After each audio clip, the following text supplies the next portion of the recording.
Hello, everyone, and welcome to the first day of the South American Regional Qualifiers for the road to TI13. It is going to be an amazing day of Dota 2. We have some incredible teams. We've got a lot of fun battles coming up that we're not sure who's going to come out on top. But I'm joined with the wonderful Wagamama here with me to be your guide throughout these qualifiers. Hey, Waga, what's up? Hey, Moxie, thank you for having me here. And yeah, I am so excited for this qualifier. I mean, this is, very big and prestigious qualifier and very hyped for the teams. But I'm also, selfishly really invested in this because of the recent patch we had in Dota. There's so many things to figure out. And I feel like South America is always a great place to expect people to do those, ideas that some teams might be too scared to try. So I'm really looking forward to the creativity we might see here. Yeah, I feel like this is definitely one of those regions that tends to create its own meta, especially because of the fact that they don't have access to as many scrim partners as some of the other regions. I'd say the only other region that's really makes up some very interesting sort of, drafts and whatnot is, of course, China. But it's interesting to see how both of these metas develop from different sides of the world. So very excited to see what's going to come out. Of course, we are going to be seeing that SA will have 2 slots this time around. So very excited to see who's going to be able to take those places. In fact, we can take a look here at the teams that have been invited, the teams that have qualified. We talked about China.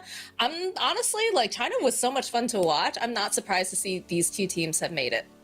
Yeah, I mean, we've got some real powerhouses of this year here. I mean, I've had a blast watching as well Falcons. I think they're, a very exciting team to follow for, both the gameplay and the drama that sometimes follows in the post-game chat or in the in-game chat, rather.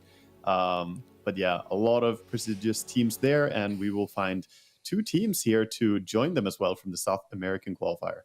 It's kind of nice, too. We see that Nouns qualified for the North American qualifiers. They've got, their Brazilian boy in there, Leslau. He's going to be representing. So have a little bit of that Brazilian representation, because if you look at the teams that have made it into this particular qualifier, there's not a lot of Brazilians involved, unfortunately. Yeah, I looked at it too. It's mostly Peru here. I think we have 8 Brazilian players, and there's 40-something Peruvian players in this qualifier. So pretty stacked. And of course, we have some mixes of players coming from different regions as well coming into play here. Yeah, I love to see that, honestly. I know that some people will gripe about this is our region. They should be I don't know. I kind of like the fact that we're seeing South American players not only going out to Europe and North America and things, but also that we're seeing some of the other players move into the South American region, as long as you have a good mix of them, right? That's the important thing. Because we got, what is it? KP, Zephyr, Stoikov, a couple of these guys that, made their way over. I'm excited to see what they can do, if they can fit into that meta, if they can join in with their team and bring that South American flair that they're going to need to get out of these qualifiers. Exactly. And last year we had Smiling Knight as well in Team Thunder Awaken, who did go as one of the teams that qualified. So it's always fun to see. I feel like individual players hopping region and joining in and integrating into the teams is always exciting to follow, because it's a bit of a challenge for a player. You move to a different place, you play in a completely different environment, and if you're good enough, adaptable enough, then it might just work for you. Yeah, I know, we've had some things in the past where some of the players have come down and they said oh my gosh, it's a whole other world. That was a huge obstacle for them, not, let alone the culture and whatnot. But yeah, let's take a look at the brackets here for today, because we have 4 different matches coming up. First 2 are pretty exciting here. We've got Heroic versus Fantasy Gaming. Heroic has been looking exceptionally strong recently, especially in those Riyadh qualifiers where they didn't drop a single game. No Ping versus Levithan. That's that team we talked about that has, a mix of different types of players. Midas Club, Fusion Esports. Midas Club is the one Brazilian, full Brazilian squad, which would be fun to see them, be able to make it through. Fusion was a Starbacks. They just got picked up. And then, of course, Infinity versus the longtime favorite Beastcoast. So lots of great games. Is there one that sticks out to you particularly, Walga? I think I'm excited for seeing Midas Club and see how they're going to perform. Last year, we were pretty damn hyped for them when they were playing. They played under the name of Keydstars, and they really surprised us. They really impressed us with how they played. They played with good tempo. They played with good aggression. And I hope that they can come back, and do a similar run to what they did then. So yeah, they're one team that I would definitely keep an eye on. But like you said, Heroic, they've just been looking really good lately. So they're kind of the ones that we have high expectations for, I would say, out of the upper bracket here. Yeah, they Hero consistently has placed #1 in South American qualifiers this year, so it definitely feels like it's their qualifier to win for sure. But again, we do have those two slots, as you can see, you've got with the upper and lower. So two teams are going to make it. What do you think the other team is going to be, Waga? Do you have one that like really sticks out to you? I think it's gonna be hard for me to say one right now. I mean, for me, if I had to pick, it would probably be Heroic and Midas Club that I think are the most likely right now. Well, the But Brazilians are going to love you for everything that. everything can be surprising, like the first day, first showing is always going to be so important in these qualifiers. It gives us a lot of like a window into how the team is going to do moving forward.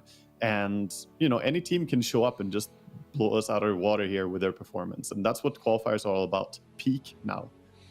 Yeah, so like we said today, we have 4 different series that are going to be played on this channel. It is the upper bracket, and the first game of the day is Heroic versus Fantasy Gaming, followed by No Ping versus Levithan, which I'm pretty excited about. I want to see how these teams do, because that one's a bit of a question mark to me. Midas Club versus Fusion, again, the former Starbacks, and then Infinity versus Beastcoast. So much Dota today, so exciting, and a chance to see, all the different metas that are just evolving within this region, because, I mean, we've seen, a couple regions now.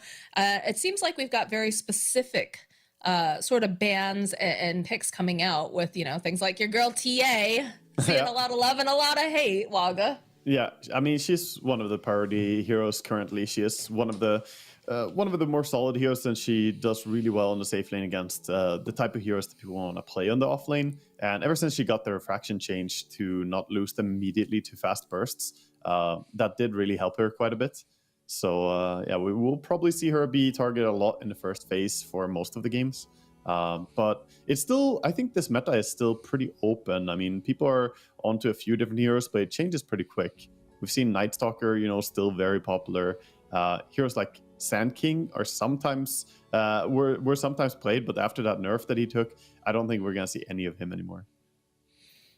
Yeah, I was talking with a friend, and what is it? The his new skill. What is it called with the stinger? Is it just called Yeah, stinger? the Stinger. No. Yeah. Yeah, the stinger, like that one's really interesting because it applies a lot of effects. Almost every single effect, I believe. We were testing it out in a lobby the other day, so that's kind of an interesting. Yeah, it's very strong. You could crit it as well, but they did massively shut down the Dust Devil. He went from 57% win rate to 37% win rate, one of the biggest nerfs ever. So I don't know what it is with Sanking. He's just not allowed to be relevant in pro scene for more than a week, so he's not going to be a focus point here for this qualifier.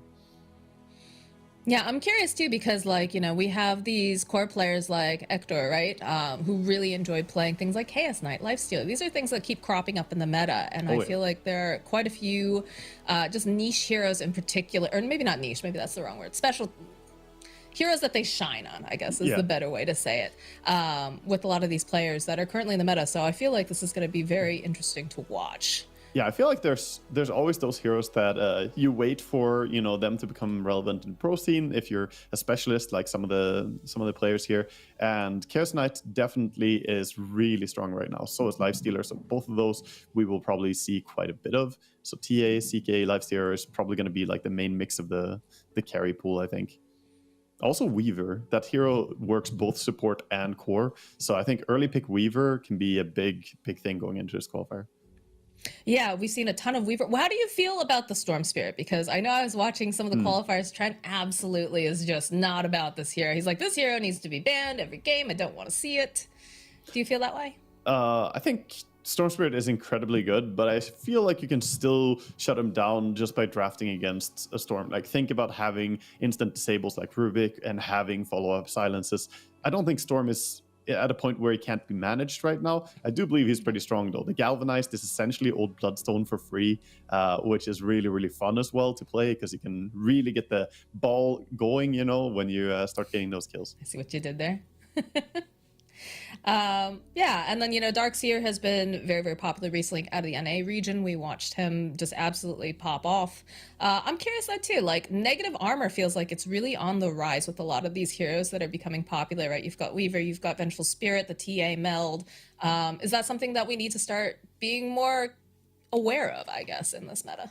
I think minus armor strats are very legit, yeah. And we might see Venge as well, another big hero, Slardar Venge. Like these type of minus armor heroes are pretty successful, but it's because heroes are in general very tanky right now. The HP pools are really big in the popular hero pool, so that's why minus armor is more effective. The more HP you have to chunk away, the quicker you can do it if you have minus armor.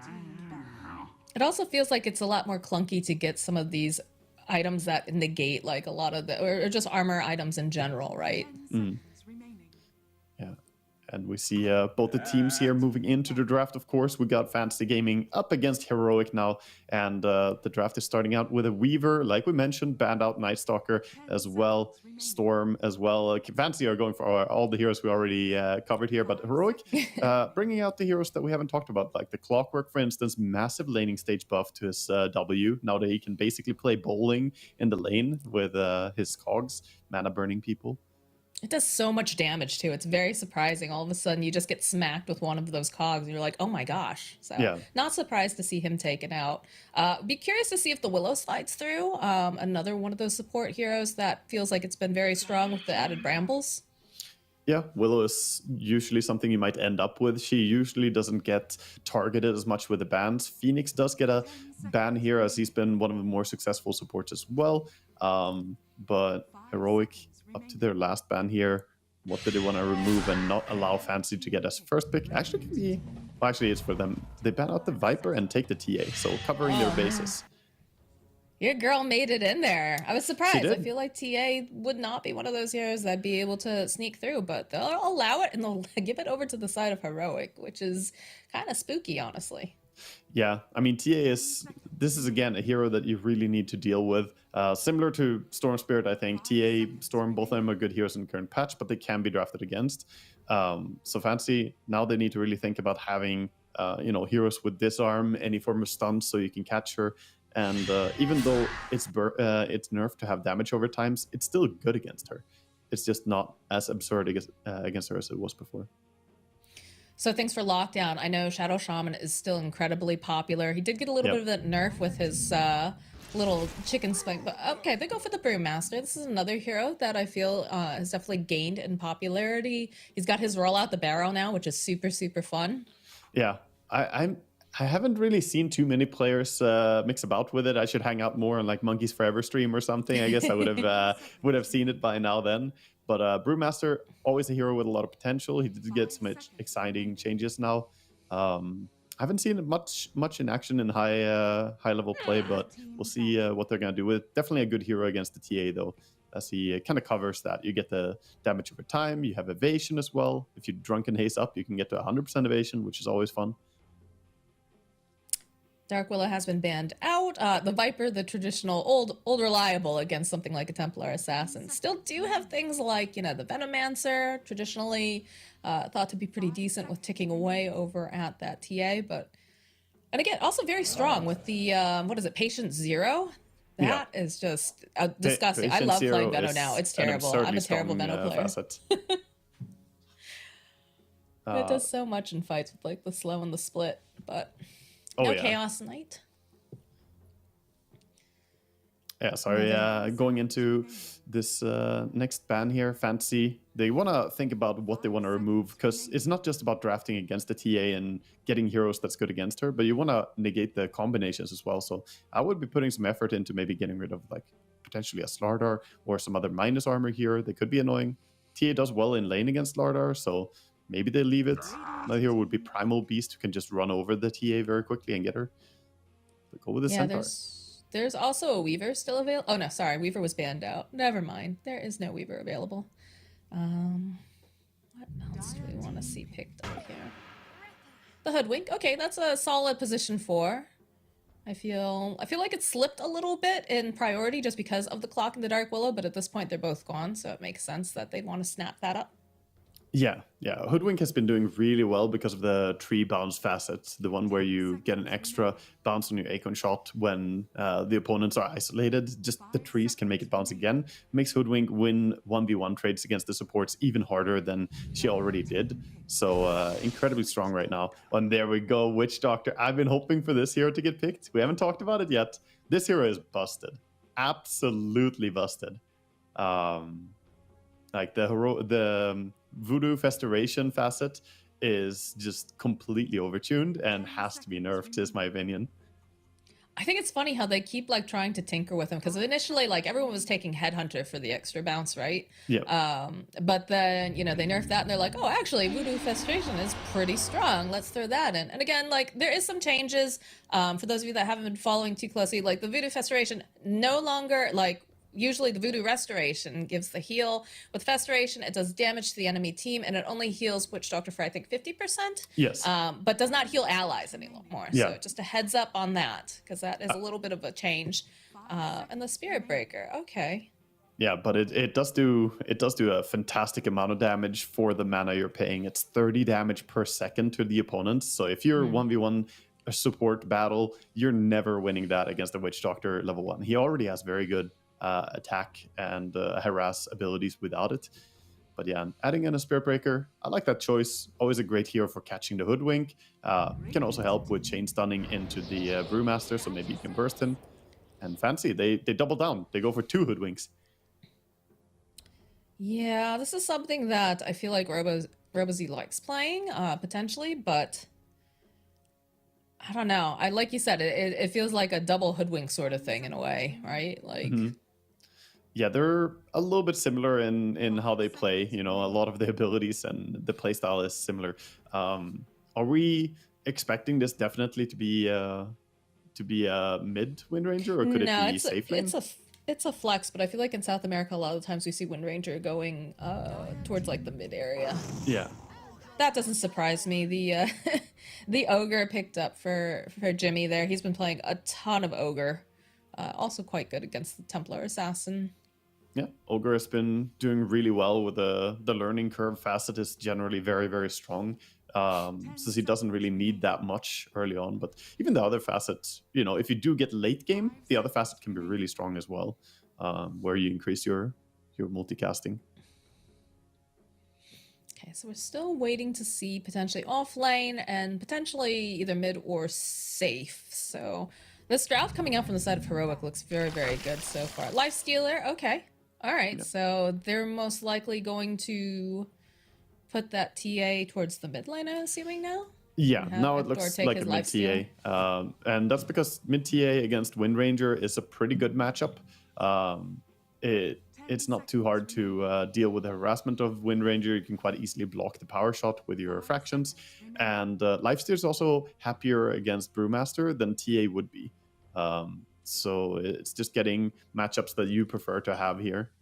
And maybe a little bit of a better combo with the Witch Doctor. You now have the open wounds with the Maledict as well, so you can really lock down one hero and start laying into them.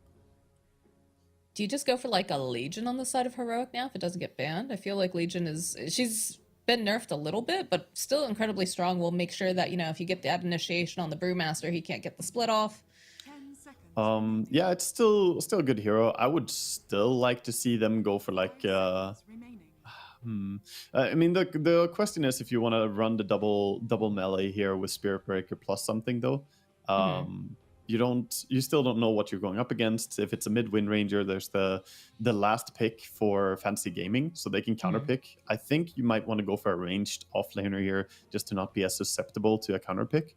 But yeah, Legion is decent. It can be shut down a little bit though if it's like an Ogre plus. I don't know which one would be the grossest to go into.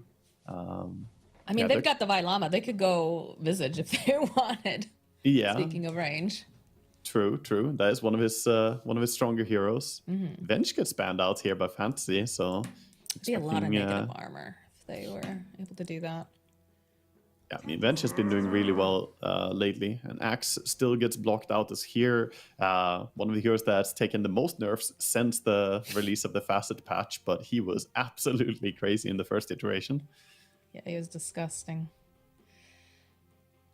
And I agree. They need lockdown. They need lockdown on Heroic. They need something, some form of catch here to set up. They have good DPS with the Lifestealer and the TA. Even the Witch Doctor ulti can do a lot of work, but they need one more hero that can, isolate the opponents. Axe would have fit the bill really well. Final pickup here. Let's Let's see. They've got a lot of. I feel like they don't have much negative armor coming out from the side of fantasy gaming, which could be beneficial to them. Also they worth lacking? noting Like is vision, perhaps? this is very likely a last pick for mid, it seems, because of the ban that we saw, the Batrider ban as well. Feels like they're covering their bases a bit, but it could be Wind Ranger plus Ogre safe lane, Hoodwink, Brew off lane, and then just waiting for that mid counter pick.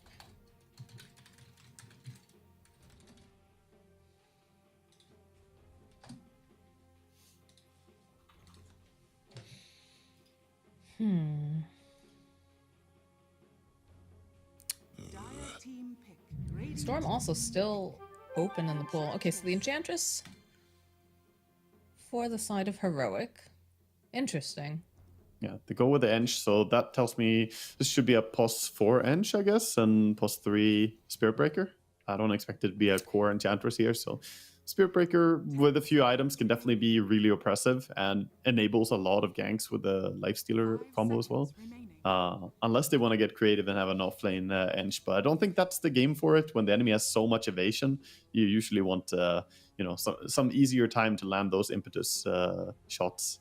Wind Ranger, Hoodwink, and Brew can all dodge your attacks, which is annoying. What do you put mid here then? If you're thinking that they still. Yeah, for fantasy. Yeah, for fantasy. I mean, the Storm is available, but I don't think it's a good. Storm. It was banned.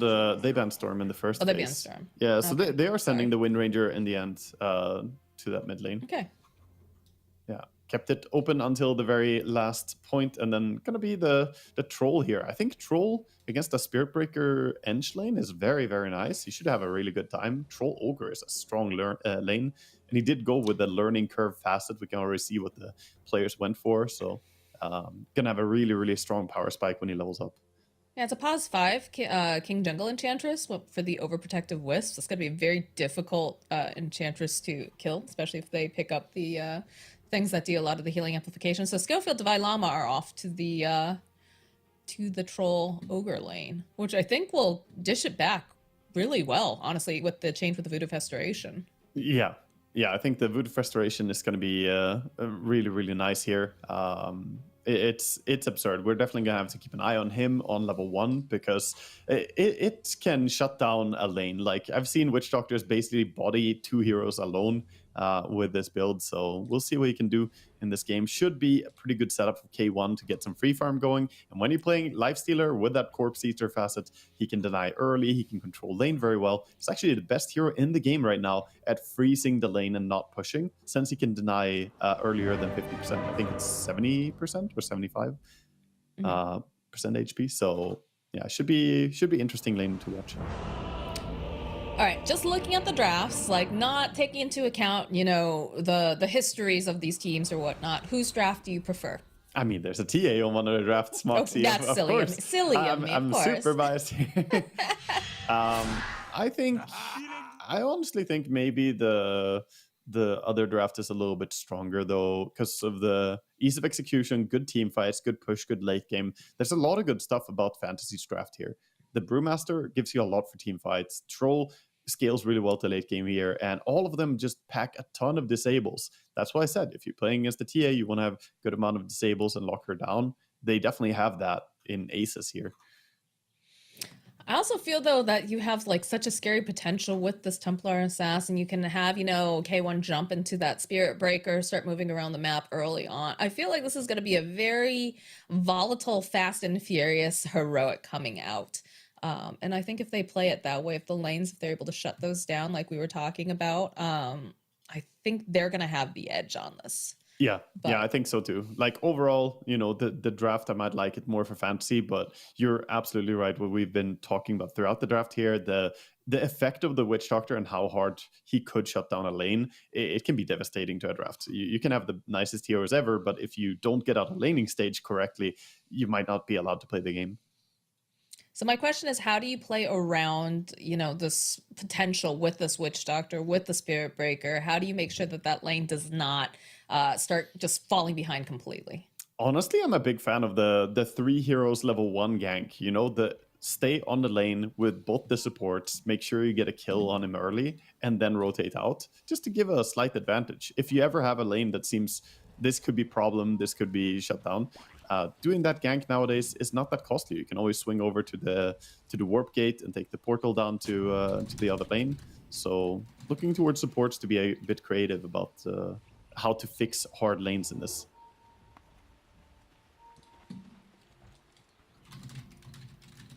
Interesting that they all come running out of the gate and nobody opted to go for a smoke. I remember we've talked about this before. You don't like the fact that a lot of the teams really... Oh, never mind. I'm sorry. Heroic did. Heroic late smoked. I just noticed that now. But how do you feel about that? Yeah, I feel like late smoke like this is when you're looking to kill something, but they're not really grouping up. So I guess they just, you know, did it to sneak the mid ward for TA there, make sure it's not planted under vision. Now, similarly, they're going down for the ward on the cliff, doing the predictable ward on the bottom part. It's a good ward to have, but I feel like that one often gets dewarded as well. I feel like it's such a...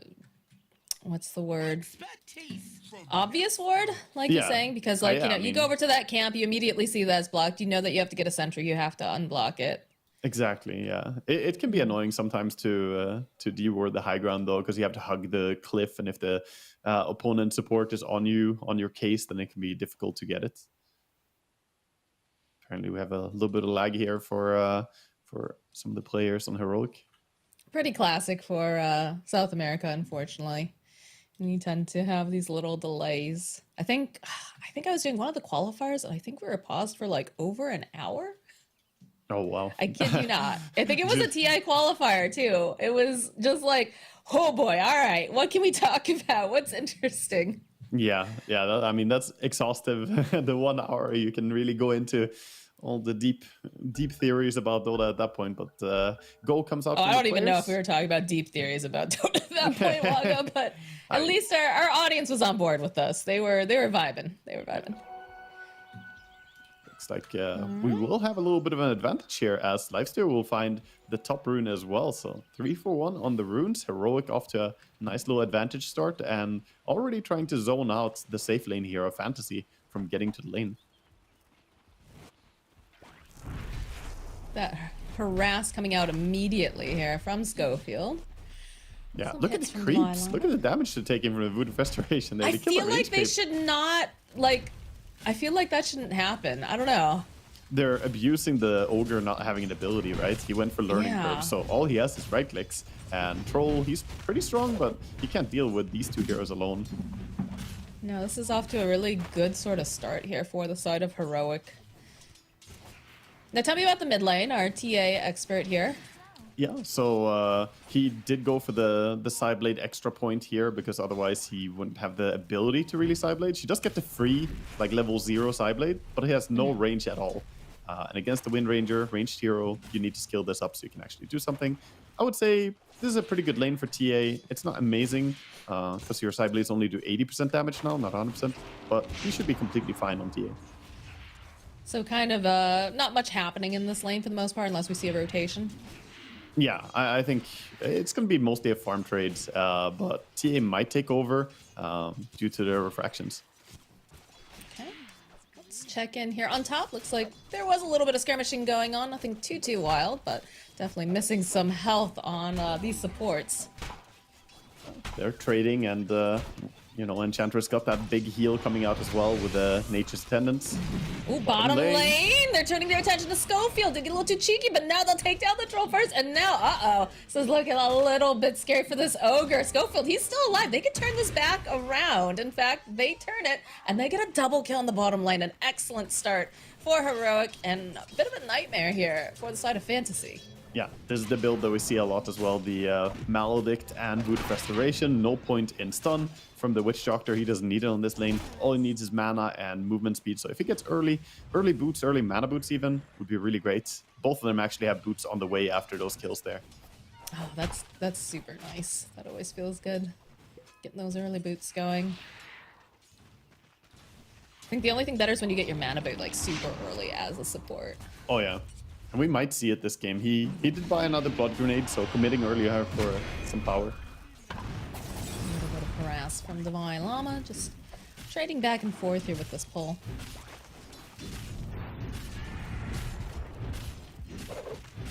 Bottom Bottom lane still in a very good spot for Heroic. Nice and far up on the lane so they can safely farm. Very dangerous for Fantasy to go and contest here. At least they're gonna get the Lotus. That also feels good because you want your Ogre also to do as much as harass as possible at this point, so that way you can kind of get in there, let your troll hit, but it can get real tough when you start to run out of mana and you just constantly try. Ooh, a little bit of that charge coming through. Gotta land the Maledict over onto the troll, but Schofield, they're probably gonna kill this Ogre again. Look at this, Schofield just walking away. Existence. Just around the corner. This is ridiculous. Yeah, just dying to That Witch should not Doctor be allowed. existing. It's free Radiance. I mean, It is. No, you're right. You're right. I did say it before the Look- game started. Look at him. He's just Oh, going in. the Yeah, he dive might is be real because he's overcommitted. just kiting. No, he got he's got Divine Llama. He trusts his bro. He's got this. That's another kill. Ogre's coming back in. Luckily, Sko doesn't have much mana left, or I feel like they just go right back in again. Yeah, this is what we were concerned about as well. The Witch Doctor, how strong is he going to be in lane? And he is absolutely dumpstering this bottom lane. Dalai Lama, I mean, he's doing his part, but I feel like he could be any hero in this lane. The Witch Doctor is doing the heavy lifting. The damage he has done is just amazing here. And he is 200 gold away from mana boots at minute 4 as a support, so that is very early timing. Top lane? Classic. Top lane turning attention over to King Jungles, and those overprotective wisps not going to be quite enough.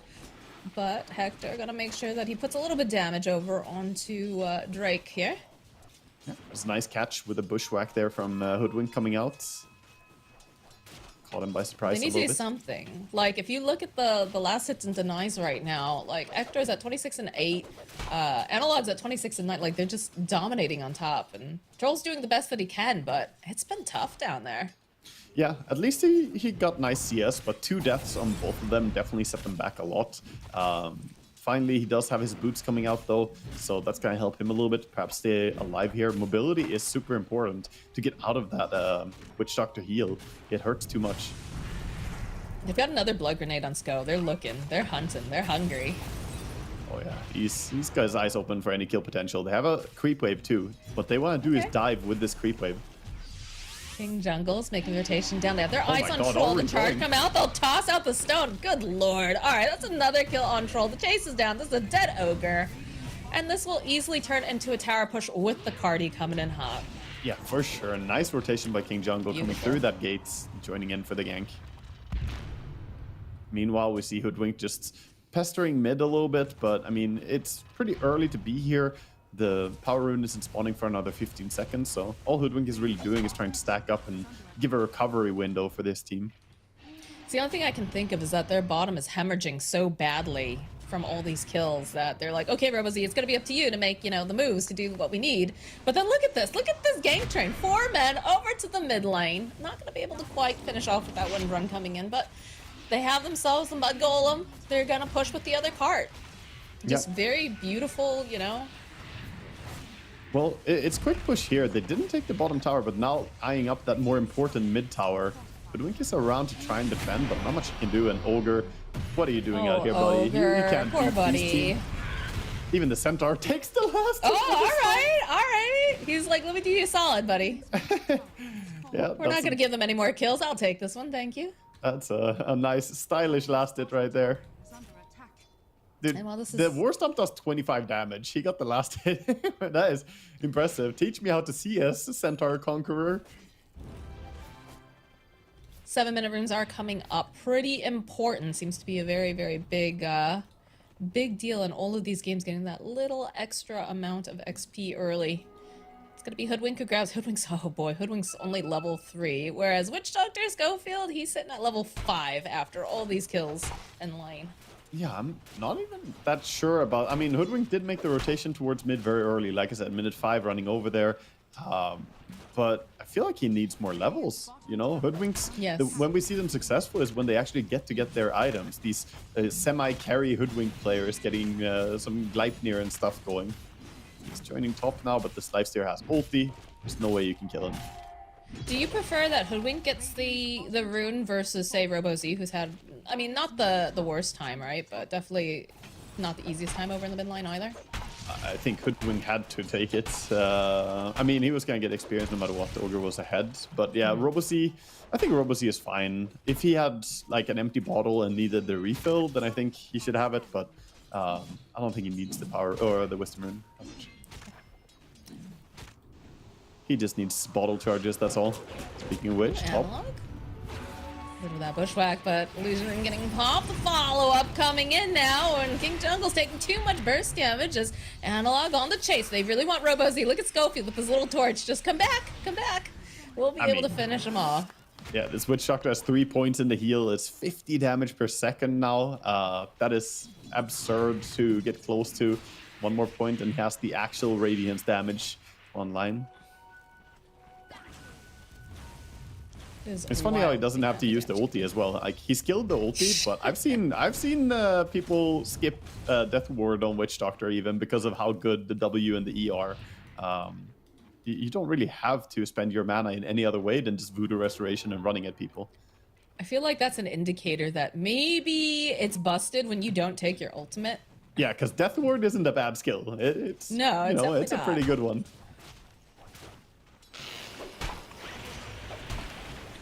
Fails the big camp stack there on Witch Doctor, on the Ancients, but got the big camp at least.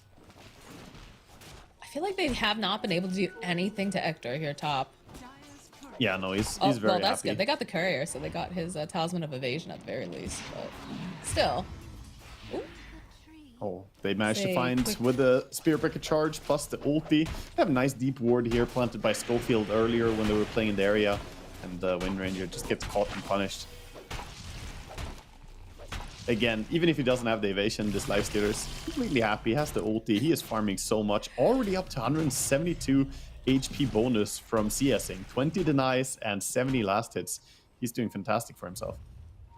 Just like how Schofield's like jungling over on the side with him. Like, obviously, you know, he's still stacking, but just turns on his W and...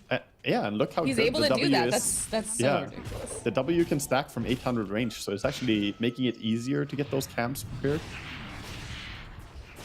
A bit of a smoke coming out from Drake and Zika here. They do have the split available. Yeah. Can they find anyone? That was the question. The No Boots Brewmaster coming in. Oh, there's the barrel.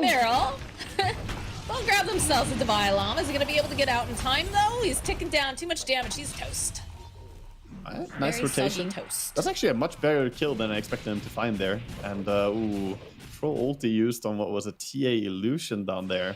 Yeah. You can feel that pressure coming out. Yeah. Not the biggest cooldown ever, so, you know, might not get completely punished, but definitely a little bit of nerves popping that immediately there. But yeah, good rotation. They got 800 gold for killing the Spirit Breaker there, so Brewmaster happy with this move. Coming back to top, still has his ulti as well. We're basically seeing two heroes that can't kill each other here. The Lifestealer can't die because of his ulti, Brewmaster can't die because of his ulti. Both of them can just stand here and trade. Yeah, I feel like it's difficult for the side of a little bit of a charge bottom. Oh gosh, it's doing a decent amount of damage. It's gonna be able to solo. No, okay, there's the bushwhack. Oh, greedy little squirrel picks up the Lotus. It went into backpack. He can't use it. He's running. He's trying. I think with the scurry, I think he should be able to get out of there. He'll get vision here. Charge. Llama, he goes for it. Nah, no. He did manage to use his Lotus at the very end, but it was not enough, Wogga. Not enough. Right there, we saw why Spirit Breaker is picked against Hoodwink as well. They picked it after seeing the Hoodwink. It's a great hero for catching him. Very, very difficult to get away from. And yeah, goes down to a solo kill there. So that's going to be nice for Spirit Breaker. Only got 200 gold for it though, 270. Power rune spawning. Dire controlling it a little bit better. A little regen rune or analog. I'll be happy to pick that up in his bottle. Yeah, and he's going for a Blink Dagger on the TA, almost has maxed out Meld Strike already, so in the 1000 gold he has Blink Dagger. That's when he can start getting really aggressive as well. For now, the team is pretty content with just farming up and building their key items though. Another charge mid towards Robo-Z. Go pop one of the traps to start the slow. Does have the wind run. Has to ulti. Doesn't want to do it. The rest of the team here to back them up. Nice hit over onto the Ogre, but in comes Drake.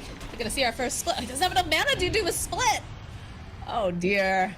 Looks like they're gonna be able to just walk away on the side of Heroic after forcing multiple heroes to them. You have to be so careful about how you spend your mana when you go for this build that Drake has. No magic stick, no boots, no nothing. He's just running around with two bracers and straight into the Radiance. It is the fastest way to get the Radiance, but, you know, running out of mana there. Maybe he could have caught the Spirit Breaker. What would you... So I feel like Drake has a heavy burden here because his lane didn't go super poorly. Like, it was basically just a trade back and forth. Has to be kind of the person who makes these moves that makes, you know, makes the space, so to speak, for the troll who's had difficulty. Would you have liked to see him go for a slightly different build so he can do this, or...?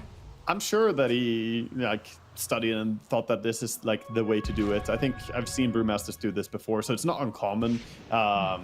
But, you know, you really rely on the Radiance, otherwise you don't have damage. Oh my god, the Hoodwink dies in like 2 hits. That's Shadowblade damage on top of the charge. She got destroyed. Open season, good lord, yeah. Yeah, look at that. He even painted himself. Woo! Yeah, I don't think he expected to kill her that easily as well. Well, because, I mean, last time it was a little bit of, like, you know, chasing around circles, although I don't know if he had his Shadow Blade activated. He did not. Yeah, he didn't have the Shadow Blade that time. We see a damage there. I mean, the recap, that was some nasty amount of damage coming out from him. All you can see is his forehead. We can't see if he's giggling or not as he goes for these. Happy Classic forehead. player cameras. Yeah. He does have the Faded Brooch as well, which is, you know, one of the nicest items to get for Spirit Breaker. You get that movement speed. Ogre overstepping a bit here. I would say so.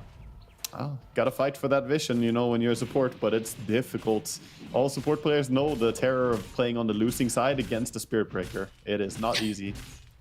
You're just begging someone to go with you, and they're like, nope, because I'm gonna die too. Escort me, please. I want a D-ward.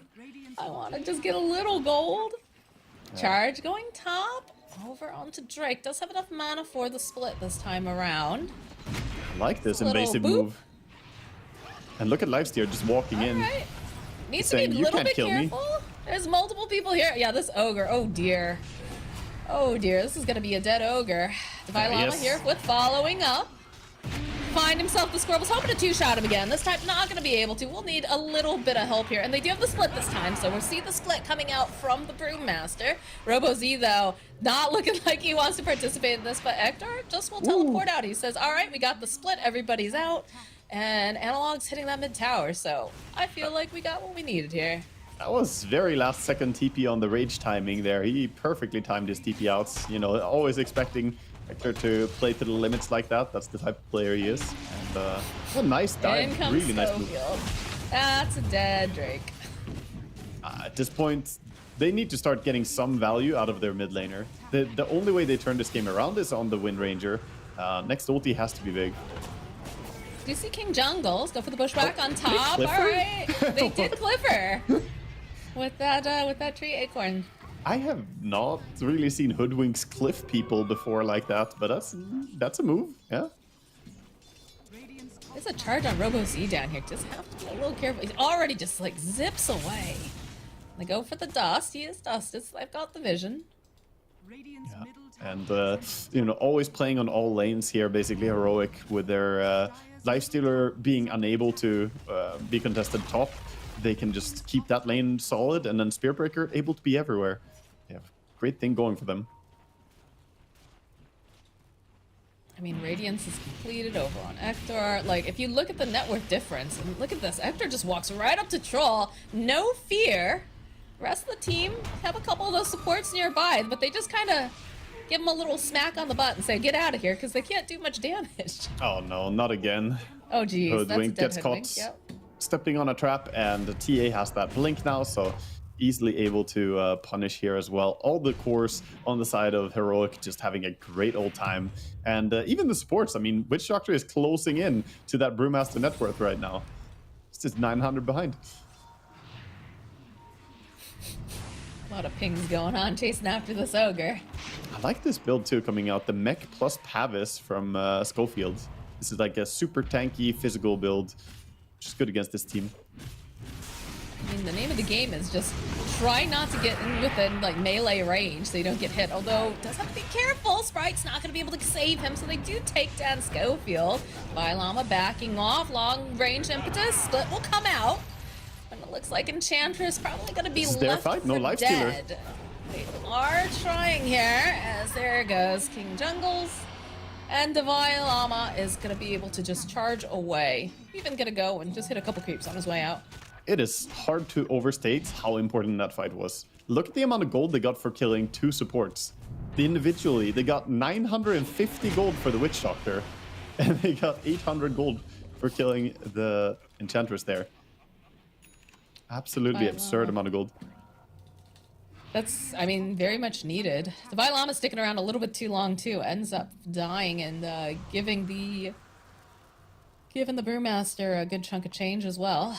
He's got his Radiance online now. Yeah, Brewmaster making stuff happen across the map here, being the active player. And that fight shows that you still can't really underestimate your opponent too much. If you don't have lifesteal anywhere near, you know, diving into all 5 there of Fantasy can be risky. And this is what they need to do. I think they need to start 5-manning a lot on Fantasy. Well, they definitely can't keep getting picked off one by one, that's for sure. Good wink. Double ignore damage what you TA. say. And yeah. Top lane, they're looking for wind as well. Gonna get pushed towards her enemies. Chasing after OBZ, drop the Gleipnir. Doesn't matter though, they'll just slowly claw her down. Yeah, the Gleipnir not gonna save you from that gank. Really nice Look move at by Hector. KJ. No basher on him, so this Ogre's going to be able to escape easily, but it's not looking now good for Drake. He doesn't have split available, and he's just going to get clipped down yet again. So much value from this one DD rune. TA getting involved in multiple fights, and yeah, again, the lifesteal starting to activate now is really painful because he has that big farm advantage. He has been free farming a lot, even has the Manta style coming out already. 19 minutes, Manta plus Radiance. He is looking absurdly hard to deal with now. And they're going for an Insta-Tormentor steal. No reason not to, because it's not like they can really challenge this at this point. Yeah, No Ogre was there, but he walks away. He has a learning curve, but he understood. At this point, I'm not going to go into that. Now we've got the Sprink Shard for the Enchantress. Even more damage going to be pumped out of this heroic team. Yeah, super nice for juking some of the stuff as well. Oh, somebody's TPing in. Look at this. They see him immediately, and they're going to try to give him a little bit of space, but all right, there it is. There's that troll LT. But again, Hector just jumps inside Schofield, hitches a little bit of a ride, plus that extra little bit of that Radiance damage. And they'll try to put out as much damage as possible, but they won't be able to quite find it as they'll chase down. They've already taken out the Brewmaster. They'll go for this Ogre. They're charging after RoboZ. Able to bounce off a little bit. Looks like the troll's gonna survive over here in the corner, but not so lucky for that hoodwink. Yeah, he gets away just barely on the troll, but that was a risky TP. I guess he was betting that there's no vision on the high ground, but there is a cliff ward in your triangle there, so they saw him and they reacted very well. You know, immediately maledicting him, bringing him super low. And the fight was easy from there. I like the infested Radiance into the Witch Doctor with Voodoo Restoration. Disgusting. Just a casual 120 damage per second if you're near him. And also making him way tankier. Yeah, I was gonna ask you about the maths on that, but yeah, you know, and that's kind of what they did with this build on Schofield, is they're just putting tons of, you know, armor on top of him, making him tanky so he can just stand in the middle of the fights. Very akin to a lot of these offlane builds where we like kind of like a Doom in a sense almost. True, yeah. We're missing one layer though to this puzzle here, Moxie. We need Pudge the rot? Pudge as well, exactly, to eat the Witch Doctor as well afterwards. It's like a turducken of Dota death. Yeah. I wonder if they fixed the bug by now, the Pugna bug with Pudge. Did you have a chance to see it? Apparently, Pugna can cast spells inside of Pudge currently. Everything except for his ulti, which, you know. God, can you imagine if you could cast your ulti too? Yeah, I mean, it's pretty gross that you can just decrepify whenever as well. Oh, let's kill Pudge, guys. Oh, never mind. Free Ghost Scepter from the little tourist. I feel like... I think I would rage if I saw that in, like, my pubs. Yeah, that wouldn't be allowed to fly in the tournaments, though, of course. No bugs to that extent. are really It's a allowed. bugger feature, though, you know? Exactly, that's always the debate, right? But there was that moment where was it Shadow Demon getting level 3 ulti if he did something, or I can't remember what it was. The SD bug that got punished for being used in a tournament recently. So I feel like they're pretty clear. They don't want stuff like that. Troll not gonna get away here. No, he is not. In comes Schofield, in comes Analog, in comes the whole team. They're more than happy to take the troll off the map. They're kind of just going through the motions at this point. I feel like Fantasy, they understand how far behind they are. They lost all 3 lanes, and after that, Dota is a very hard game to play. You basically, if you win 2 lanes, you're pretty happy in the pro scene. If you win all 3 lanes, I mean, it just becomes too simple, especially with gankers like this. Look at Wind Ranger. Oh, nice Gleipnir though. Look at this tanky There's a random troll. It's just chasing after. Got the troll over by the gate. This is not looking good for RoboZ. Does have the wind run, but the follow-up from Divine Llama, you're just not getting away from these boys. No, no, no. Yeah, there's simply no way. Meanwhile, you have Enchantress just farming over at the Ancients. Look at Schofield just chasing Ogre. He's like, come back here. So here's the thing, Woggy. You're talking about, how it feels like, they know how far behind they are, that it's going to be really tough. But also, this is Dota. Dota's a game of throws. Sometimes you get a little too silly. Sometimes you start, messing around. You're really feeling yourself. There is that little possibility that your enemies do indeed throw at some point. I would be worried about letting your enemies have too much fun, though. Divine Llama, he must be smiling, You can't tell because it's just his forehead on the camera. Yeah, I mean, at this point, when you Spirit Breaker just non-stop go from gank to gank, this is heaven for an SP player. But I feel like we need to call up T-Gov and just be like, T-Gov, break this down for us. Give us, yeah, true. Big SP enjoyer. He must be very happy with the Bull Rush thing. Also, one of the best innates in all of Dota, I think. Oh, they go on Lifestealer? He doesn't have an Aegis or anything. He does not care because it jumps inside a troll. Gives him a couple scritchy scratches. Oh my god, the speed on Spirit this. Breaker. He just runs out. I don't know how you push them out. They're going to give it their best shot, though. Immediately throwing forward. Oh, no, Brewmaster. He's not even going to be... Oh, he gets the split off at the last second. So they'll be able to start pushing away. And again, Analog holding on to that Aegis. They're putting a lot of damage onto it, but doesn't seem to care. The refraction coming back up again. Couple of little acorn bounces. He's ticking low. Will eventually get taken out. There's everybody else over here to the side, waiting on the high ground, making sure they can get this TA out. Brewmaster a little bit deep here, chasing after Schofield, as there is the charge over onto Troll, but not going to be able to quite finish him off. And Divine Llama running for his life. He's going to get up into the air, and yeah, that's the follow-up here from Ector. Chasing after everyone, but seems like they forgot about Mr. Lifestealer. As he'll collect on multiples, and 4 are dead on the side of Fantasy. This is their tower for Heroic.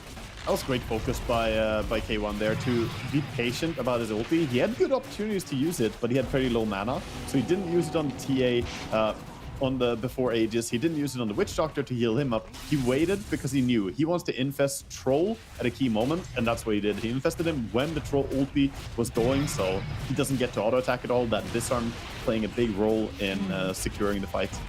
Can't believe that they didn't lose anybody on the side of Heroic. They're all dancing pretty low at one point, especially Schofield. Yeah, but, I mean, hey, they did have that Aegis advantage. Analog was soaking a lot of the focus there, and using the Aegis to come back. So it's very rough for Fantasy. I don't know who they can really focus. Probably the supports is the only target. They smoked up. They're trying to just find some way to surprise them at all, because it's proving difficult. Schofield backing off, throws out the cast. Couple of these bounces. He's going to end up getting stunned right back in again. Well, end up losing RoboZ. He's going to buy back, though. Realizes this is kind of the make it or break in a moment, but Drake sitting quite low. Does not have the split. The pop out from Lifestealer. Oh my god, they're fallen by just all 5 of them dead, and the GGs get dropped. Yeah, that was very, very dominant showing. Like we were saying before we went into this, we expect Heroic to be looking pretty strong. This was more one-sided than I expected against Fantasy, though. Fantasy, they didn't get a lane. We talked a little bit about it pre-game that, if you don't get to play the lane, you might be unable to get into the game in a good way. That's exactly what happened. Witch Doctor shut down this game entirely. 8-1 and 15. That's not really a support score you expect normally, but he just bullied this game. I don't know if you even call him a support at this point. Like, Yeah, yes, no. he has, a Mac, and yes, he has, Solar Crest, but it definitely felt like he was much more important in terms of this team. In fact, like, would you say that Witch Doctor be your MVP? Yeah. Is it because of the hero though, or is it because of the play? Like, I don't know. It's a little bit of both, right? Column A, column B. Exactly. If I give MVP based on impact on the game, he gets the MVP. MVP based on play, then I think it's a little bit tougher. Perhaps I would give it to Monet, or it's not Monet, but to the lifestealer Hector. He's calling himself Monet. He's a big fan. Big Monet fan, yeah. But, I mean, he had a very clean game of Lifestealer. He pushed his limits. He didn't just passively farm. He pushed himself into the enemy territory and knew exactly how aggressive he could go. And that infest right there was very good disarm too. That's true. That was a very calculated, like, waiting patiently, not jumping the gun or anything like that, so... Yeah, very impressive showing coming out from Heroic, an excellent draft. It just felt like, they knew exactly what sort of tempo they needed to take. I'm curious how this is going to affect the draft for game number 2, because this is a best of 3, right? Yeah, I feel like you're not gonna let through Witch Doctor in this qualifiers a whole lot. If you're, like, we might see it a little bit, but more and more as we go through these qualifiers, I suspect Witch Doctor will be a either ban or first pick. You do not leave that hero in. It's just too risky. It's curious too, because I feel like they got 3 heroes that are hotly contested in a lot of games, right? You've got the Templar Assassin, the Spirit Breaker, and the Witch Doctor. And I don't have our previous, picks and bans in front of us, but I felt like there's just so many heroes right now that you have to be so mindful of. For sure. To not let through the draft, or have a very specific plan to shut them down. So I'm curious, if they ban out the Witch Doctor, what sneaks through that? Is it something like, the Dark Willow, or the Storm? Yeah. Storm, yeah. I mean, we might see other heroes. I just think no other hero creates so much early lane problems as the Witch Doctor, and that can be, it can be completely crippling to any draft. Like I said, I didn't even dislike the draft overall that Fantasy had. I think it was strong. And here we see, the team, of course, and all the performances. Yeah, Divine Llama with his Shadow Blade that 2-shot the Hoodwink at one point. That doesn't feel super great when you're a support player. I can say I've also encountered that, usually in the form of a Tinker. But yeah, very, kind of, I don't say one-sided game number 1, but very fast-paced one. Lots of action, which is what I'm here to see. I want to see all this, like, action log. I want to see a bloodbath. That's what I'm here for. So we do have a game number 2, but we are going to take a quick break, and when we come back, we'll see if Fantasy is going to be able to bounce back against Heroic. The official headset of PGL tournaments. Now, with a wireless version. Experience unparalleled speed and reliability with the latest wireless technology, advanced hybrid ANC, and built-in EQ for your favorite game.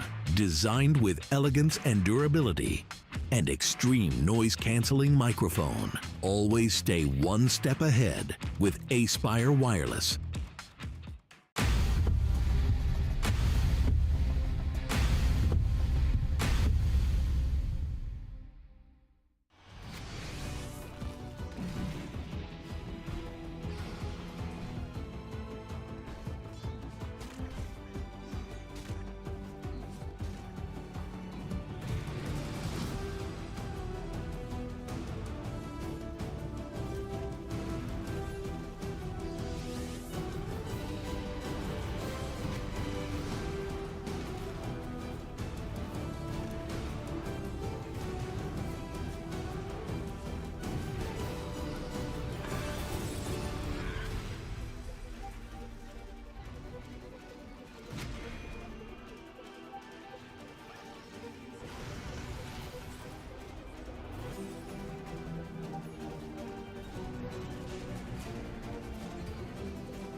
Welcome back, everyone. It feels very appropriate that our opening screen was Witch Doctor, because that Witch Doctor Spirit Breaker lane was insane in game number 1, Wagga.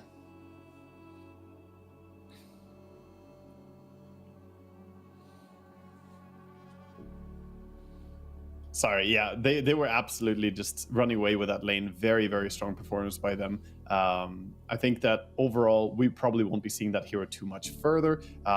We are gonna see if Fantasy Gaming can bounce back here against Heroic, though, because they didn't really get to show what they're capable of. I mean, I definitely think Heroic is probably the stronger team overall, but they didn't even get off the start here in Fantasy.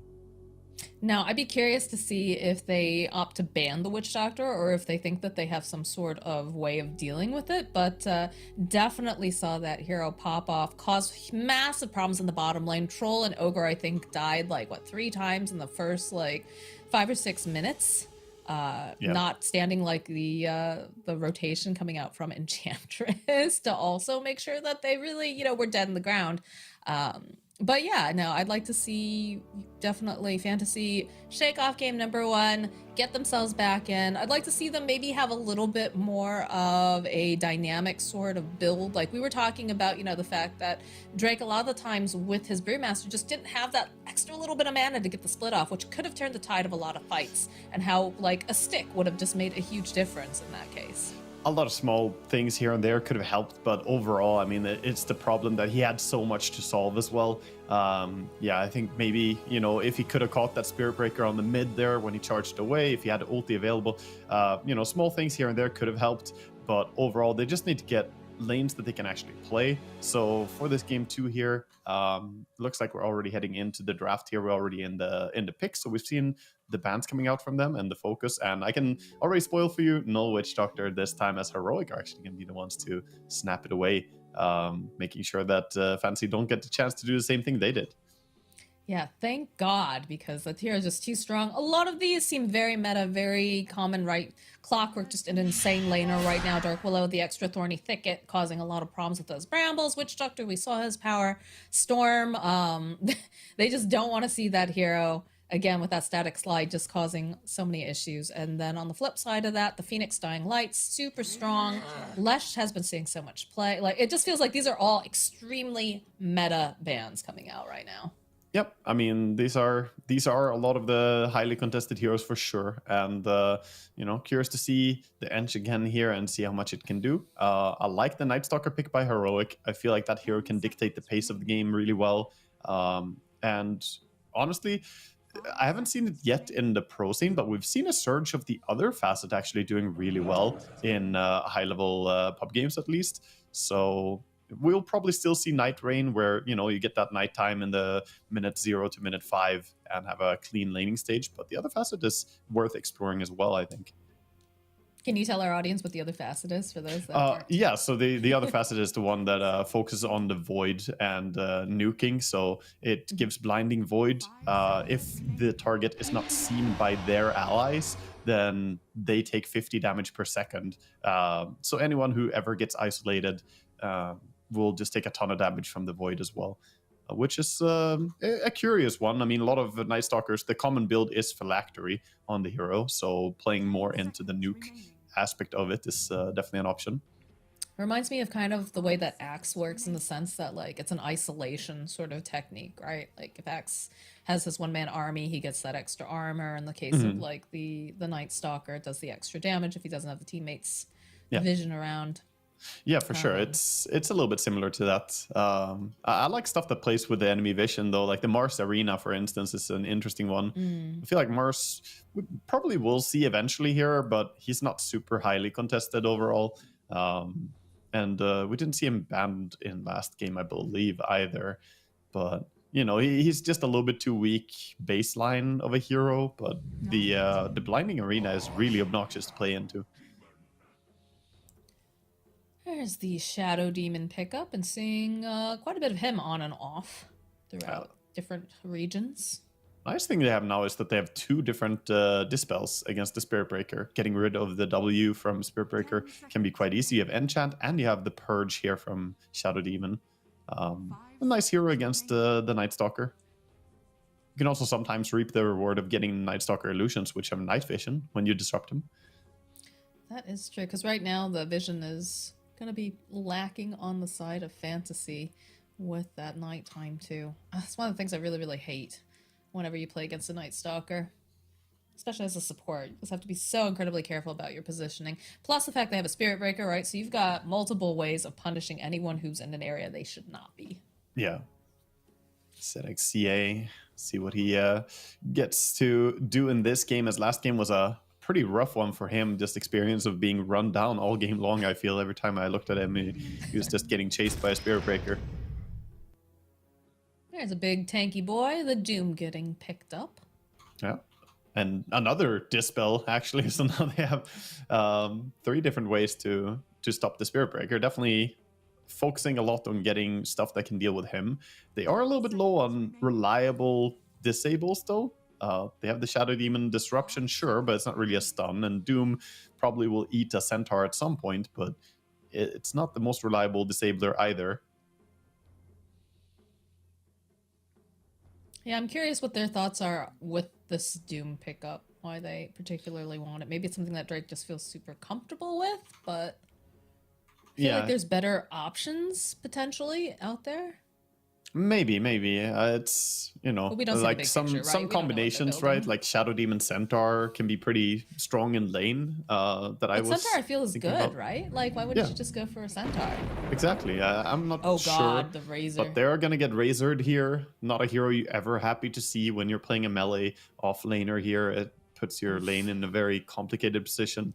It's also a nice block pick by Heroic because they are running Night Stalker plus Spirit Breaker, which looks a lot to me like that's going to be a dual lane. And you could have punished that with a Razor as well. They're clearly going all blue hero strat. Ah, yes, the color theme here. Yeah, they can't get the storm now, unfortunately, but you know. But yeah, no, Razor, like, they just don't have a great way of being able to really kind of disengage. Plus a Marcy. This is an aggressive team. She's blue. It checks out. And blue, yeah. Okay. You're absolutely right. Yeah, Marcy adds a whole lot of damage here into their draft as well. Very run-at-you type psychopath draft here from Heroic is what I'm getting vibes off. This lineup is the coming Marcy in. IO draft. Was that China? That was disgusting. Marcy IO is a disturbing combo and has been for the last year. We've seen it a lot, even before this recent patch. And now I would say it's even stronger than before. Especially the Medigun facet on IO is just overtuned, I think. It gives a ton of armor and magic resistance when he overcharges. It can be incredibly hard to kill either the IO or the Marcy. I don't think they pick up in the IO with the Doom, right? Because the Doom will make it so you can't do any sort of healing. Yeah, even then, like, relocating your target out is still possible. So this could be them keeping their options open for that, and maybe throw the Razor towards mid, Marcy IO safe lane, off lane NS Spirit Breaker can still be done here. So I would have to be hard convinced here to not ban out the IO if I was in fantasy gaming, because it just looks annoying. Yeah, I guess. Yeah, that would fit their theme. Yeah, very true. There's a blue little ball of destruction when he tethers up to that Marcy. Venge coming out from Fantasy, at least, adds what I've been, kind of asking for their draft here. One good click target disable, something very straightforward, and the swap can be really great against some of these heroes that tend to dive a lot. You can maybe pull them under tower or put them in a bad position. Good for saving against Razor too. Is this a safe lane Venge? I would expect it to be off. Oh, well, yeah, I guess safe lane because they have the Doom. Yeah, I mean there are many ways to play the Venge. I think it's safe lane. Nowadays, is this with the punching Venge? The melee? Yeah, the auto attack, the melee and ranged Venge, which has the benefit of both. It's very, very interesting to see her take a broom handle and get increased range. It's kind of an interesting draft from the side of fantasy. Because I feel like you look at the side of Heroic, and this is just like ultimate aggression, run at your face, not give you a chance to breathe, bag them and tag them in like 20, right? And then I look at the draft coming out from the side of fantasy, and it feels like way more defensive almost. Yeah. I'm a little bit concerned about Fantasy's ability to do damage quickly in a fight, right? Imagine these two Yeah. teams right now, what you're seeing, and think about, okay, a clash breaks out, everyone is there. I see Heroic just quickly disposing of a hero with the Marcy ulti, the Spirit Breaker, the NS, even the Razor does pretty quick damage. Whereas Fantasy, I mean, it's harder to see them quickly burst someone the same way.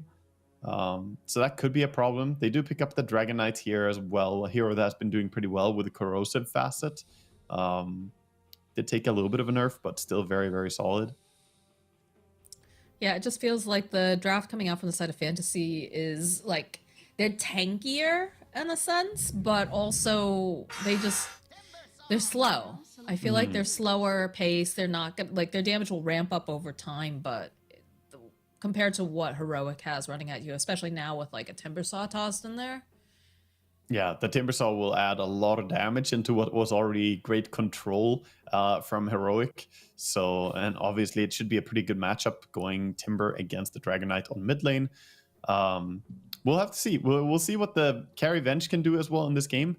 I do believe in Carry Venge. I'm super curious what he's going to itemize because it is not really like there's a set standard for what you buy. People have been experimenting with a lot of different builds, myself included, and friends of mine. And there's so many routes you can take. You can go farmer build because of a good BAT. You could go Battle Fury and just farm. It feels kind of weird, but you can. I don't think this Can is you the game farm for against it, this team? Yeah, that's what I was about to say. Like, I Yeah. feel like if you take a passive farming stance, you're gonna lose this. I think here you need early Aghanims, be ready for the fights, and you might have to be prepared to swap into a dangerous situation just to get those pickoffs and then come back as an illusion and kill everyone. But yeah, we'll see where he's going to go. Maybe Dragonlance into Aghanims. Sanjiasha could be a big item. Overall, I feel like Heroic got their hands on some really dirty heroes here again. And they're going to come in swinging for sure. That's one thing their draft is telling us. Yeah, I'm a little bit concerned about the pacing over on the side of Fantasy because again, you look at these heroes; they're ultra aggressive. Anytime I see a Razor and like a Marcy, I'm pretty convinced that this is going to be an absolute slugfest of an early mid game. But you know, if they're able to hold, if they're able to shore up their lanes, who knows what's possible? Maybe they have some strats that we're just not aware of at this time. So, yeah. The we'll have important to part see. is just that they get to actually see us, get to build some items on their core heroes, and then maybe they can show us what their ideas are in this draft. They definitely have potential. And last game, it was just way too hard against that Witch Doctor, and the laning stage kind of did them in.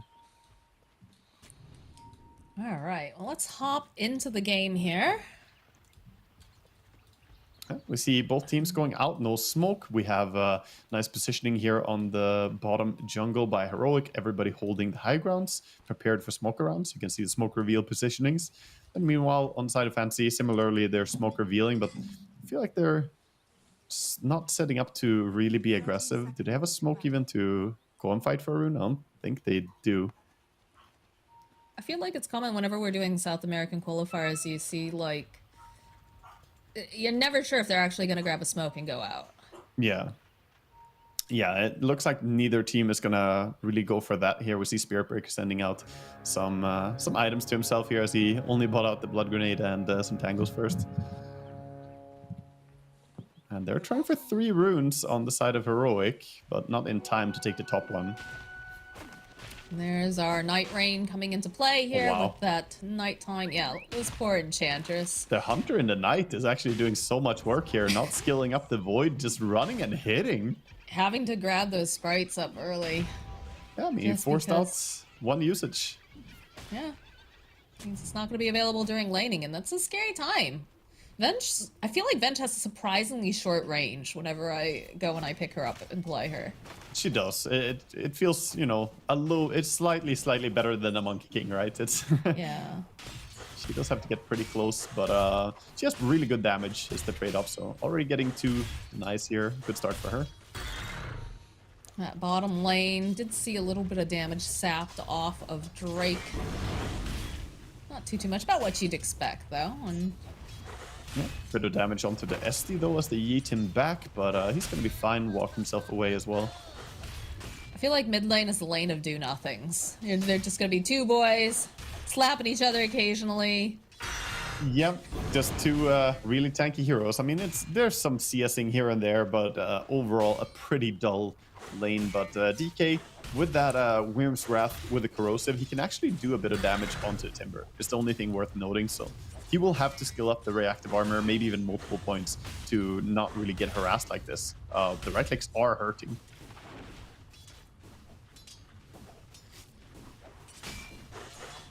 But yeah, definitely the side lanes are going to be where we keep our attention the most. I think this top lane has a lot of kill potential from either team, really, as it's nighttime. Even the SP and Night Stalker, when they have hit level 2 here. Bottom lane. They get the kill on Doom. And again, this is such a spooky lane, because the second that you are out of position, you're gonna have this Marcy punishing you, making sure that her Razor can get close enough that he can start sapping and start using his clicks on you. And there's only so much that this Shadow Demon can do. The idea of him is great because he can be a bit more defensive, but okay, after disruption, top lane Enchantress, good magic missile, keep her alive. But definitely a slugfest here, top lane. She's gonna be fine, and she does have the heal coming in as well. But yeah, this is a brawl for every single creep wave. Bottom lane, we see KJ kind of lining up for some harass again onto the Doom, but he is full HP and pretty close to tower. Oh, SD though, not as tanky. The sidekick, nicely done here, disrupting. A little smack here from Doom, actually doing a decent amount of damage. This is not looking, One more? A little scary. Can he land it? Oh, he has the Fairy Flyer. And he's got 2 stick charges there. Yeah, gonna be fine. Also gonna get the Lotus as well as he moved over there. Shadow Demon gonna go and take the Bounty Rune instead. Get something at least, but the worst end of the bargain there. Leaves Drake alone, which I always feel is a little bit scary. Couple pings out.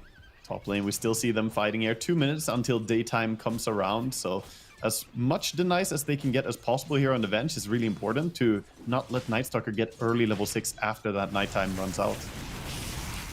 Bottom lane, another disruption getting used. Plasma here. In jungle's looking. Oh, a jump. There's a gun. That's a little scary to go underneath that tower like that. Yeah, difficult to keep fighting. Oh, look at the Enchantress top. She just keeps getting away with like almost no hit points. Salva reactive wisps are definitely putting in overtime in that lane. He's bringing an Ogre now as well. Got an Ogre Magi, so that armor is going to come in handy. Nice little frost armor. Everything to stay alive in this lane.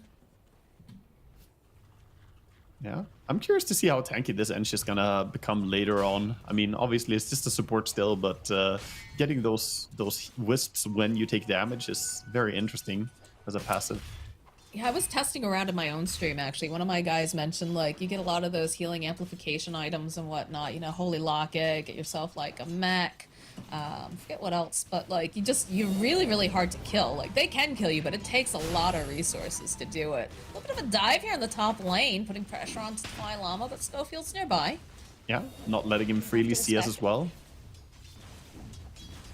So far, this top lane is going great for Fantasy. I mean, compared to last game, where they had a really, really rough start, this is a fantastic start for their safe lane. 28 and 10 last hits on the bench, even confidently denying range creeps under tower here against the Night Stalker. And daytime is just about to kick in 10 seconds. Doom being gone on. Well, they find this opening. They know that he's trying to go for the D-ward. Toss back. They'll end up losing the Doom. Ooh, that is a painful time to die. Play. All those creeps on the tower as well is really costly for him to lose the entire creep wave. I mean, good identification coming out from Heroic, because they saw him dewarding. They're like, all right, we can do this. We've got the damage. We've got the lockdown. Yeah, that's really, really Costly. nice time. Costly. Well, he's back to the lane and he's gonna try to keep farming. He does have... It's interesting he has the Gluttony facet on Doom, but he doesn't have a point in the Devour yet. So, you know, doesn't get those 2 charges of Devour yet. I wonder if it would have been worth to go for one. I know Scorched Earth, usually what Doom players want. Charge towards mid. Charge. He is in Dragonfly, which is a little spooky, but you have multiple supports here. Toss back, try to just push him down, and they will have enough damage to take down Robo-Z as they'll turn their attention to Enchantress, throwing out those chakrams. They'll finish off and get themselves an Enchantress creep on top of it. The double chakram coming out. Good damage there. He was level 5 on Timber, so they probably felt a bit confident on Fancy diving out the tower, but nice timing on level 6 as well to get the chakram and get the extra kill. Gotta praise the supports here a bit from Heroic. That was a good move coming over there. And Razor is strong enough to stand alone bottom. They chase Drake like past the tier 1. We'll have those Wisdom Runes coming up soon. So be curious to see if they get aggressive and try to go for it. Although, tending to think not on the side of Heroic. Yeah, it doesn't look like either team can really steal with the position they're in now. Looks like Shadow Team is gonna stack up the triangle and run over and take the Wisdom Rune for himself. Nobody has really taken it on the side of Heroic though, but we might see them go for it on Night Stalker. I feel like they're so important to get like that extra level, especially on supports. Drake You can get that little extra. slowly being chased down here by Static Link. Looking for the sidekick, or not the sidekick, but the jump forward here from Marcy. Nice, will be able to slow down, but in comes the choo-choo. Here comes Schofield. He's not letting them get out alive as Hector goes and collects that kill. That was a cross map charge there. He's slowly coming in for that kill, and yeah, they get the double kill again, pushing on the tower again. Doom losing creeps, and now eyeing up towards mid. They're quick to just leave the Razor as well afterwards, understanding he's fine on his own, and instead they can run towards this this Dragon Knight perhaps. Runes are spawning soon. Still don't have the level 6 on Doom either. He's been struggling in this line. See that Wild Wing, see the Enchantress. Follow up with Analog. So those sprites are nice. Nice Oh, move. very nicely done. Chakram, no, swinging around. This doesn't look like they're going to be able to make it out now. This is exactly what we expected when we see the draft coming out from Heroic. This is how you want to play it. Just non-stop running at heroes, and the draft from Fantasy is just a little bit too slow comparatively. Like, they're doing fine on lanes. DK is farming nicely, and Bench is getting a lot of farm, but Doom is destroyed in this game, and he needs to recover. Rebound, the kick over onto the bench. There's not much that they can do about this when you have this many heroes running at you.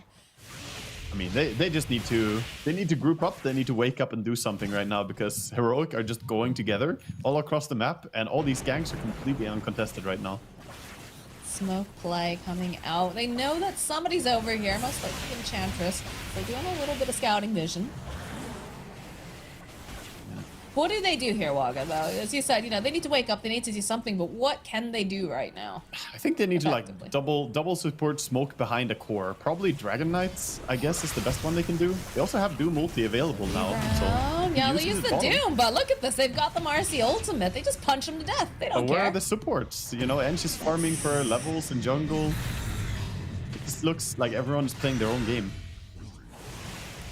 Feels like they're all playing Heroic's game, though. Yeah, they're falling into the trap of just, you know, not really making moves because the opponents are too aggressive, but you need to at least make counter ganks. Schofield, look at this. Venge is feeling a little spooked here. Doesn't feel like she wants to gauge on it. Incoming the Marcy. Disruptions, trying to put a couple stacks here, but some very spooky stuff. Nice swap, though, over onto King Jungles. Put up damage again. Rebound, able to get away over the side here. Hector chases down Shadow Demon. Schofield now running away, but not mid. too much else that they can do. He's here. Yeah, dive onto Edge. Multiple heroes in the bottom lane. Robo-Z. All right, there we go. There's a kill. Finally over to Hector. Should be able to get a kill over onto King Jungles. No, with the rebound. Yeah, last second. There it is, that final tick. Analog teleporting down to the bottom lane. Throws out Chakram. I'm just gonna try to hold this. Do have Divine Llama making his way as well. And they are grouping up a bit more. Divine Llama running straight into three. Uh-oh, I don't think he was expecting that. It's nighttime, my dude. You should have been able to see this. Schofield with the follow-up. He's gonna try to get Divine Llama out, but they're not able to, as Drake, taking a lot of damage, will eventually fall. But this is not looking great for Spearbreaker. It does not have the charge. Corrosive clicks over onto the side. They'll lose Schofield, but the rest of the team, they're back up now as they're coming in. Marcy ulti over onto the Enchantress, but over on the side, Analog ending up getting clicked down as Ector and King Jungles, last men standing currently right here. Can they do enough damage to take down Robo Z? King Jungles will end up dying, and this is looking like a dead Ector. I don't think he's going to be able to do it. No, he cannot. Just 60 hit points left on Robo Z. What a fight for Fantasy. They turned all that around. Dude, so much of that is because Nightstalker didn't get to do anything. He didn't see the enemy because they were behind the 2 trees in the river there. Those 2 trees blocked his night vision, didn't allow him to see the Dragon Knight, and he ran right into him and past him because his screen must have been somewhere else. He ran quite deep past him even. And, maybe he was looking. Yeah, he was looking for something else and got completely caught off there. I feel like Bench can't do this. Like, you can't, although it cancels the charge. I thought Sko was definitely going to go for that. I think he could have too, but a little bit worried, you know, doesn't know what's right behind there. Yeah. Right. He had some cooldown on the ulti as well, on the Spearbreaker. If he had the ulti ready there, I think he would have committed. But yeah, that's a good turnaround for Fantasy at least. And now the gold lead isn't actually that big even. It's less than 1,000 gold lead. Very necessary fight. Of course, it did feel like Heroic had them kind of one by one trickling in. Yeah. Which is never, you know, necessarily the way you want to go for this. But you have the Blink Dagger now on Robo Z, so he's going to be able to make more things happen. But not when there's 3 heroes showing up in your jungle, chopping down your trees. And, oh, here comes Hector. He's going to say, thank you, guys. I'll take that. And pings are coming out because I know Drake's over here as well. Spotted by Nightstalker. Vision, Devi here, followed up. Oh my god. Wow, Marcy ulti as well. And he's just going to use it to farm up the enemy jungle here as well. So it was a little bit of an overkill, but, you know, make the most out of it. And meanwhile, Ensh and SD are team farming the enemy jungle here. Oof. It's because they're scared, you know, there's strength in numbers when there's a Nightstalker on the map. Stick together in the buddy system, but maybe stick with your core. I'm sure your cores would also like strength in numbers right now. Yeah, The 2 supports are nowhere to be found right here. At least they did go in and plant a deep ward, but I'm not even sure deep vision is what they need. They kind of need defensive vision. King Jungle's on the hunt. They have the vision with the Spirit Breaker, and comes Analog. This Ganks trio is just everywhere all at once. Yeah, I'm honestly surprised that they got their hands on the Spirit Breaker again. They're playing it obviously, you know, a bit differently here than the previous game, but showing that the hero can be strong, whether it's core or not as well. I mean, you looked at those bans though; they were all very appropriate bans. Yeah. Because if you take out the Spirit Breaker, you let someone else go through, and that's spooky stuff. A little bit of a swap on the bottom lane onto Devi Llama. Got the Doom on him, so most likely should be able to chase him down. Multiple heroes on the hunt. He's gonna live. He's gonna be fine on Nightstalker. So. Just felt very close on that, but immediately now they're going to look to punish.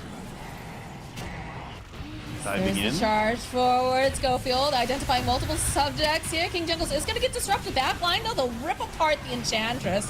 And now King Jungles punching away. A little bit of chase off to the side on the Shadow. He's going to try to go for the Lotus. Does manage to go grab it up, but not going to be enough here to keep him alive as they still have their eyes on this bench. Magic Missile getting tossed out over onto Schofield. Should be able to get that kill, but the follow-up now from Analog. Dishing out damage over onto Robo Z, stealing a bunch of the damage as well coming out from Ector. Needs a couple more clicks though, get Robo Z. This is gonna be a dead bench. Tries to get that swap off, a little bit more damage here, trying to just do whatever they can. Could kill, maybe? That was really cleanly done. They waited with killing Venge. They could have killed him quicker, but they let the Marcy create distance before they finished killing him. So Analog held his kill potential there because they knew if he kills him too early, he's gonna swap and kill the Marcy. So that was a really nice play to, you know, keep your teammate alive.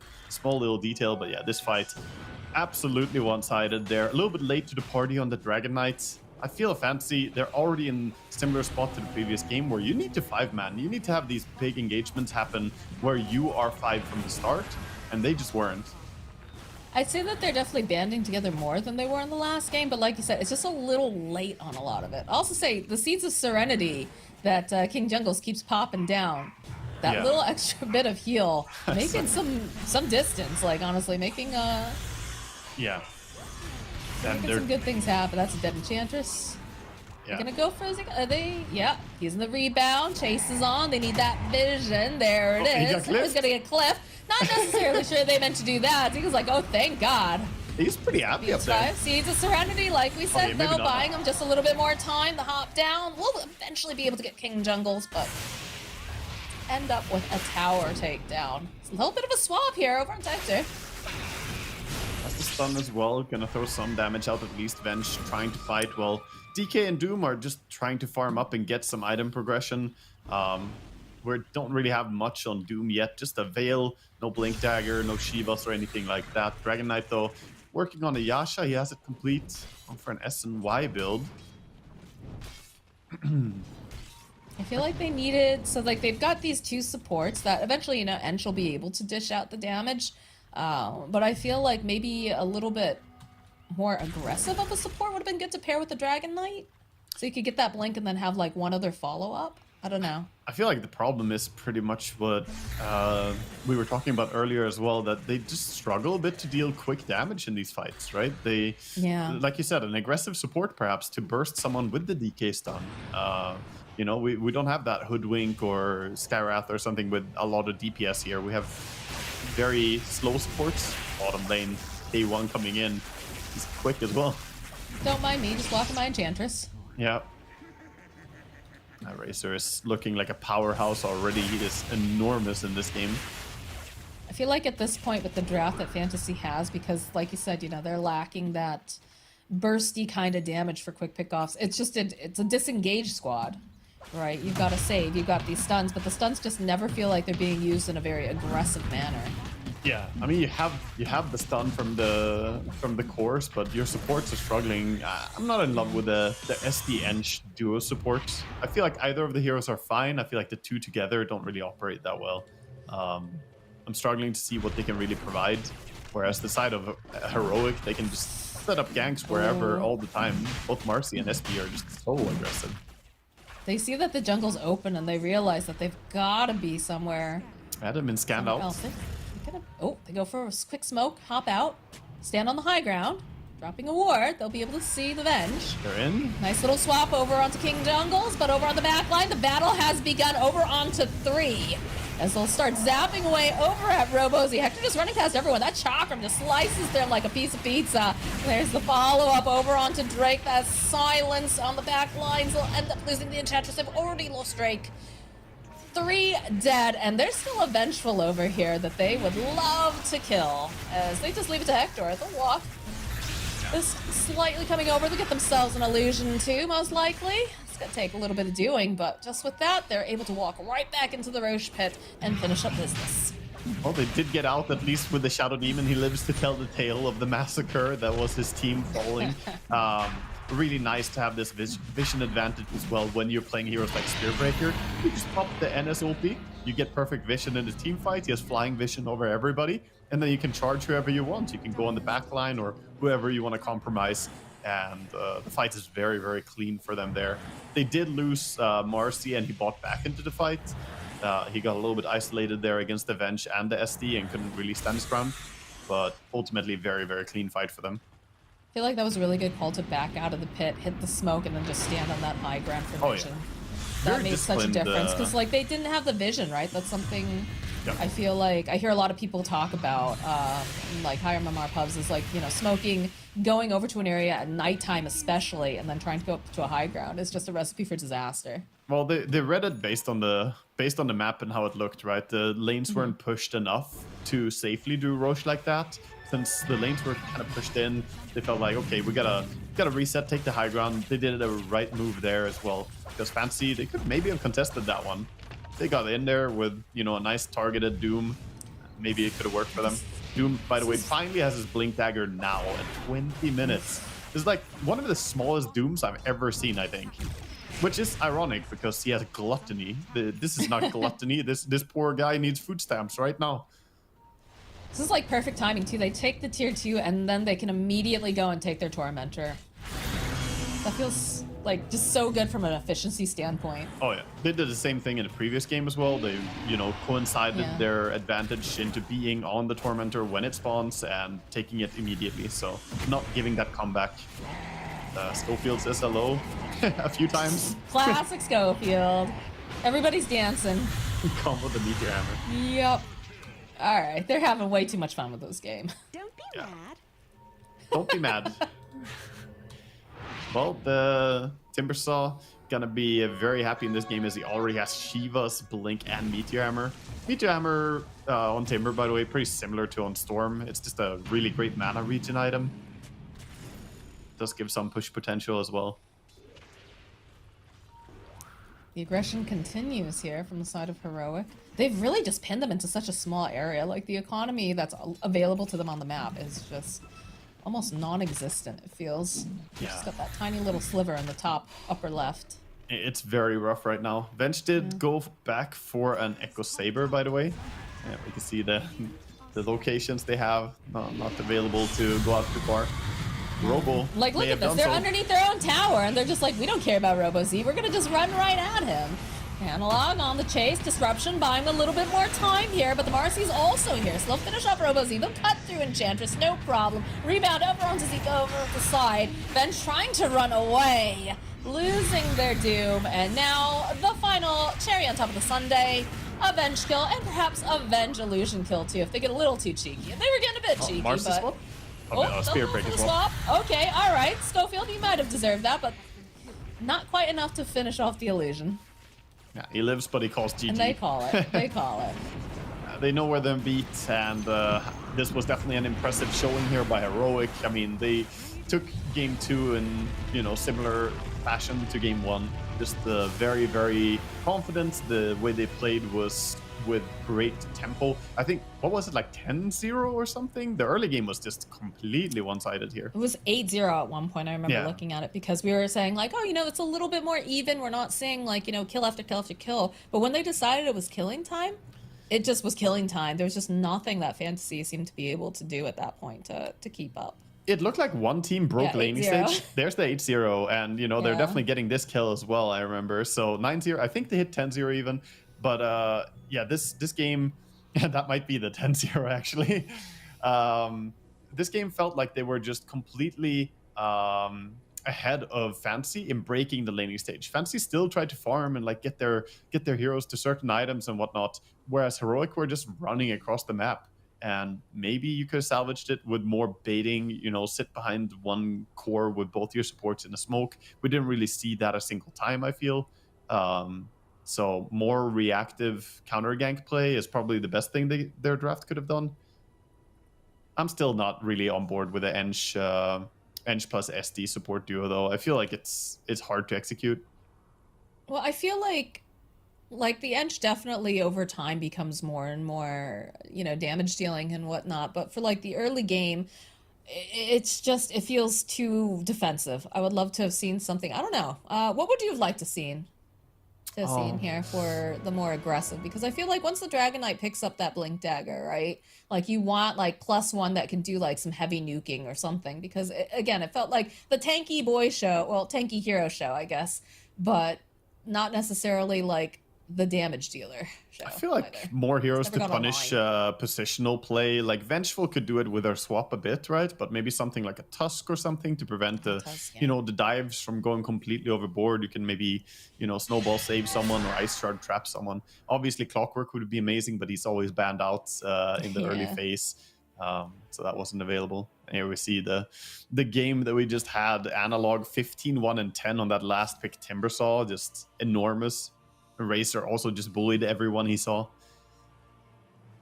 Yeah, who are you feeling was your MVP for this one? Schofield, I think.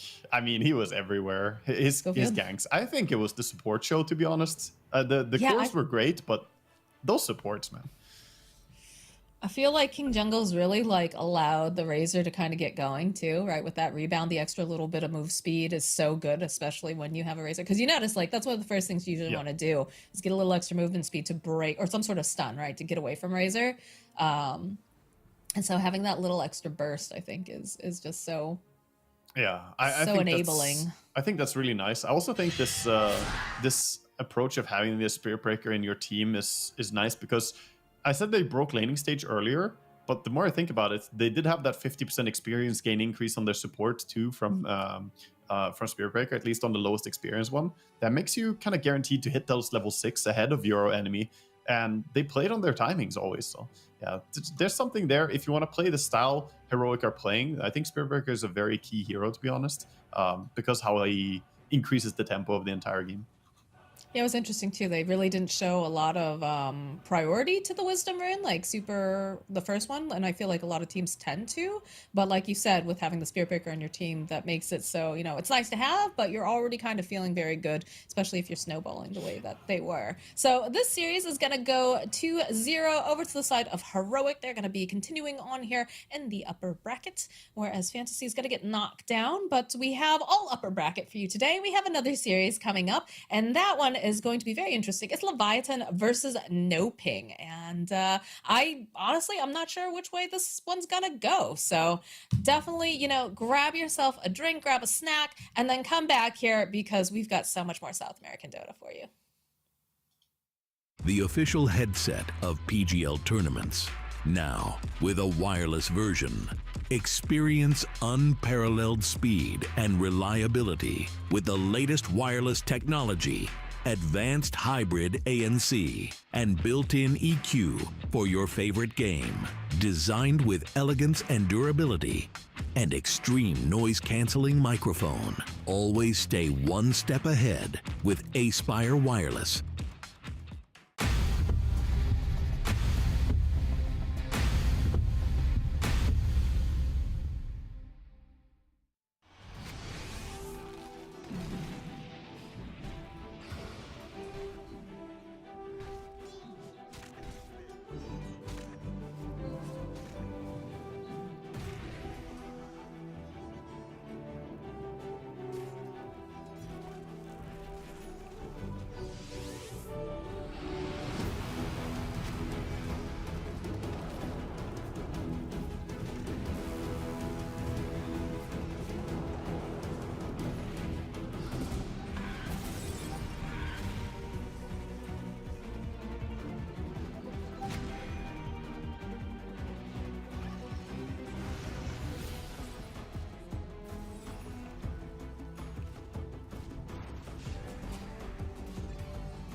Welcome back, everyone. We've got our second matchup of the day here for the South American Regional Qualifiers for the road to the International 13. We've got a draft going already. Get to talk a little bit about these teams while these bands are rolling in. But we've got Levithan versus No Ping, and this is probably our most international match that we have. Yeah, Right, Laga? I think so. We've got a nice mix on the side of No Ping. We got a lot of. Oh, we can talk about Leviathan here as we've got them. We got Kotaro playing from Peru. We have Stoikov from North Macedonia. KP, of course, no stranger to the competitive scene, experienced player from Australia, and we have Indonesia on Zephyr, and then of course one more Peruvian player in Stinger. Yeah, we have quite the international team here with Leviathan. And then, of course, No Ping, we've got Brazil showing up, Oscar from Bolivia, we've got Peru, we have, where was Sebas from again? Ecuador for Sebas, and and then Demon as well from Peru. So I keep losing you here, Waga. I'm sure you're talking. I'm here, Moxie, I promise. Yeah, I'm not sure what's going on here, but yeah, we have quite the team here. Leviathan, of course, was the invited team. No Ping is from the open qualifier, so they're going to have to put up a good show. But again, we have a lot of these players that are no stranger to even the international scene with like HFN and Oscar. Yeah, they have the experience from before. They've been here before, played in these type of games before. So we'll see. HFN always a fun player to look towards. I think for me, probably going to be the most exciting player to keep an eye on in a lot of games that he's in, just because his personality. We talked a little bit about him before, right? He's a very emotional player, but that can be something you can ride or you can like fall on it, right? It can be both a benefit, and it's very double-edged sword to be an emotional Dota player. Interesting to note when we take a look at these bans again, very, very meta for the most part. The Invoker, I haven't seen a lot of that particular ban. That's going to be targeted towards Sebas and the Shadow Fiend taking out those early kind of mids. There's still a Witch Doctor available, and we saw how devastating that hero can be. Yeah, I'm wondering if we're going to see it picked up. Weaver, of course, coming through as a first pick, and a reaction Rubik, which is good against the Shikuchi. You can steal it now and get yourself a nice little mobility tool for your Rubik. But yeah, like you said, Witch Doctor ignored thus far. It wouldn't be the best against Weaver in lane, right? Weaver is one of the supports that can kind of deal with it, maybe, since you have the mobility to get in and out of the Voodoo Restoration. But still an option for No Ping to take. They can just play, +4 Weaver and then have a +5 Witch Doctor for themselves. Yeah, there's definitely the option available. No Night Stalker here, also removed. Man, I'm disappointed we're not going to see Clockwork. I think that hero is so fun right now, but I understand how absolutely nasty he could be during laning. He is. I mean, it's so gross. If you get caught in the cogs, and the cogs, the big thing that people haven't thought about so much, or that isn't discussed much at least, is due to his facet, where it makes the cogs larger, the pinball facet, you also pull people into the cogs much easier. So you can be pretty far away, think that you're safe, and then suddenly you're just caught in this, dome of mana burning, and then you're incapable of fighting.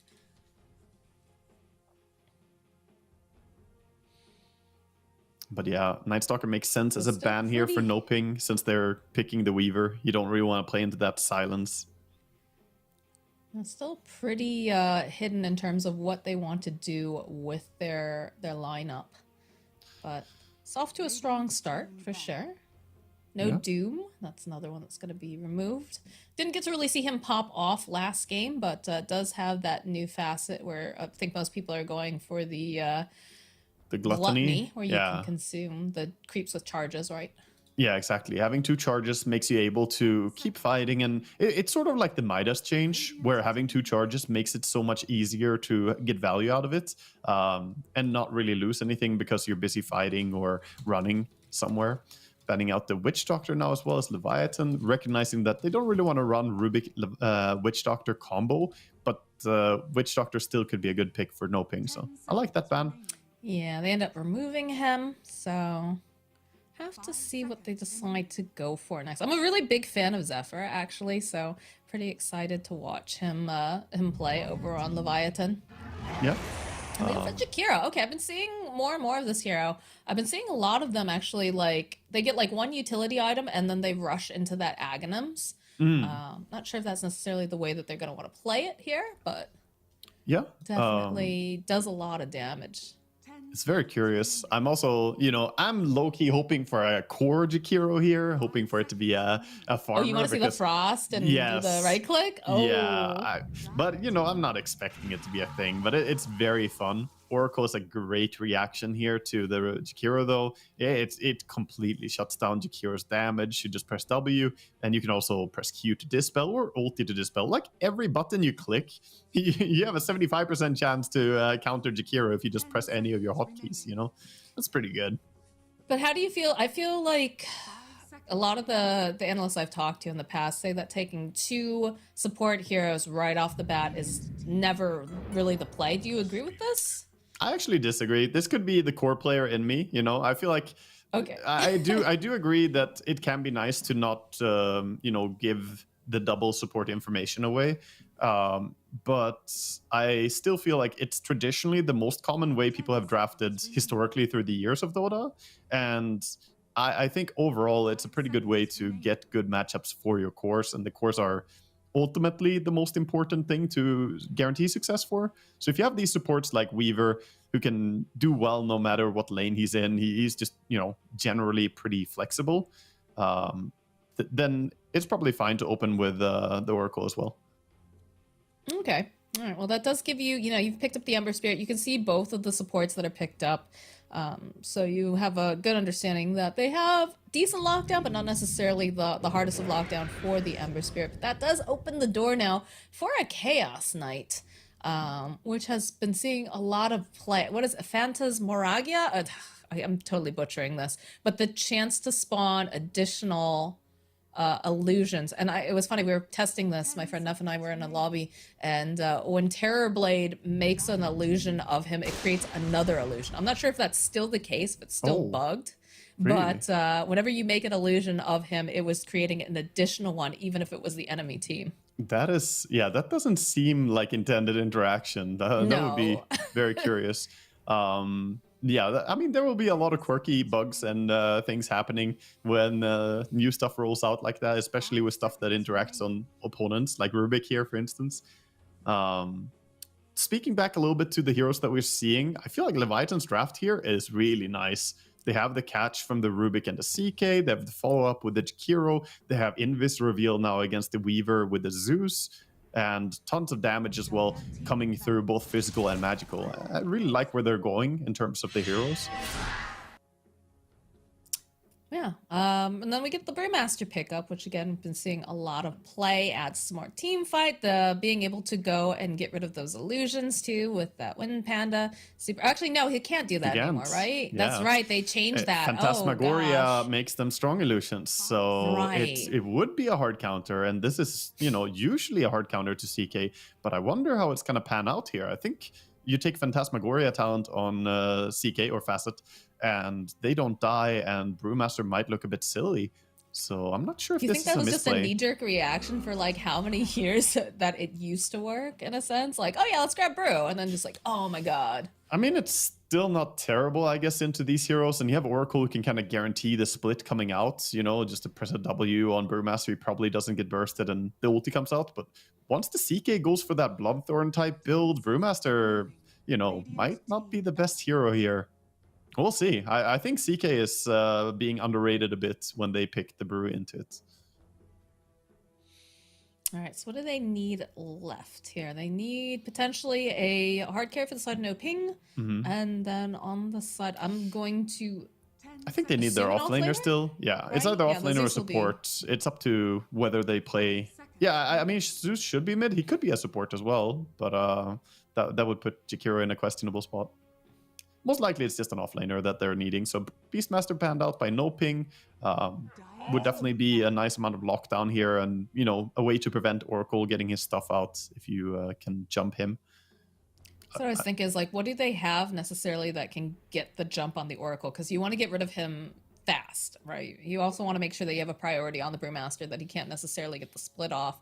So do you go for something like I feel like a Legion is not the play here, but No. something that can hop into the back lines? Primal perhaps? Beast perhaps could work. I feel like something, yeah, even could run a Centaur still. We keep coming back to that hero. Still pretty damn good here for increasing mobility. They ban out the Slardar. Definitely another hero that can get in there and, find your opponents. Also would get more vision against the Weaver, so could play a factor in why they ban it out. But I completely agree that anything that can either give good vision or have the mobility to get on that back line is priority. What about, hear me out, I know he's not the strongest right now, but what about a Mars and being able to use the facet where you can't see inside the arena, so it makes it so that way your Oracle has to be tied to the hip, which is excellent in the case of like what they're dealing with. That's actually a really good idea, I think. I think the Mars vision removal against Oracle would be so annoying. Imagine you want to save someone and then your screen just doesn't work for that part. I mean, your core's just screaming at you. Yeah, save me. That's when you buy Blink on Oracle and blink in like an angel to save him. Oh my god. Well, that would be, I think it definitely could work. It's not a bad mention at all. No Ping gonna pick up the Tiny here as well. Give themselves a pretty good amount of AoE damage. It's gonna be the Pango. Okay. Is this the offlane Pango? Yeah, because we've seen that a lot actually lately. Yeah, that's something that Falcon started doing like months ago even. They started playing a lot of offlane Pango and, showing the versatility of the hero. That he's not just good on mid. And they're going to bring it here. KP playing it. Now what is his passive called again? Pango's passive, it's like... You mean the facet or the... No, his innate. What's his innate called again? The innate is Fortune Favors the Bold. Fortune Favors the Bold. I was watching Trent cast the other day, and he's like, this feels like a bait. It feels like it should be so good. 40% chance to, like, have things not actually a proc or whatever, but, like, he's like, I feel like it never is that, like, it should be good, but it's not. What are your thoughts on it? It's only when they are supposed to proc onto Pango. So that's the little caveat, So if you have Maelstrom, for instance, it can lower the chance. But what if you hit someone else, then the Maelstrom still has normal proc chance. It's not that strong of a facet, or innate. I feel like there are a lot of stronger innates. Then again, I always come back to, there's always Enchantress who has the one extra neutral item drops when you drop your first one, which is, I think, by far the worst innate, at least. So it could be worse, take what you get and be happy you're not an Enchantress main is usually what I think. I'll have to see how it all pans out. And this I'm honestly not sure who comes out on top of this one. Like, based off of the draft, how are you feeling about these teams? Little bit concerned for No Ping's draft still. I like it. I think overall it's, got a lot of merit to it. But I really like what we see from Leviathan here. I think their draft's straightforward, tons of damage, very quick. The Pango gives them all the team fight they were missing as well. I was happy with it before they added the Pango, and I think now with the Pango, it gets even nicer. Also, I want to sort of segue into Pango's change, by the way, on the ulti, that he does damage based on how much attack damage he has when he rolls into someone. Is definitely worth exploring more. I've seen a lot of Pango players go for, some physical damage, even Desos for minus armor applied with Aghanim's Swashbuckle. It can do an absurd amount of damage to just roll into someone, which is a little bit terrifying. His scaling potential is higher than before. So what is your go-to build? Like, again, everybody is trying out new stuff, right? They're experimenting. They're trying to see, what is good, what's going to be the best. What do you feel is like the optimal build currently? I've been liking the double bracers, power treads, like Echo Saber type stuff into then having. I mean, Maelstrom is still good, but I think Echo Saber gives you really, really nice mix of damage and stats. Seen that be pretty successful. Both teams smoking out here. Jakiro dangerously walking out, but he is. Well, Stinger has found 4 people, but clings to the safety of his tower. Everybody's thrown out their mid wards too, so. Stoikov just looking for some vision on mid. He is running into the tower attack range here, but he's not getting shot, so that tells him there's no vision on mid. As when Sebas wanders over, he'll take one little pop shot. But what other teams has Stoikov been on? I can't remember top of my head, but I definitely have seen him a lot. So Seen the name, yeah. I'll have to look it up for you. I'll see. You can keep an eye on the players.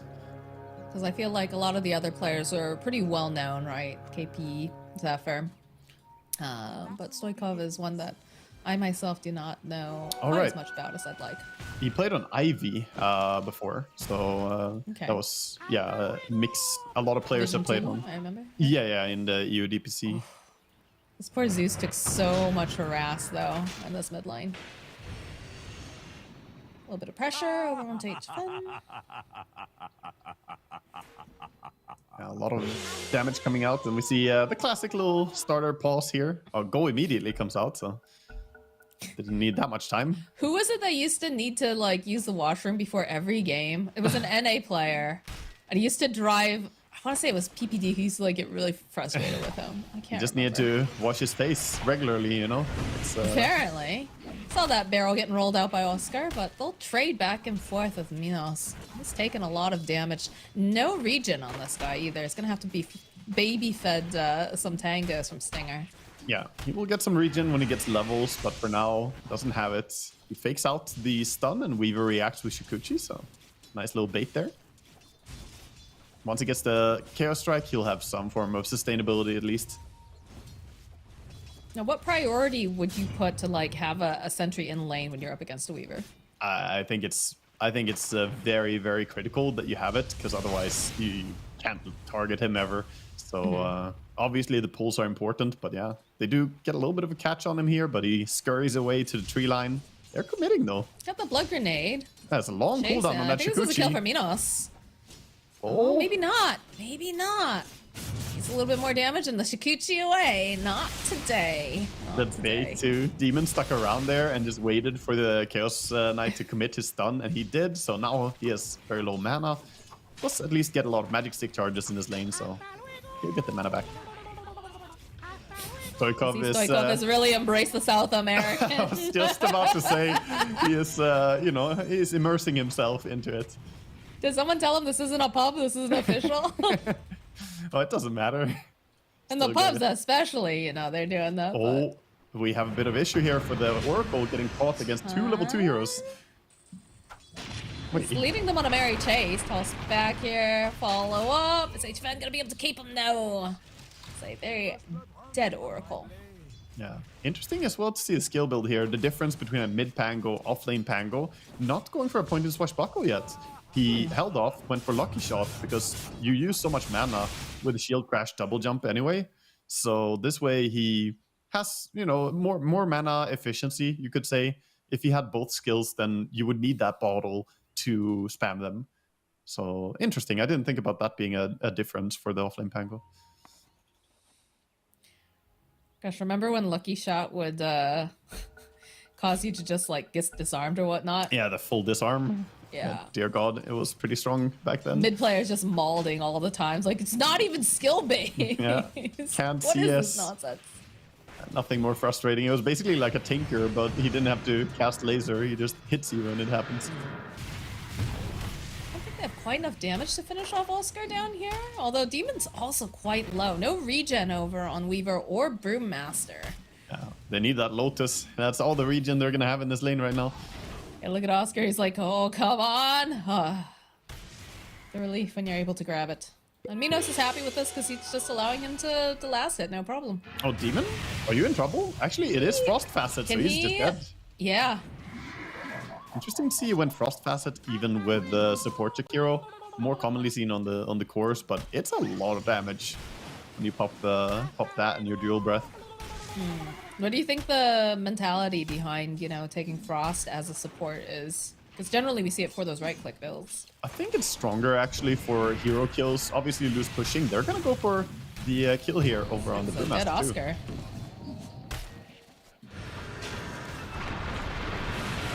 I mean, it's working out for him. Top lane, a lot of creeps here for Dire.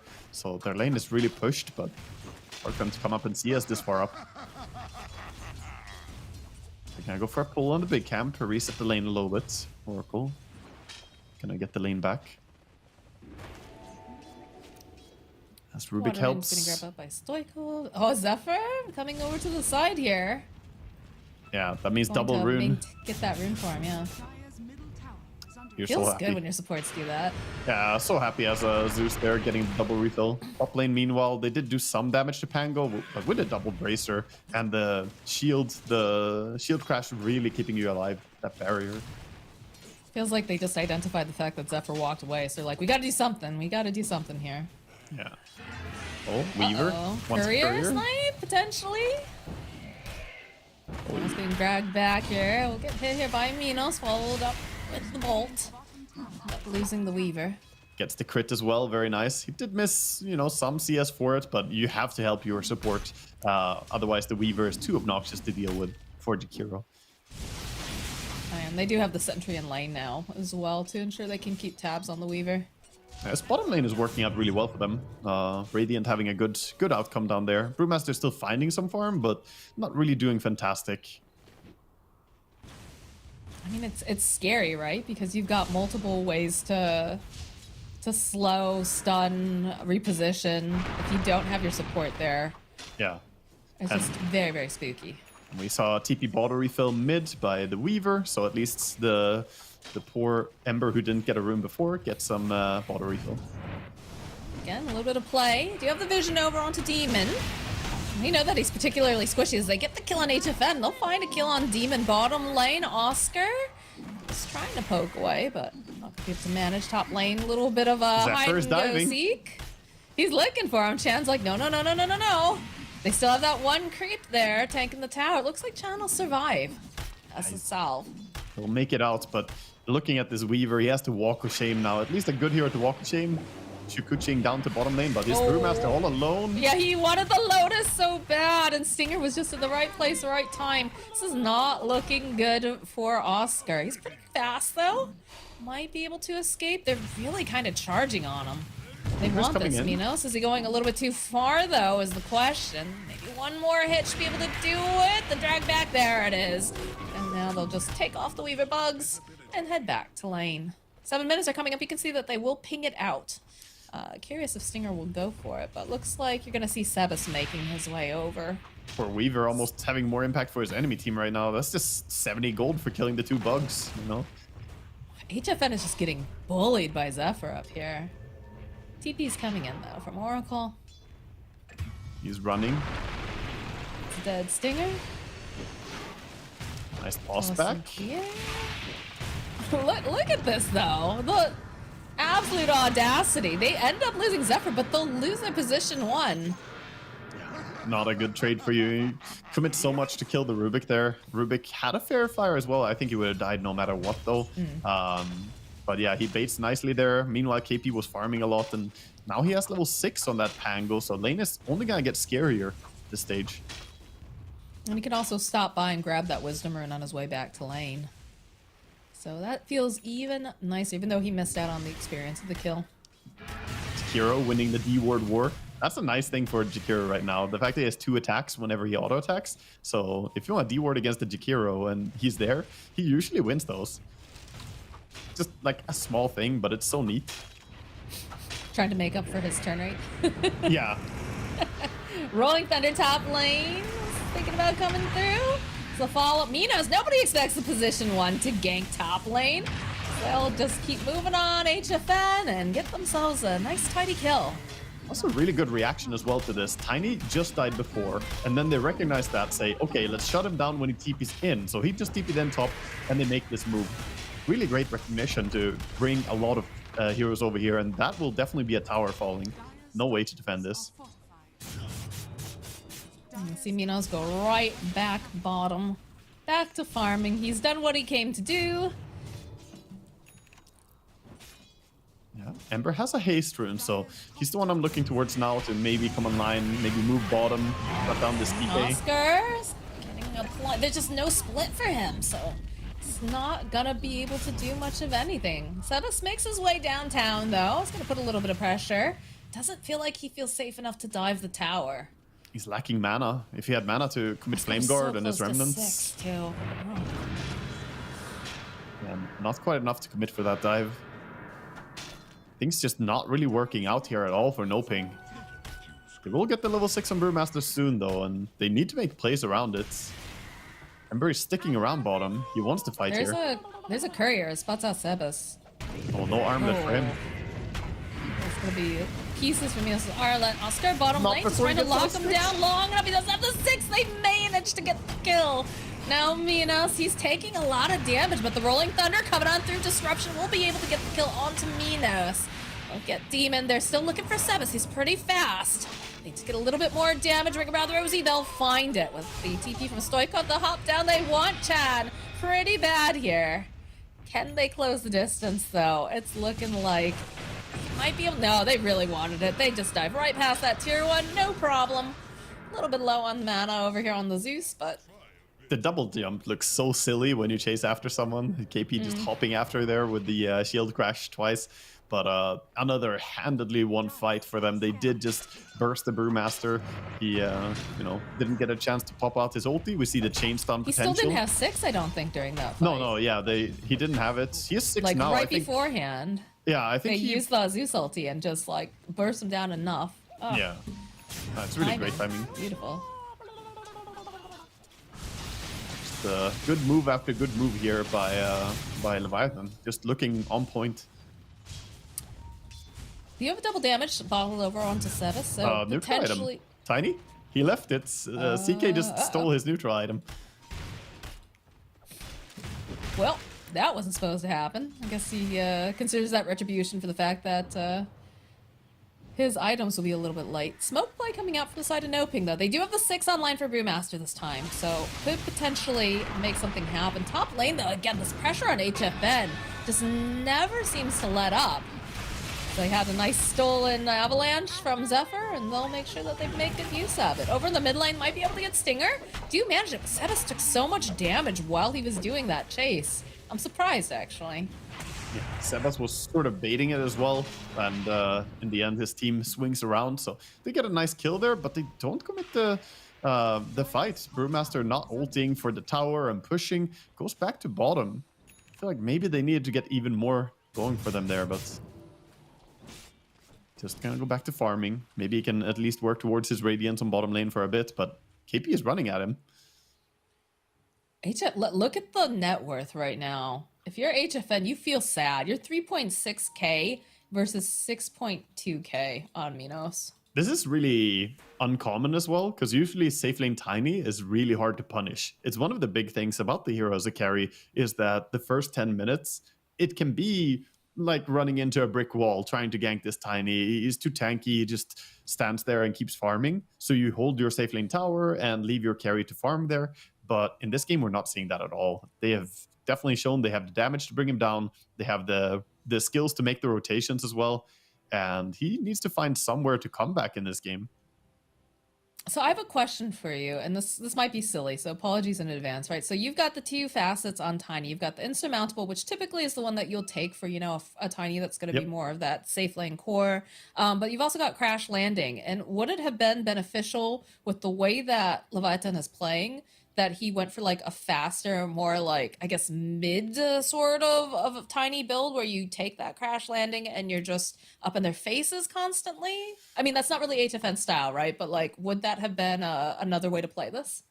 When you have an Ember on the team and a Brew? You could maybe play more aggressive with some points and stuff, but I think ultimately it's very risky to do it because you're not that strong. Even if you try to go for those things, and the Insurmountable it's just too good to pass up for carry Tinies. But I am a big fan of the Crash Landing facet if you're playing mid or off lane or support. It actually does an absurd amount of damage when you toss. But just from this safe lane, I think he's kind of locked into this. Understood.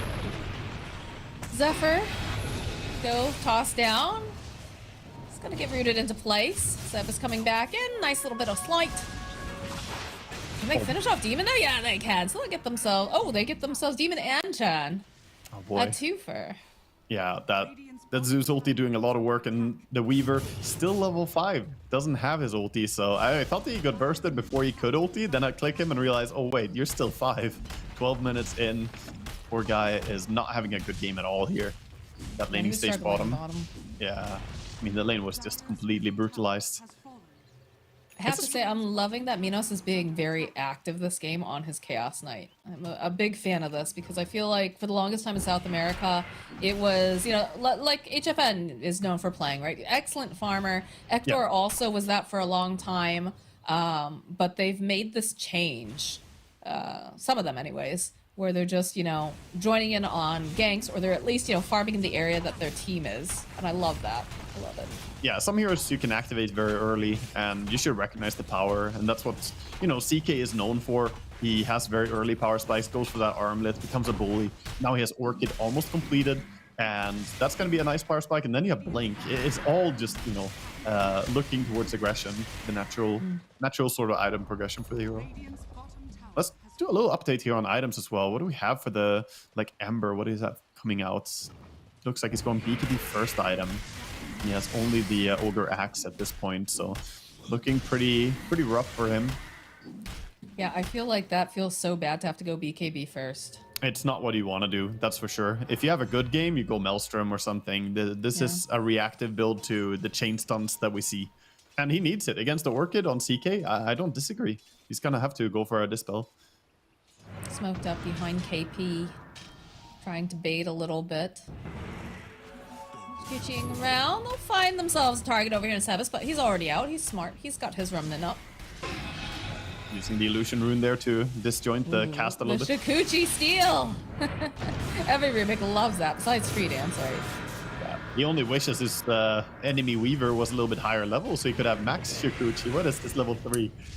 What is this nonsense? Get out of here. Yeah, that is an amazing spell to have. Basically turns him into a like plus 1500 net worth impact hero right now, it feels like. Looks like Rubik went for the Frugal Filch. Yeah. Instead of the mana cost reduction instead of the AoE. Not going for a massive, I don't know, avalanche in this game. But the mana cost reduction, I mean, he has 36 mana cost for casting his Shikuchi right now. It feels super nice. Okay, yeah, so we looked at Ember. Ember's going for the BKB. Yeah. Tiny has his Echo Saber, and Brew is the one we're kind of waiting for on Noping for them to be able to make a move in this game. They're 9,000 gold behind, but they need this Radiance. He is 3.3k gold, so Relic is very close. But that doesn't really change anything. He needs the Radiance before he can threaten anything. So this bottom tower being set up by Levithan, probably not going to be defended. But our boy Oscar, he made sure he got that magic wand. He did. He saw what happened in that other game, was like, nope, I'm going to have mana for this. You better buy a magic wand if you play against the Zeus and Rubik and Pango, all these heroes. That's going to be bottom tower. And Zephyr doing a little bit of scouting over here. Stinger in a nice position. Just kind of hiding out in the tree line. Waiting for the perfect steal. Throwing a question mark towards the tier 2 tower, looking to at least force out a glyph here. They're probably not expecting to get this tower here, as a glyph could just kill the creep wave, but they are at least pushing it. This is where that fire facet would have been nicer for Jakiro, right? So it's a trade-off, but I do believe he chose the right facet since he dominated his lane. They really want this tower. They're using the Phantasm and everything. They're trying to push them into... Yeah. Ooh, they're beelining towards Sebas here in the mid line. So up the Shikuchi on Zephyr. He's gonna wander over, but again, Sebas has his remnant out. Safe. They'll take the tier 2. That was probably closer than expected there, that he could have gotten nuked. The Zeus ulti was ready. If he got the telekinesis on him, it could probably have been dangerous for him. Yeah, we have great control right now by Levithan, just playing the map. I like that Stinger is even going on preparing the Ancient stack a little bit here.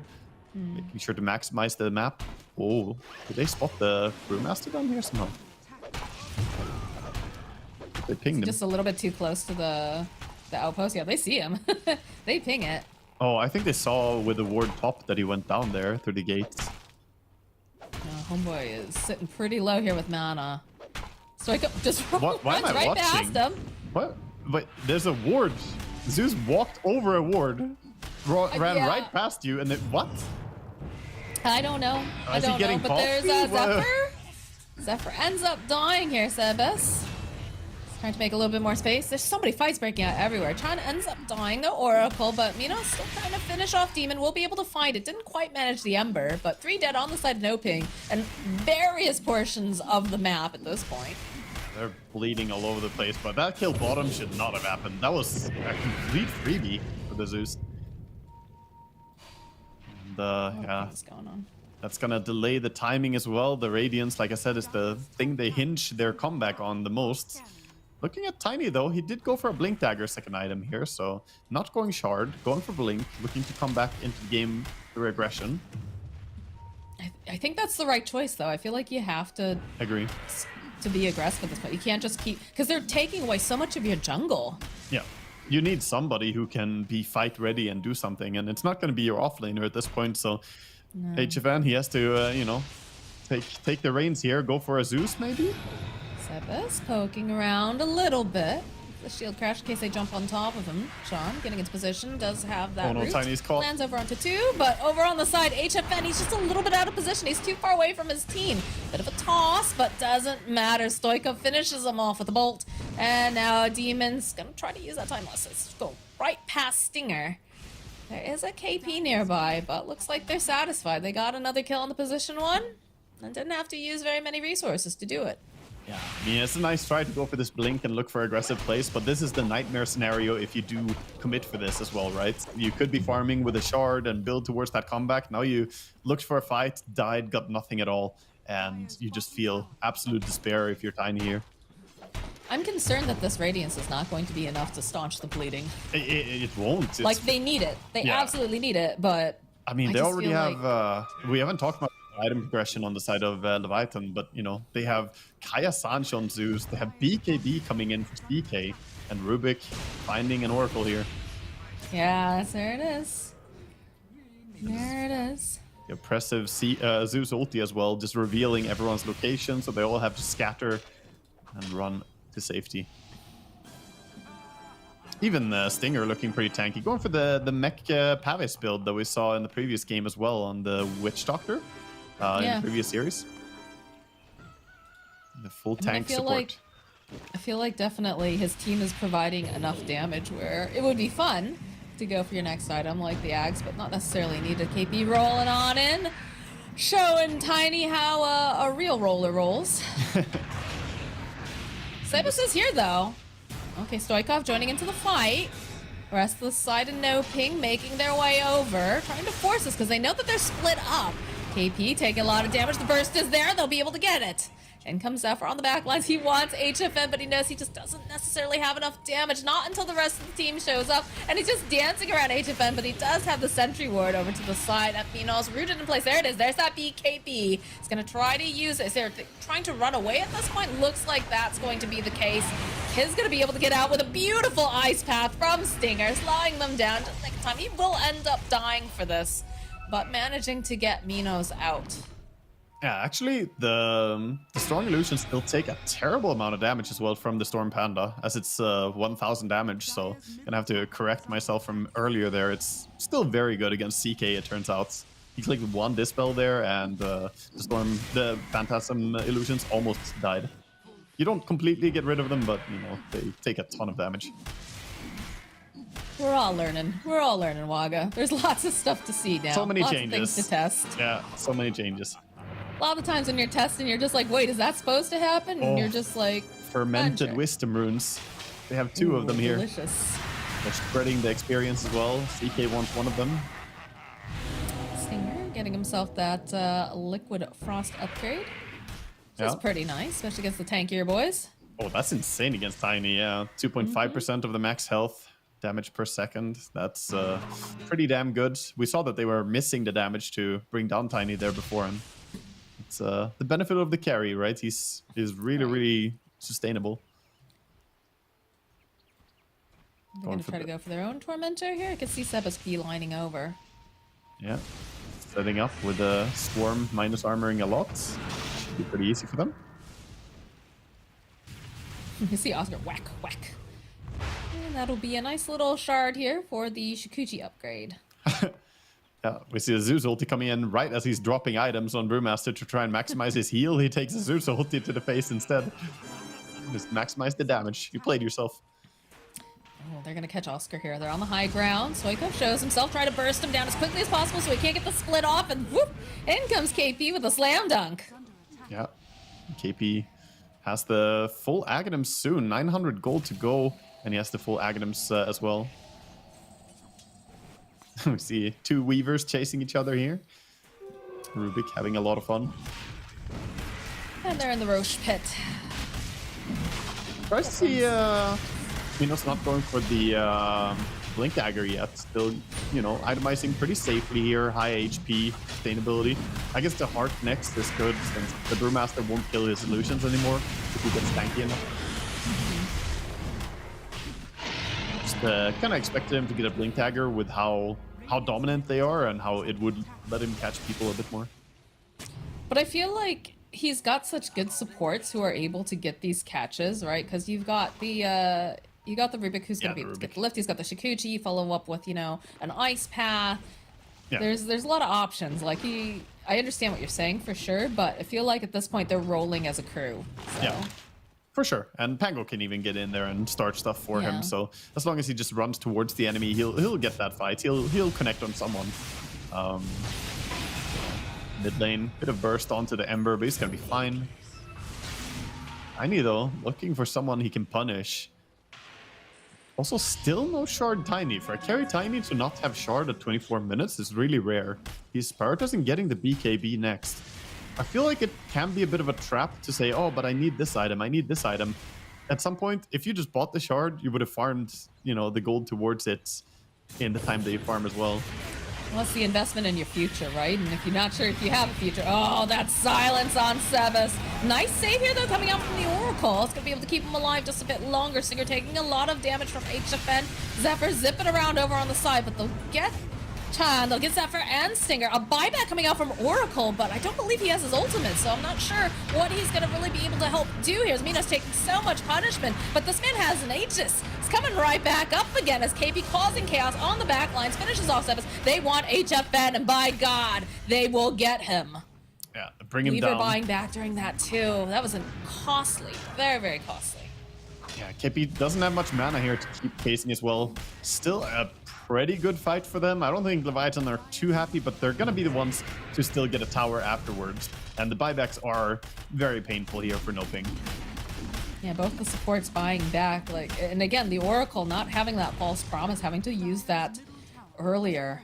It was a nice save though. The save onto the Ember, he kept him alive and they got a lot out of it. But yeah, there's just too much. You can't save everybody. That's the one weakness of Oracle. You pick your favorites. Lane, Oscar gonna try to just teleport out. They don't have Zephyr close enough to be able to get a lift, so he will survive. No Shikuchi anymore. He lost it, so can't quite make that catch. Here we see the initial go. Good go onto the Ember and last second false promise and then run away. And they run people down. It was a good start to the fight, but due to that Aegis, you know, it changes the entire dynamic of the fight. That's why we saw them not focus the CK as well until they killed everyone else, basically. If I'm an Oracle player, I'm just like spam clicking, like don't slide, trying to just time that just right so you don't miss. Yeah. With everything going on over there. It was nice positioning by him for sure. It's gonna get more compromised and more difficult though, as you know, we progress later into the game. The more items the CK and the Pango get, the harder Oracle's life will be. We see a Bloodthorn actually on Minos, not going for the heart they initially wanted. I believe he had that. Did he have that in the last fight when they jumped in HFN? Well, I mean, dead HFN again, but... Rolling Thunder over the back lines. I see Chan. They want to get rid of this guy. They know that he is the healing force. And now Sebas. Ooh, he's taking so much damage. He's going to try to run away to a Remnant, but there's just no place for him to run from the side of Leviathan. That's a triple kill for Minos. He tried to illusion dodge there. He held his BKB on the Ember. He tried to illusion dodge the stun from the CK, but it still landed on him. It looked a little bit odd. I thought they would get the disjoint, but it still hit him. I feel like there was a lot of things being thrown at him at the time, too. Yeah. But definitely costly. Yeah, I mean, they're bleeding a lot right now. The Brewmaster is trying to get something done on the other side of the map. Weaver is doing some ratting, but this is mid. And it's so much easier to crack high ground now. The glyph changes, you see them go for range racks first, not allowing that melee racks glyph reset. But that also I don't know if they could have taken the Melee Rex if they went for it first, because the backdoor protection kicks in due to Weaver. Maybe they could have gotten the Melee Rex, I feel like. Hindsight is 2020, I guess, but at least they do some big damage. Move towards top. Look how close to the base Oscar is. He's just like, all right, they're not going to be coming home anytime soon. I'm going to farm up their camps. Yeah, I mean, this is what we call Vinland. This is, you know, when all is despair, when people are fighting for whatever little farmland there is, then you have the dream of a green field where you can get whatever you want. And this is it. The enemy edge of the map, Vinland. Also, Weaver has found his own little place farming on the enemy side. He checked for a wisdom rune. It wasn't there. No, he just grabbed it. Oh, he did grab it. Yeah, he did get it. Never mind. But they're losing towers. They're losing real estate very, very quickly.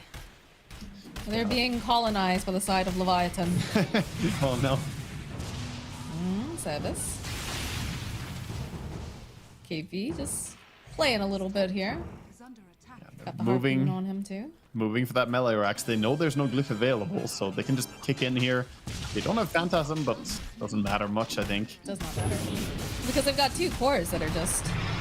Oh, okay, there it is. HFN just runs in with his face. Oh my god. All right, they managed to get the false promise off just in the nick of time, but this is taking way too much punishment. It was a noble try, Chan, but I'm not sure that's going to be enough. And indeed, it is not. As they're just ripping through these heroes. A couple of the swarm getting tossed out. KP's taking some damage over here on the side. Trying to grab Demon. Doesn't look like they'll be able to quite finish him off at Sebas with the BKP. Looking for these slides, trying to find it, but Demon ending up dying. They really want KP. They just want to do a little bit more damage, and they will take him out. But now Oscar on the back lines. Mina's just slapping away. And now Sebas in no man's land. No health, no mana.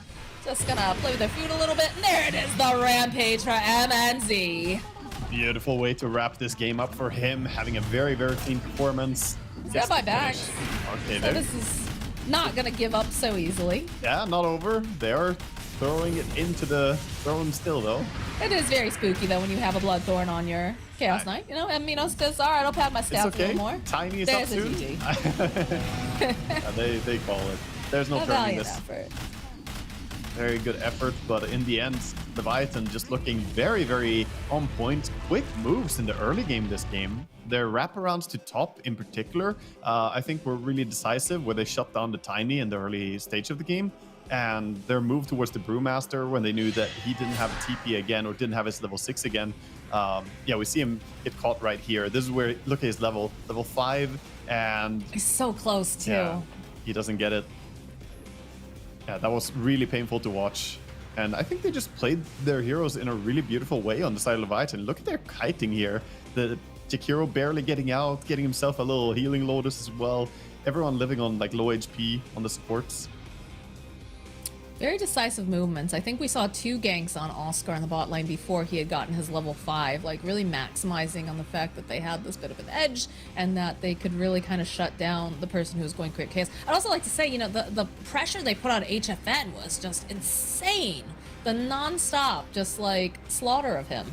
Yeah, for sure. He was just not allowed to do anything this game. I mean, it was a nice try with the Blink Dagger before Shard to try and come back into the game maybe somehow, but he just didn't really find the opening to do it. It wasn't just him having issues, right? The Brewmaster was very delayed, and Ember, well, he had a pretty decent game. He was kind of forced into this BKB first item, and as a result, you're not doing that much damage yourself. I felt like no lane really had the outcome that they would have preferred. Like you said, you know, Sebas lane wasn't awful by any means, but just there's so much of a threat coming out from every other hero on the side of Leviathan. He just was unable to get what he needed. Yeah. And do what he needed to do, unfortunately, for the side of no ping. Yeah, I mean, there was the Rampage as well. And yeah, I think this game, it was pretty much decided again in the first 10 minutes, similar to what we saw in the first series. I want to say every single core on Radiant were well ahead of every single core on Dire. Like the lowest farmed hero on Radiant was 4.9k net worth at 10 minutes, whereas the highest farmed on Dire, the Ember Spirit, had 3.8. So they were just very, very far behind as the laning stage ended. And even the supports, we saw a big difference there too. Both supports having a great time on the Leviathan. Yeah, and I think this is really interesting for both of us. We were saying, we're not 100% sure how this was all going to pan out because Leviathan is a very mixed team of different, players from all over the world, but they played beautifully today. And it feels like, Minos has a very strong, and again, he's our MVP here, had a very strong understanding of how he needed to play with these heroes and with his players just in general. It felt very smooth and very efficient. Yeah, they were on the same page a lot, and that's the crucial thing. What we saw from Noping, I think Oracle had a jump scare when his Tiny jumped in towards the end of the game there, because I was watching Oracle. He's like, yeah, I'm running back home. I'm going home. And it's like, oh God, my Tiny ran in. So they didn't seem to be on the same page as much as Leviathan, and that's what they need to do. Need to communicate in these games. Absolutely. So they do have a chance to redeem themselves because it is a best of 3, and they have the chance, to stay up in that upper bracket if they can bounce back, shake off, the bad vibes or whatever, come back in fresh. But we are going to take a quick break before we do that. So go stretch, touch some grass for a moment, but then make sure you come back inside and you continue watching our SA qualifiers here. The official headset of PGL tournaments. Now, with a wireless version, experience unparalleled speed and reliability with the latest wireless technology, advanced hybrid ANC, and built-in EQ for your favorite game. Designed with elegance and durability, and extreme noise-canceling microphone. Always stay one step ahead with Aspire Wireless.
So you've had a little bit of a rough go if you're no ping. You've got your back up against the wall. Leviathan just, played all their cards right. What do you do now? You shake it off, right, Waga? You shake it off and you go into game number 2 ready to slay. Yeah, I hope so. I mean, it's ultimately, the mentality you have to have. You got to learn from the good old no-tail, you're still going to have to win, 2 games no matter what. It doesn't matter if you lost the first one, just reset. Every game is an individual, isolated experience. Hopefully that's what they can do, because we, talked about how there are some players who might be more or less emotional after a result. You want to fuel and get angry here, if anything, and, prove them that you can play more adequately than you did here, because Noping, they just didn't really set the pace at all there. They just kind of got taken by the aggression by Leviathan. The supports were everywhere and the cores were devastating too. Yeah, Leon Arthur actually posted a thing on his Instagram, and he was talking, it's a Roger Federer quote, but basically saying, like, each point is just a point, and if you miss up a point, you just got to let it go. You let it go and you focus on the next point coming up, because there's nothing you can do about it now. So just be hungry for the next point. Always be hungry. Don't worry about the previous ones, because in the end, again, just a point in the grand scheme. So exactly, you got to be on healthy amounts of cope when your back's against the wall. That's always how it is. And I like what I see here going into the draft for this game too. We lead with the classic, the most Dota classic there is after Pudge, I think, is the first pick SF. Just it shows confidence. This is what you gotta do if you're an SF picker. Don't hide it last pick, just go in there. But then the immediate follow-up, Sebas has been playing so much Keeper of the Light mid. So you see that SF going mid, you're like, easy. We know exactly what we want. Unless it's a bait. It could be a bait. They could put it in a different lane, but you have that flexibility going on where you can kind of reposition. Yeah, there's some flex, but there are not that many heroes that are happy against SF mid now, and I think you're right. Coddle, he doesn't care that much about the race combo, because usually he can stay very far back. Only needs to get in for those few auto attacks on the range creep here and there on the early levels, but pretty good reaction to the SF, I feel. All right, taking a look at what's available, because, there are quite a few heroes now that are extremely strong. We've seen the Witch Doctor pass. They take out the Tusk as a way of, having that save, a little bit of the initiation, but still glaring to me, the Witch Doctor, the Spirit Breaker. Yep. I was going to say, the Spirit Breaker being in the pool still is a nice hero against both these mid heroes. They're heroes that you want to be able to get on top of, Caudle especially being so susceptible to being run at and jumped. But even against SF, a few repeated ganks against him when Caudle hits level 6 and you can take over the game. They're going to get the Night Stalker, another classic we've seen here. They take the light and the darkness in their first 2 picks. It's the Dayman and Nightman from It's Always Sunny. Yeah. Oh, it used to be such an anti-combo, the Caudle and Night Stalker, when he relied on daytime as Caudle. Those days are gone, though. That and the Phoenix, right? Phoenix Egg, like with a Night Stalker. It's a little bit of daytime, and Night Stalker's just like, Yeah, that's anti-combo, because it supersedes it, and we actually do see it. You can turn off the Ascension a bit. Do you even... It's also just great in lane. I don't know if you even keep the damage from the Ascension when he pops it. I mean, obviously you lose the Hunter in the night, but do you keep the bonus damage? I guess so, because it's still on the buff. But yeah, if they both click ulti, Phoenix will turn it today. That's how that interaction works. You gotta get a Dawnbreaker in here as well, so you can benefit from all these shifts between day and night times, so you can get the vision of use. I mean, that's... The map hack. That's not bad, actually. Like, it sounds so anti-synergistic, but, like, even if you... Say you're no ping, you get a Dawnbreaker, daytime comes, you get the full vision, you set up your gank, and you immediately hit nighttime for, like, that's actually a thing that could work. It is very interesting. It's kind of gimmicky. It's very gimmicky, but I also like to see it. Yeah. Who was it who said? There was someone who said, I think when you charge if Spirit Breaker charges Dawnbreaker when daytime hits, you get the global vision, I think, because you share that unit's vision when you charge them, I think. So really? Yeah, it's some interaction like that. Someone told me they were playing Spirit Breaker and they got the map hack from Dawnbreaker. That's so silly. But yeah, Well, is it a bug or a feature? yes, I don't know. yes, it is Moxie, the classic. Is it? Well, we see Ogre Magi picked up here from Leviathan, so a little bit of combination with the SF, get the Bloodlust and the minus armor from him, and you get a nice synergy between the Phoenix and Ogre. I like it. You know, you have one big melee hero going in. You also have a pretty tanky Phoenix in the backline. Gives you a little bit of team fight, which is nice for sure. And then eventually, you know, the heal coming out from the Sunray. Yeah, I think also Ogre is underestimated right now still. That hero is pretty damn good currently. We didn't see it be too successful earlier, but I think as long as you can survive the first level, it's really, really strong when you hit the power spike on level 2 and get double point and ignite. We'll see what Noping want to react to here. Obviously, they have a little bit of a mix here. They have Caudle, who's great at chasing, Nightstalker, who's great at providing the vision. Would like to see more heroes who can abuse this vision advantage they already have. What about a, I guess Mirana doesn't really, but like they need an egg hitter, right? They do, yeah. I mean, a Mirana is a possibility with... It can be played. We've seen some Mirana here and there. I feel like people are still a little bit hit or miss on the new daytime. They go for another one though. The Snapfire, the classic. Yeah, press the E and you make omelette. Question. I assume this works, but it's like, it's a weird thing to think about with the new Mirana ultimate, right? The sun goddess thing. That would give the buff to Nightstalker. Yep. As well. During... Yeah, I don't know, my brain, my lore, my brain. The lore, powered by day and night. He is Blade. He walks among us. They're gonna go for a Spirit Breaker here. So I was asking for heroes that can punish the enemy and utilize that vision advantage you have. Now you have Snap with the ulti, and you have Spirit Breaker with the charge. I like Noping's setup here. So I'm assuming the Ember is gonna be going back mid, right? Yeah. And then you're going to put safe lane Shadow Fiend. Do you pivot here?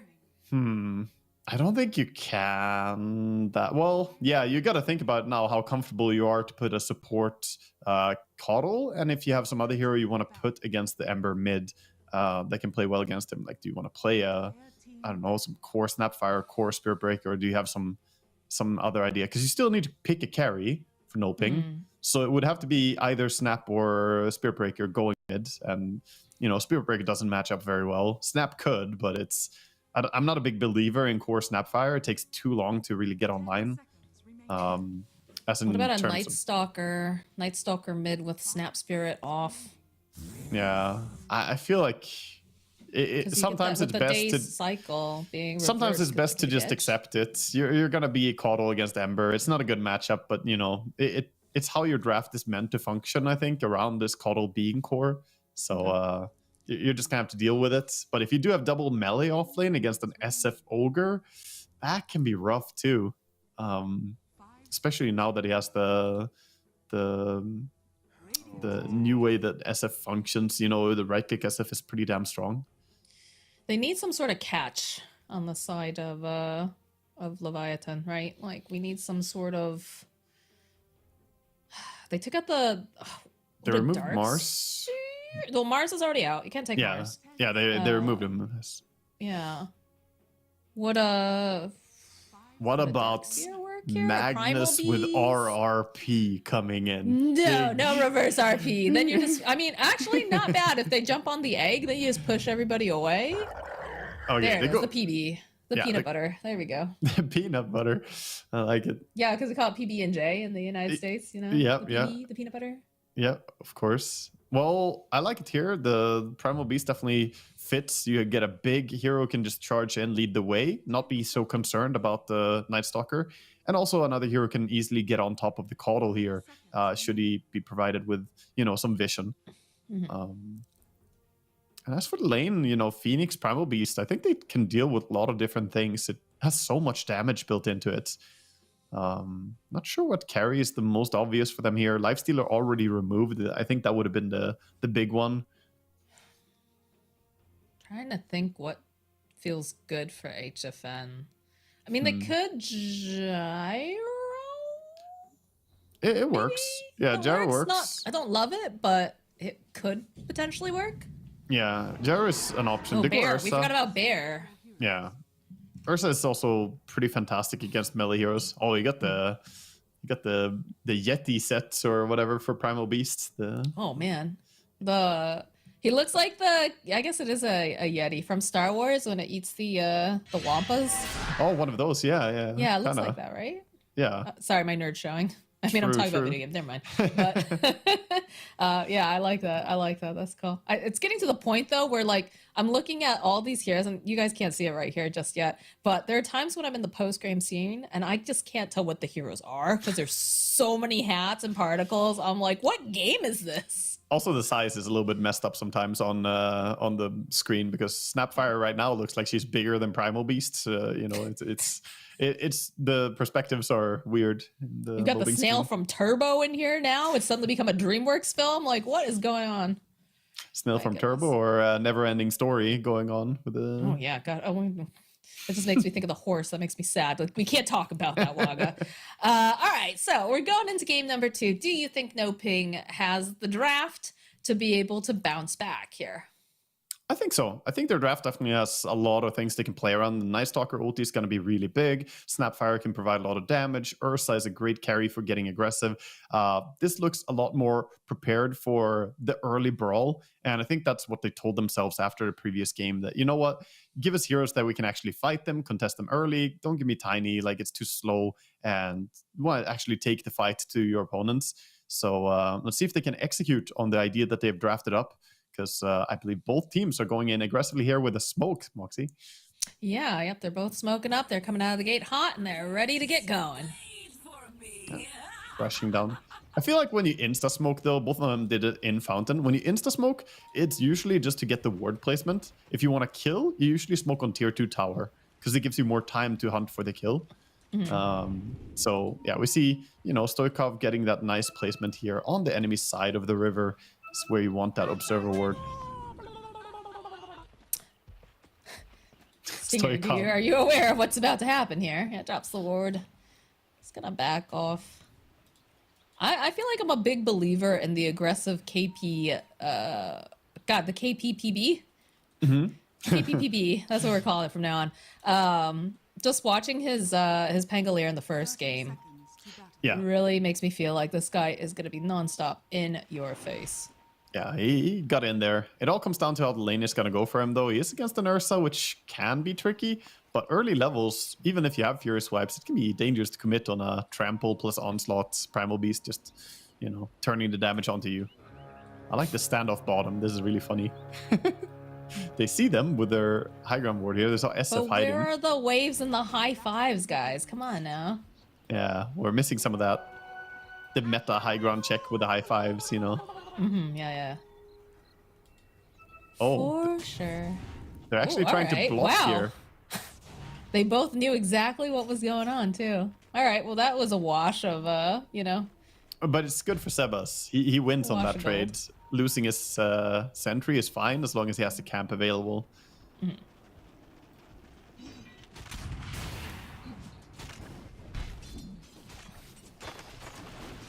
Ogre got no skill, but he's patiently learning, he's waiting. He has one skill, that's the auto attack. It's pretty good. He hits pretty decently hard, yeah.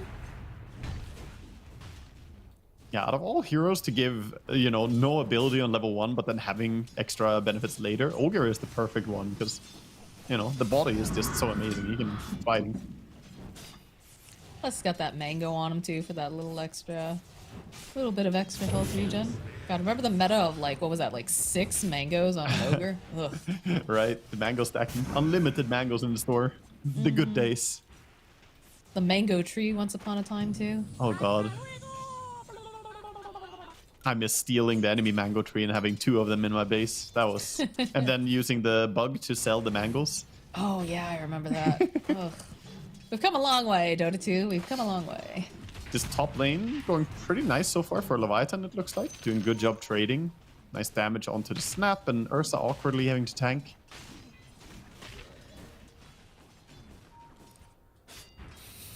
I'm curious if the side of No Ping will ever be at full health with this Phoenix just constantly poking around. Yeah, a lot of people have been talking about Dying Light being, you know, overtuned. It's sort of similar to the Witch Doctor in a way, that little Yeah. bit of radius, but it's very small AoE. It's only 450, so he has to get very close, unlike the Witch Doctor. And again, he doesn't have to pay any mana for it, so... Oh, Ursa is taking a beating here. Going a bit I low. know. I just keep watching KP like step right up to him and smack him. Poor Chan's just like baby birding him like all these tangos. Yeah, he's trying to keep him alive, but he's out of regen for himself. They commit. Can they even save him? Nice little cookie hop. No, he's gonna trample right on through. Needs to do one more smack and they'll be able to find it. Will they take out Chan too? Zephyr's taking a lot of damage from his tower. They better make it worth it. And of course they have creeps now to tank, but KP? Oh, the creeps He's are killing trying him. to get He's there. dying. He's trying. It's like, come back here. Ah, there we go. Creeps MVP. Yeah, that's just too big of a creep wave, and that's the danger, right? If you don't manage to kill the creeps off, then they will dive with a big wave. Exactly what happened there. Ursa even using his salve as well, so lost some extra gold right before dying. Does not feel good, although it's going to put a little bit of aggression over onto KP. Zephyr's here, though. It doesn't have the flame spirits just yet, but has enough to make him rethink. Yeah, another- mid lane we see both heroes very low as they're trading. The Searing Chain combo here does a lot of damage to the lot. Coddle. Of course, he's holding Magic Stick and Fairy, so Stoikov knows he can't really kill him yet.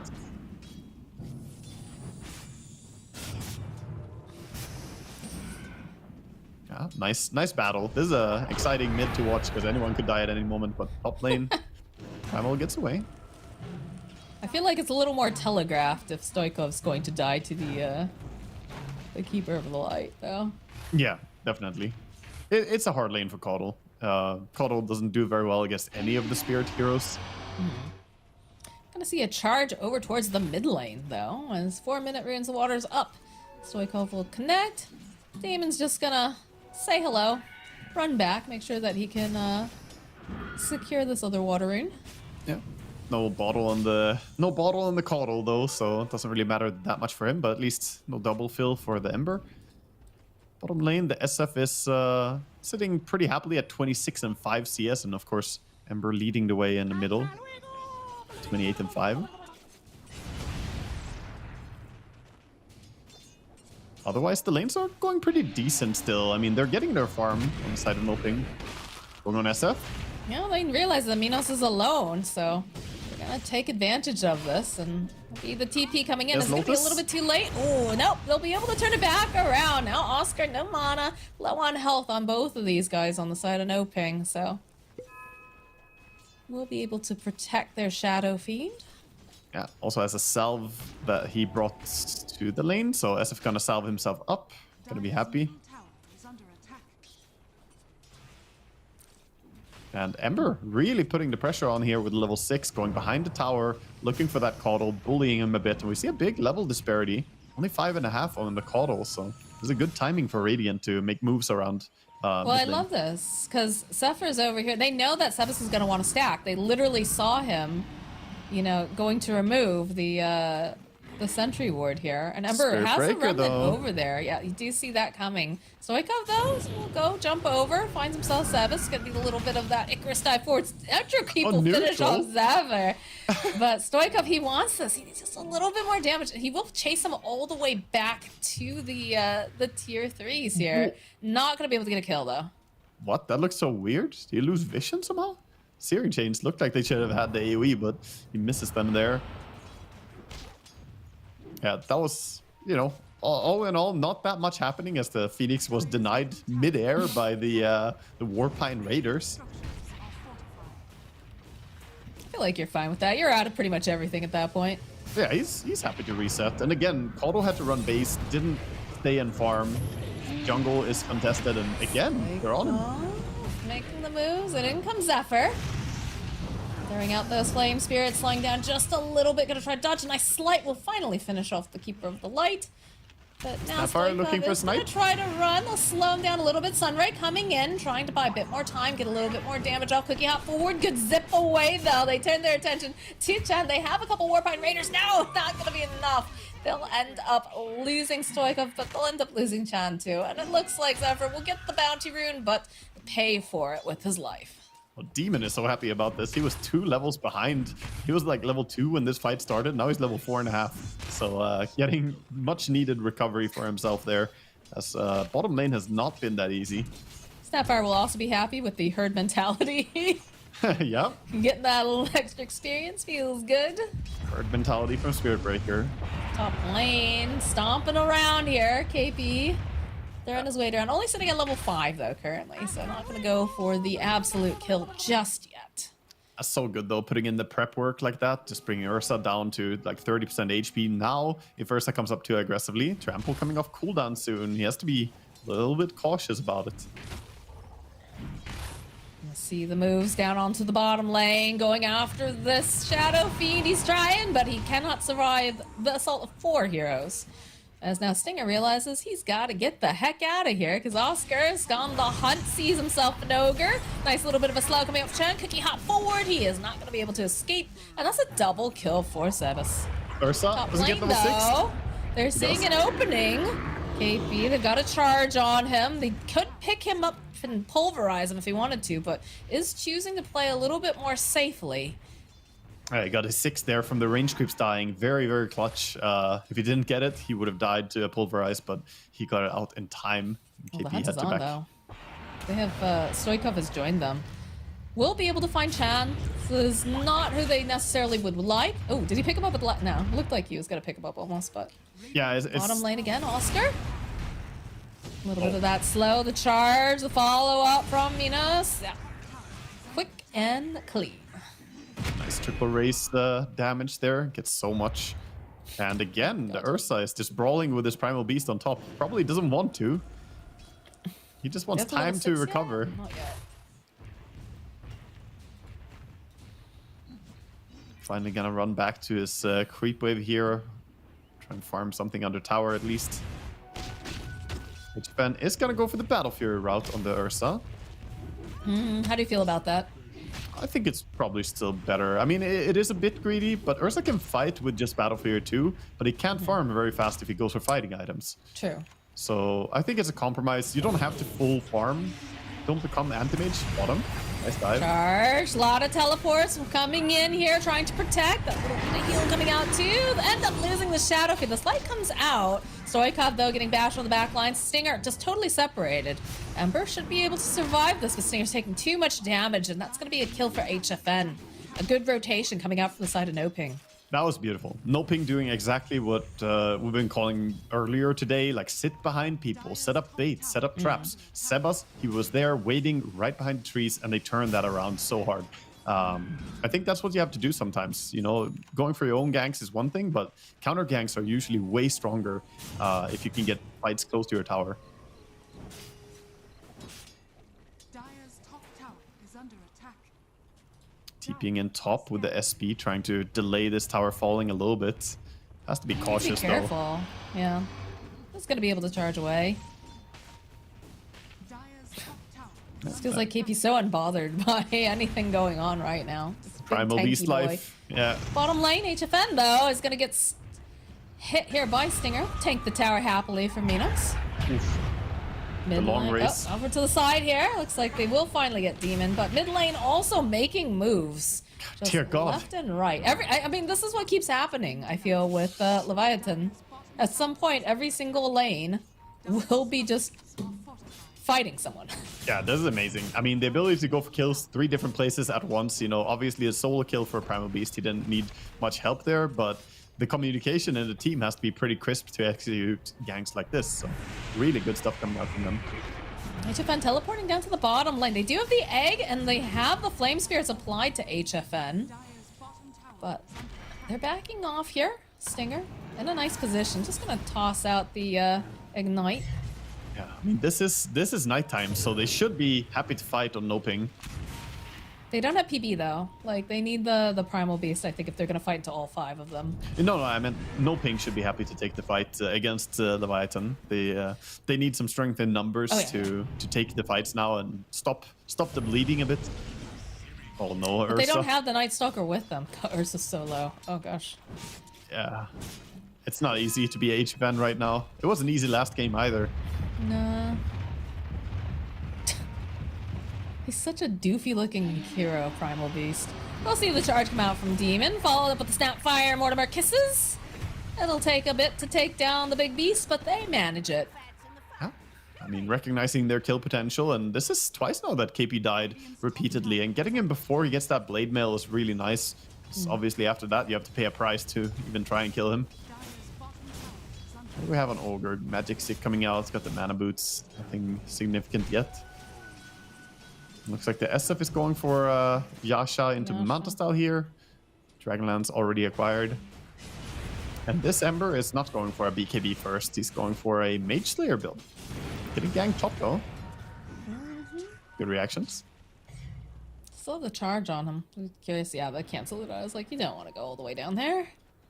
Yeah, a little bit too far, but they're creating space for their Ursa. These moves that they're making are, you know, at least shielding the Ursa's territory so he can farm a bit. But they say, okay, you know what? Have top lane. We're going to move towards bottom, look towards this tower. Save us. Yeah. A little bit of bloodlust. Downside of a Keeper of the Light is that it's not easy to escape here. So open up with the Fire Blast, a little bit of an Icarus Stoi, a couple more things, and he is toast. Cancel out the charge over Amina, so they're just going to concede that tower. Yeah, it's a quick tower, and now they can actually access the enemy Ancients. SF is strong enough to take down Ancients pretty fast here. No poking. They see Chan over here, Stoikov. Standing up. Followed up with that, yeah. Nicely done. They tried to go again on the Primal Beast top, but didn't really manage to bring him down as well this time. They were missing that Snapfire, who was busy dying elsewhere. Do you have a charge on him? He's so close to getting this blade mail too. He's gonna seek the safety of his tower, creep forward a little bit more, and just charge away. Teleport coming out, trying to punish them, but we'll cancel it out as they say, all right. NS wants that Wisdom Rune. He's running for it. Can he get it? Primal Their Beast. timings around this is quite nice every time. Oh, both SF steals. Minos. A little bit of the No Man's Land Sebas. This might be a little too greedy. Stoikov looking for the opening. He'll lose the Ogre. HFN's here. Minos gets off that Requiem of Souls. He's gonna get bounced though. Boy, Demon, this is not looking good for the Shadow Fiend with the Mortimer Kisses with HFN here. Does a lot of damage on the way out, but they'll get themselves a much needed kill. That is the biggest kill you could ever ask for, getting that takedown. Crucial usage there, the bulldoze. You know, Spirit Breakers, they don't have high place, but no other hero could have done that there. No. Well, maybe So some. it's not looking good here for Ember either. Whew. Good timing on that Close. cookie. He didn't get to dodge. Double damage for Oscar. That feels good. Only 22 seconds until day though, so Yeah, running out. not gonna be able to do too much with it. It's gonna help him farm a little bit. He's just taking a chill pill and getting back to working on his phylactery as he's 200 gold away from it. I'd like to see them group on the side of Leviathan now that they have the blade mail completed for KP. Yeah, I feel like they could get big objectives. The tier 2 Yeah. towers, even Roche, you know, gotta think about the potential for it. Do lose the Zephyr here. KP, a little bit in trouble. He's got the... He's got his own charge. The onslaught. He's out of there. He's good. Bottom lane, it doesn't matter that he's got this double damage. Stoikov wants this, so does Stinger. They'll finish him off. Yeah, it's daytime after all, so farming under enemy ward. He was spotted. They make a move over there. Good ward on the cliff by Stinger, set up earlier. And we've got the Mage Slayer completed for the Ember Spirit, and HFN has his Battle Fury now. And HVN has migrated to try and farm Ancients repeatedly, but he's also under a ward. This is Stinger what I with wanted some- to see. Yeah, great wards by Stinger, honestly. They're, you know, this one is sneaky. Try to slow him down a little bit. Nicely done here with that Yule setting up. Needs to be careful though, there's massive TPs coming out. Oh yeah. There's gonna be that nighttime KP. He's silenced up, he's taking a lot of damage. I don't think he's gonna be able to get the pulverize off. Although Sebas they in do trouble? end up fighting Sebas on the back line. Stoikov, he needs a little bit more help, I think, to finish him off, though. Look at that heal. Look at that heal coming in. Now the Mortimer Kiss is doing so much damage. The hit's over. They can't quite finish off Demon. Although that last little bit from the Icarus probably is going to be able to do it. He could Singer buy back now on in Ember. no man's land. He There bought it is. back. There's that buyback. He wants it. He comes back and gets Sebas, finishing off Oscar here. HFN, he's here.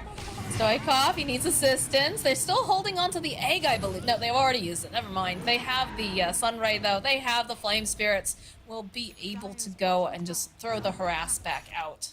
The disrespect from Caudle walking onto a Remnant with 200 HP on himself. Ember happily buys back. Too gets a juicy. double Too kill. juicy not to. Yeah, I mean, immediate payoff there. He gets to push a tower a bit. That is a well worth buyback. Dire's bottom tower is under attack. Yeah, all the lanes are shoved in pretty hard. Yeah, I mean, this is again looking like Leviathan just wanting to take control of the majority of the farm territory, right? SF going Look at in. Venus, he just walks right up to HFN. Yeah, No slaps him. fear. They just want to get rid of all this jungle, so that way he can't have it. Yeah, they could break this tower as well. SF has a lot of right-click damage. Doesn't have the aura yet. Looks like they No. want to fight for it. Yeah, no egg yet, no pulverize yet either. But they're coming up pretty soon. The D ward by Stinger. Stinger's on point with his ward game, man.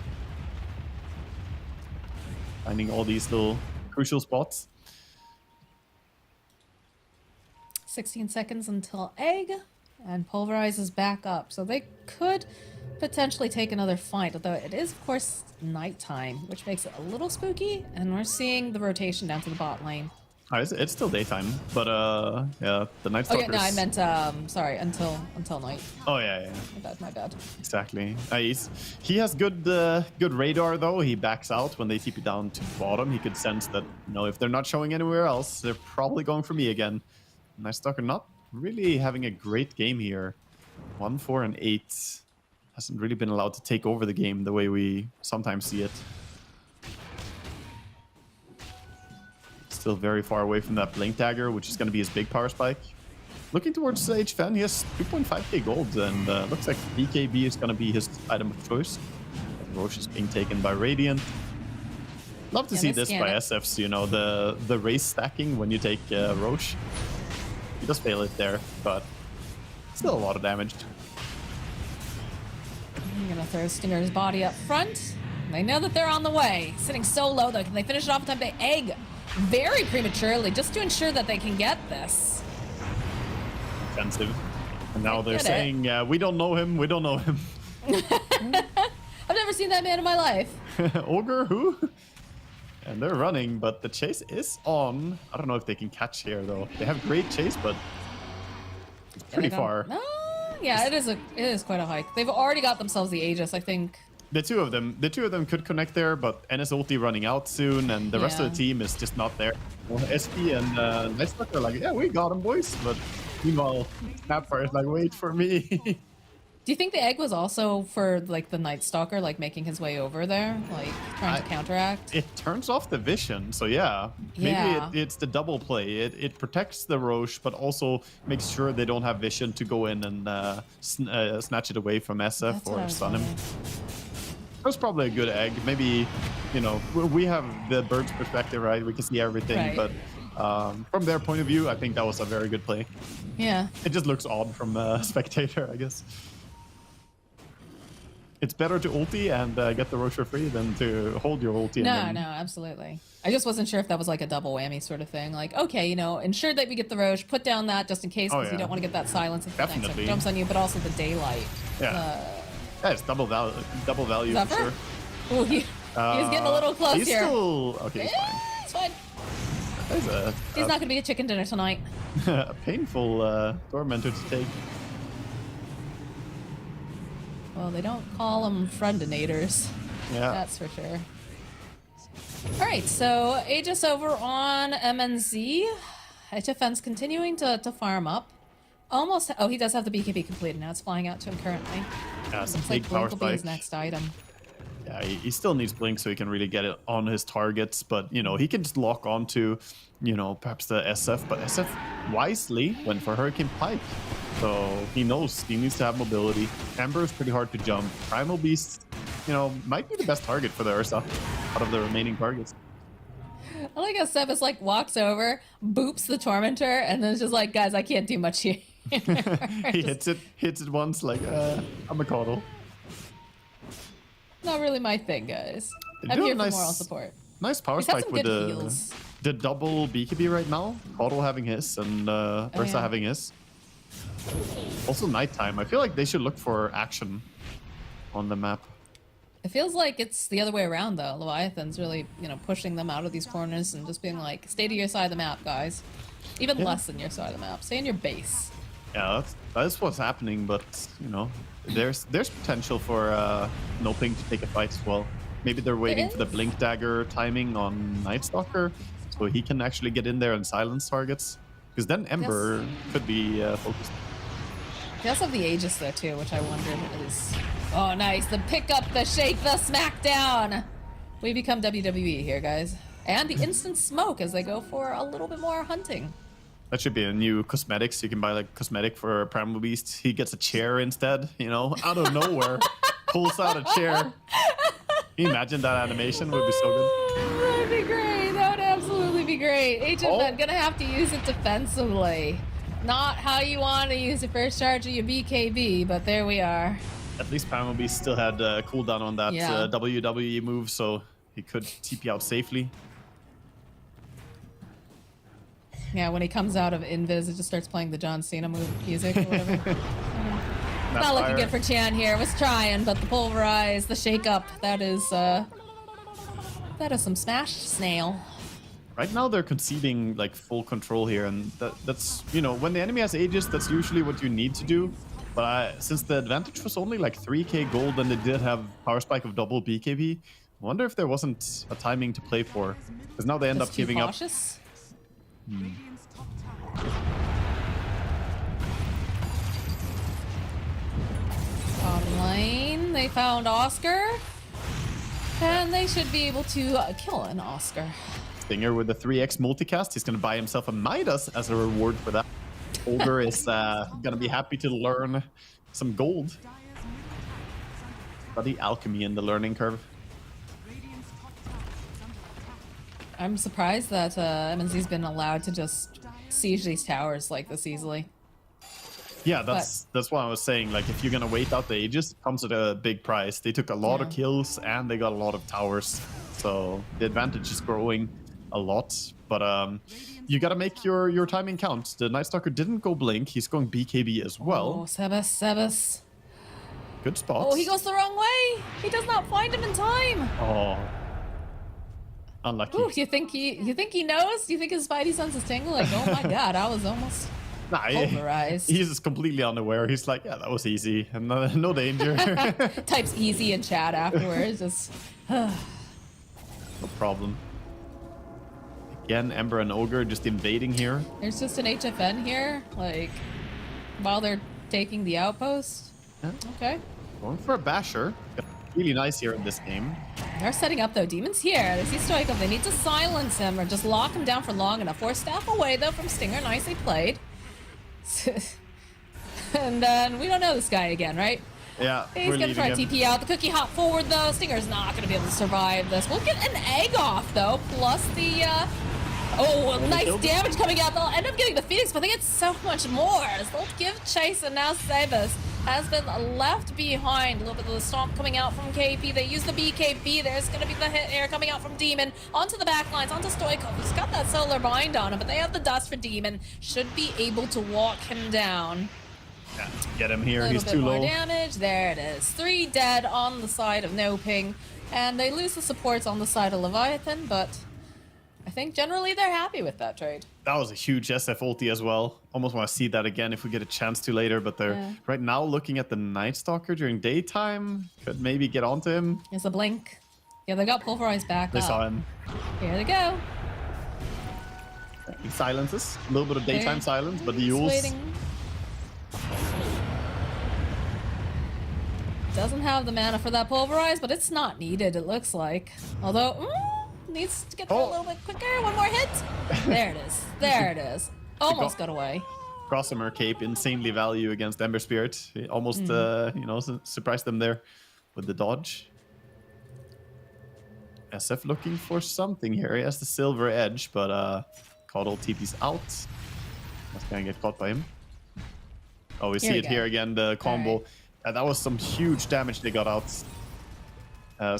They sneak in here. First, it looked nice for them, but they clump up a lot. And the egg committing to fight it. SF from Invis. This channels a big ulti as well. Caudal tries to run away, but yeah, no way. Oh, there was a buyback on the Spirit Breaker during that too. Painful, That painful. makes sense. Oh my gosh. Charging into bottom. The Ember jumps to his friends. They're smoked right now on the side of Dire. Looking for whatever they can get, but it's a bit awkward. It's daytime. They don't have Dark Ascension quite yet. Look at KP. Happy. Happy KP PB. Yeah, he's just stomping around, you know, enjoying his time. That's such a goofy hero. I love Primal Beast just because of how ridiculous he is. Yeah, he's... that's He's made the for only one lovable thing and part. one thing only, and it's stomping. Stoikov? A little bit of a nice gank no. here. Should have... No, they have the remnant. He's out. He's safe.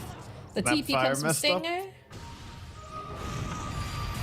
Oh, Oscar from the low ground. Oh no, Stoikov, he's stuck on top. He's gonna try to remnant himself out. Ooh. Oh, he's playing them like a Nicely fiddle. done, nicely done. Stinger is gonna get left behind again. But he saved his Ember Spirit. Yeah, I mean, So at least you're that's happy to something. die for your course here in Ogre. We see the Night Stalker just keeping vision of the opponents here. That Dark Ascension doing a lot.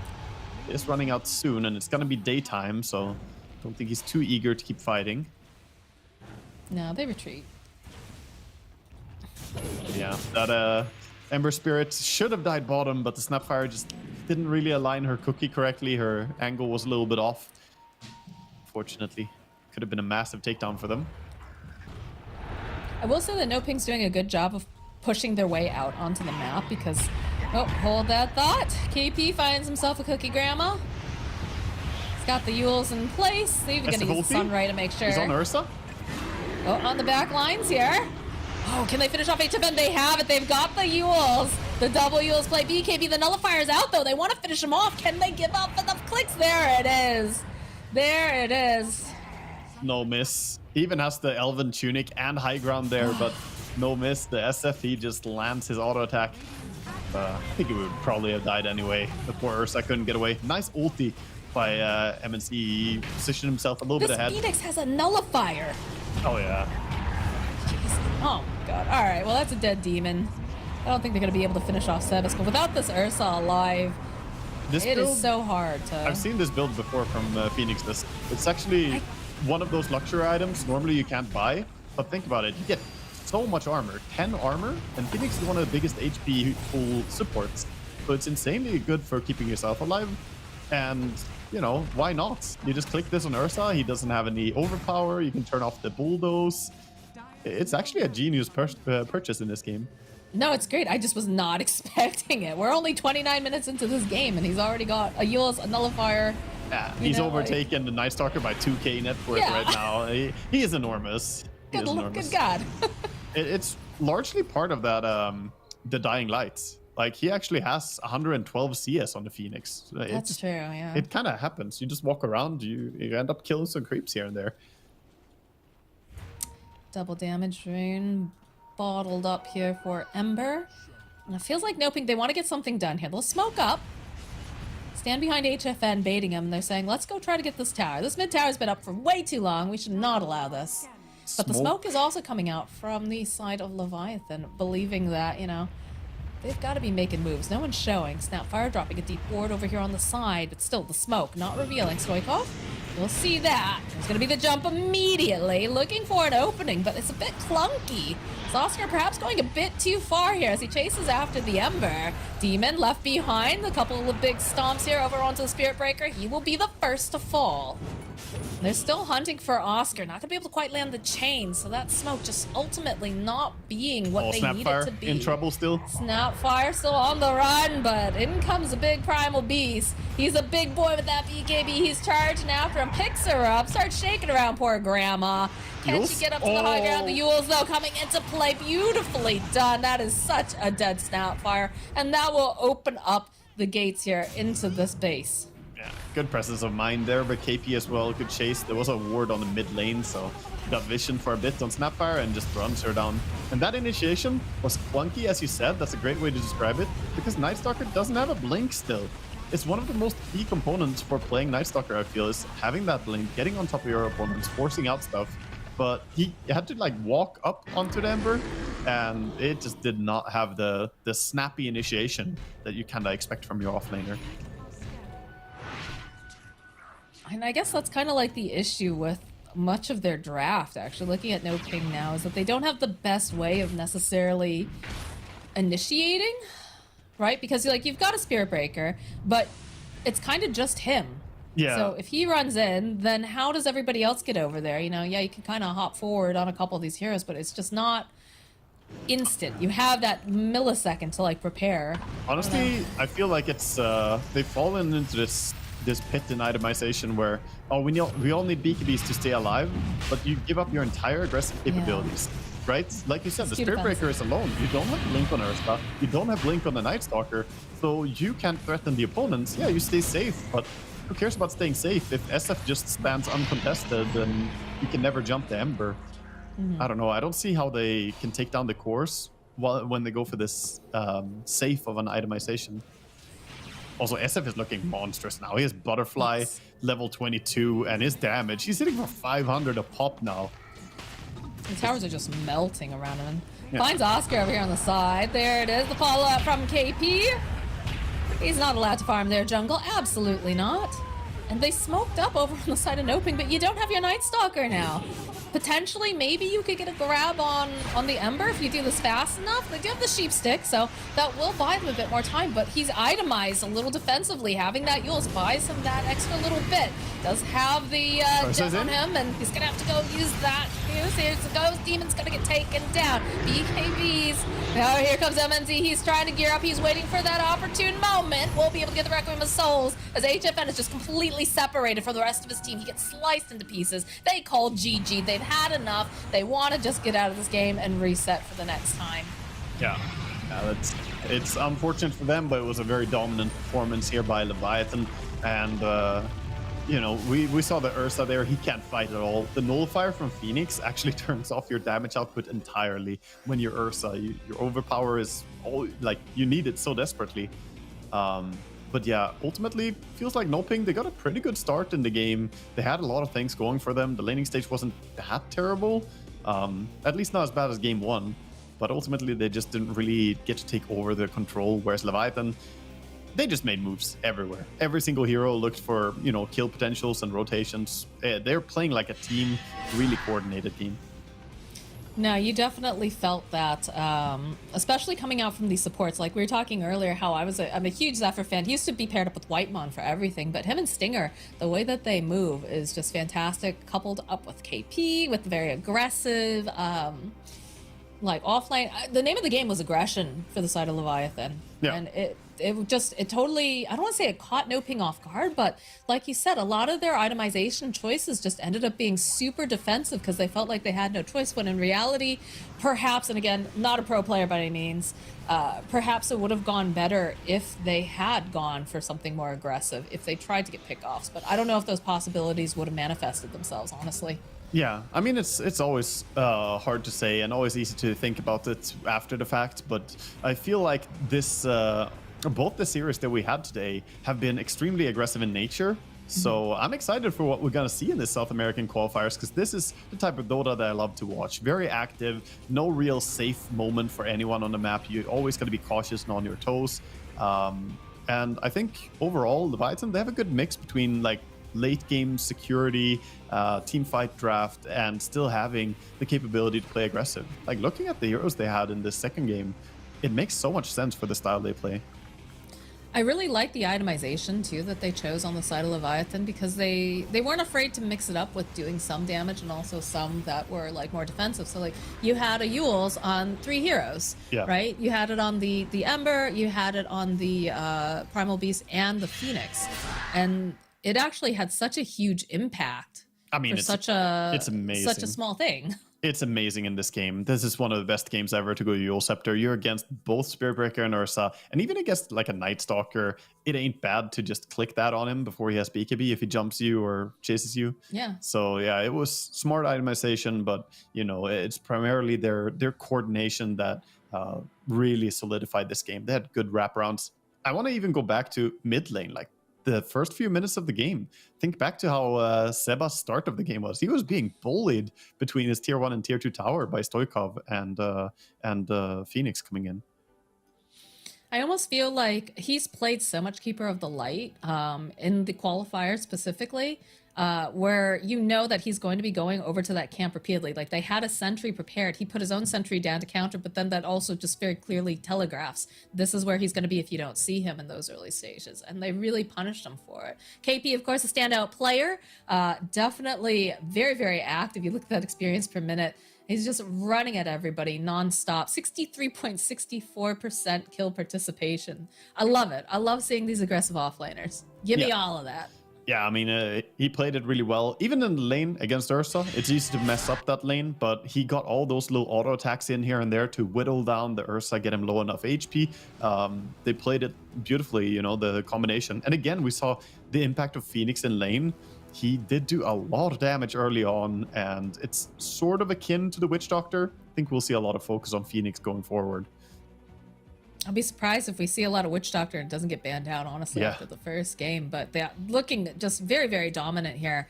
That's going to wrap it up for Waga and I for today. But there was 2 more series coming up here for the upper bracket South American Regional Qualifiers. You want to make sure that you're here because it's Midas Club, the all-Brazilian stack, that's going to be facing off with Fusion, formerly known as a Starbacks. So should be a very exciting match. I'm sure all the Brazilian fans are piling into this chat right here as I speak. But that's going to be it for us, guys. So we will say goodbye and leave you in the very capable hands of Aries and Fear. So we'll see you after the break. Bye-bye. The official headset of PGL tournaments. Now, with a wireless version. Experience unparalleled speed and reliability with the latest wireless technology, advanced hybrid ANC, and built-in EQ for your favorite game. Designed with elegance and durability, and extreme noise-canceling microphone. Always stay one step ahead with Aspire Wireless.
Gentlemen, welcome back. We've got our third series of the night for the closed qualifiers here for South America TI13. Fear, we've already seen two stomps, kind of, two series going 2-0. We'll have to see if this next one is going to be the case as well. But how you feeling for the qualifiers coming up? Brand new patch as well.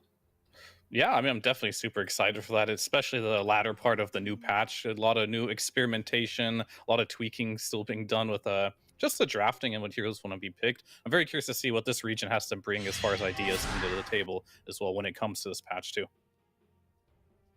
Yeah, because I mean, we've seen other regions have a bit of a different take, and I think already as we have a draft up on screen and we're pretty quick here, we get to see that the Zeus is still apparently first pick material. I don't know, I was watching China a lot and they were not prioritizing it as much. I mean, is this still a hero that can be first phased?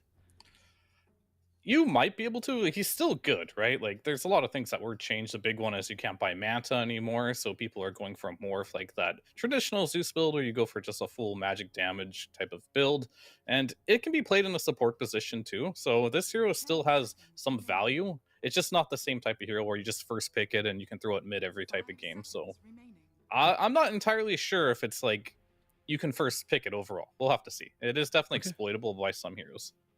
Okay, we'll have to see. And to speak about the teams a little bit, of course, I mean, with Midas Club going up against Fusion, some people would be definitely familiar with the boys on Midas Club and that organization. I mean, they've been in South America for the full year now. They have the 5 Brazilians.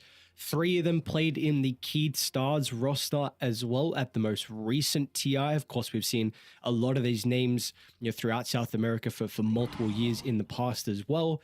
And then, of course, their opponents being Fusion. This is a team that was just picked up by a South American organization who are in some other games and like Valorant as well. So this is a 4 Peruvian stack along with Bolivian with Michael there as well. So some I guess some faces that some other people would be familiar with as well. But of course, they did come through the open qualifiers. So we'll see how Midas Club are going to be able to fare.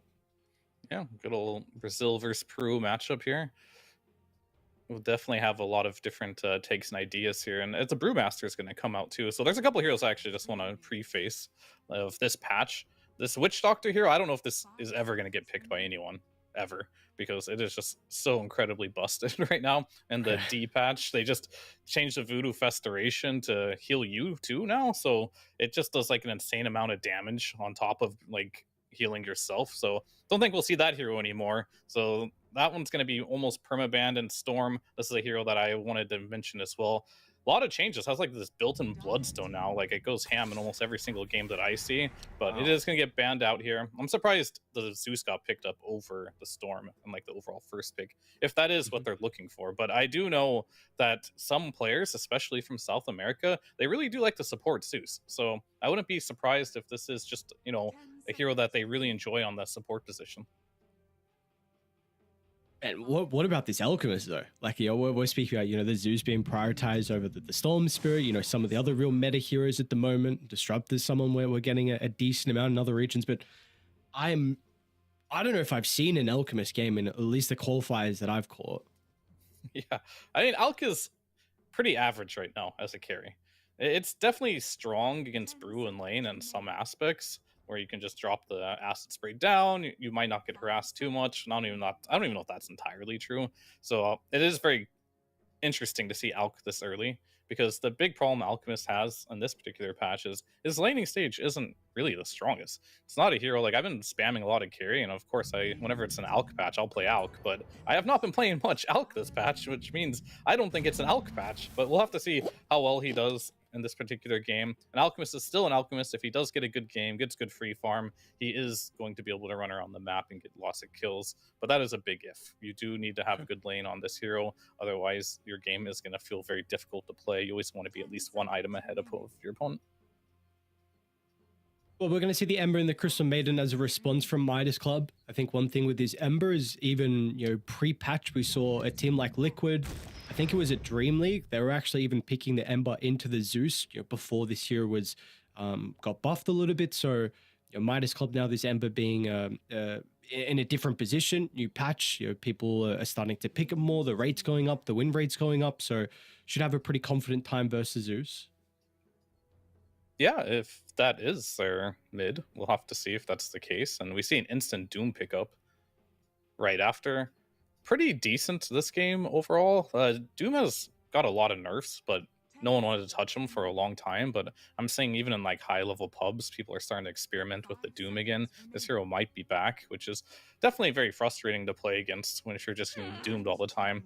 Also very curious about the draft here for Fusion, because these heroes can go anywhere. Like, I've seen support alchemists too, right? Like, this is definitely a thing where you get the facet of getting 250 extra gold. So he just buys early boots, Windlace, just runs around the map and kind of roams. So that is a possibility. Disruptor for sure is going to be a support, but I'm not sure where the Zeus, Alch, or Doom is going to go. Like, ideally, I would probably be like, okay, Doom's offlane, Zeus is probably the 4 because they first picked it, Alchemist is their carry. I guess they just need a mid now, right? But they don't even see that on Midas Club. They're banning out supports here too. Like, the Dark Willow goes out, so they think you still need a support on Fusion Esports here. Very interesting. Like, these patches, and especially this region in particular, it's very hard to read like what they're thinking, because they have a lot of specialty players. Like I mentioned before, like I wouldn't be surprised to see a support Alc or support Zeus here. They got the players to do it. Well, if you don't particularly know what hero or what role they're looking for in the last pick, just what like style of hero overall, what are they currently lacking on Fusion that they need to cover with this last pick? Their lineup isn't lacking much. You got a good team fight. If Alc is your carry, you got a carry. So he can do the Roche, he can hit the buildings. I think at this point, maybe just some more control could be nice. Like, you have decent control already. Honestly, their lineup is pretty well rounded. I do like it overall. It's just going to come down to me, like, where are the heroes going? It's not really clear cut. Like, Midas Club, they've got a clear cut draft, right? Like, Brew is offlane, Hoodwink 4, CM5. This Ember is going mid. So what I'd really like to see is a hero that can punish Ember mid, potentially. That might be the choice. Yeah, I mean, DK could be good. I don't know why, but I have a feeling this Doom might go mid as well against Ember. Wouldn't be like super terrible. But the world is their oyster here. They can pick whatever they want. And it looks like they will pick a position 4 here, which is gonna most likely shove Zeus into that mid lane, right? And you're gonna have Doom as your offlaner and Alchemist going to be your carry. And now you just need a carry pick here to round things out against the Doom. What is left? I can bring up some heroes real quick. Yeah, I'm just trying to see what they're missing as well. You have nowhere to take objectives, which is a bit of a concern at the moment, I suppose, for Midas Club. Yeah, I mean, Wraith King is in the pool. Could be decent. Is Chaos Knight in the pool? That could also be very good from. I think CK could be really good this game. That would be my go-to in this situation, playing against Doom Alchemist. Pretty easy CK game. I mean, Zeus is good AoE, but I don't think there's going to be a perfect hero for all occasions here. If they're spicy, they can go some anti-mage, but that might be a little too spicy. And they go Tiny Carry. All right. This one's not bad because you do have status resistance. So if you do get doomed, however, the percentage-based damage does hurt you quite a bit. A little worried about that pick, actually. We'll see how it does. Purely just because the percent-based damage that the Doom is going to be providing, is that really the big concern? I think in this game as a Tiny, generally speaking, this hero is okay almost every single game. It's just you got percentage-based damage from Zeus, you got percentage-based damage from the Doom. Sure, you have the status resistance, which helps you against Doom, but Disruptor doesn't really care about status resistance at all, so you already have like an answer there too. So this isn't going to be one of those games where I feel like Tiny just is unkillable, and that's kind of when this hero looks the best, is when he just feels unkillable. Sure, maybe he'll go 20-0 and prove me wrong and be unkillable this game, but a lot of that's going to come down to how much farm he can acquire and how good his laning stage is going to be. I also don't think Tiny's going to pressure a Doom very much in the laning stage either, so that's going to give Ryu a bit of a free lane as a Doom, which is nice because this hero can be exploited in the early laning stage. I wonder what the Doom's going to, like what the itemization's going to be as well. It does actually look like he's going for the Gluttony. I think some of the games that I was watching, I think even covering the Riyadh Masters qualifiers in for China, We saw like JT. I think there were a couple other Dooms that were going for the devil's bargain and just either like triple bracer for the lane, or Right. JT was even selling his Midas. He would sell his Midas like as soon as he gets close to a new item, buy that item, then rebuy the Midas. Then once he gets close to Sure. another item, then sell the Midas, and he was just doing that. So that's at least what I was seeing in China, but it looks like he is going to go the double devour. I mean, this is, I think, why Doom is kind of coming back. It's because the facets. At first, you're like, okay, I'm going to go get the facet that allows me to, buy all these early game items and then sell them, as you mentioned. But turns out that didn't do so hot for so long, so people kind of strayed away from that. And now Doom is getting picked up more because I think the double devour might just have a bit more impact. But I personally have not seen a lot of Doom in the games I've been playing or watching, so very curious to see on what his read on this game is going to be with the double devour and what they can make happen with it. All right, well, let's see. We get ourselves underway here. Game 1 of our third series, Fusion up against Midas Club. So these two teams are going to be starting in that upper bracket, one of the lucky ones where they have a double life to work with. Yep. We'll see how they're able to utilize it. It is 2 slots here in South America. It is quite nice to have 2 slots. A lot of regions only got 1, so we have a lot of good teams in South America this year too, so it's really going to be a big fight. I couldn't choose a favorite, honestly. Looking at all these teams, really can't choose a favorite. They're all have really high skilled players on them. Yeah, it definitely feels like it's a team where we could see anyone be able to take it. I mean, sure, Heroic's probably at the top of the list, Yeah. but anyone else, behind them, I think, the fact that I thought Boom were going to be, contenders, and then that came through in the second open qualifier, which means they're going to be starting in the lower bracket. And who knows? I mean, sure, you can make a crazy lower bracket run, but the probability of that with the caliber of players and the caliber of teams is, it's not going to be easy. Definitely is not, but it's going to be sure as hell fun to watch. Who can climb out of this qualifier here? So for me, the big question marks of this game are going to be, one is going to be the Doom. That's going to be a big one. Second one's obviously going to be this first pick Zeus. Is it still going to have like the impact that we expected to have? He did go for the live wire facet, so more static field damage, which I think is 100% the right choice against Tiny specifically. And then we got the seed money on the Alchemist. This one I thought was going to be a lot cooler than what it actually ended up being, but we'll see what he can do with it. Wait, what's the other one? I thought... For Alchemist? Oh yeah, the Mixologist. Yeah, okay. I mean, they're both not the best. That's Okay. That's why we don't see a lot of Alchemist. He doesn't have like the best facets. So I mean, if you had plus 250 gold in a lane like this, what are you thinking for the Alchemist? Is this a lane where they're going to potentially be able to trade and get kills? Is this one where it's a bit more passive and you need maybe stats and regen? I think this lane is going to be very difficult playing versus Brewmaster and Hoodwink right now. As you can see, Prada is already taking so much damage from Heiko's Hoodwink here. And he went for the Tree Bounce Trick Shot facet instead of the one where you get bonus cast range. So a bit more aggressive in the laning stage here. And you might be dead here on Prada if he's not in trouble. All right, no blood grenade. I mean, that is pretty much all Prada's region. I saw to start the lane, Prada was already on 100 health, so I think that was just maybe some damage from the bounty rune with Heiko along with FCR. So, I mean, yeah, this Disruptor now is going to have to bring out some more region. We're seeing, dude, this Acorn shot. What if? It's so annoying. And he's already trying to snipe the Courier potentially. Wow. I mean, he didn't start with a blood grenade, or he would have definitely got a kill by now. Instead of prioritizing a bit more stats to have that Acorn bounce damage, which is also understandable with Wits here.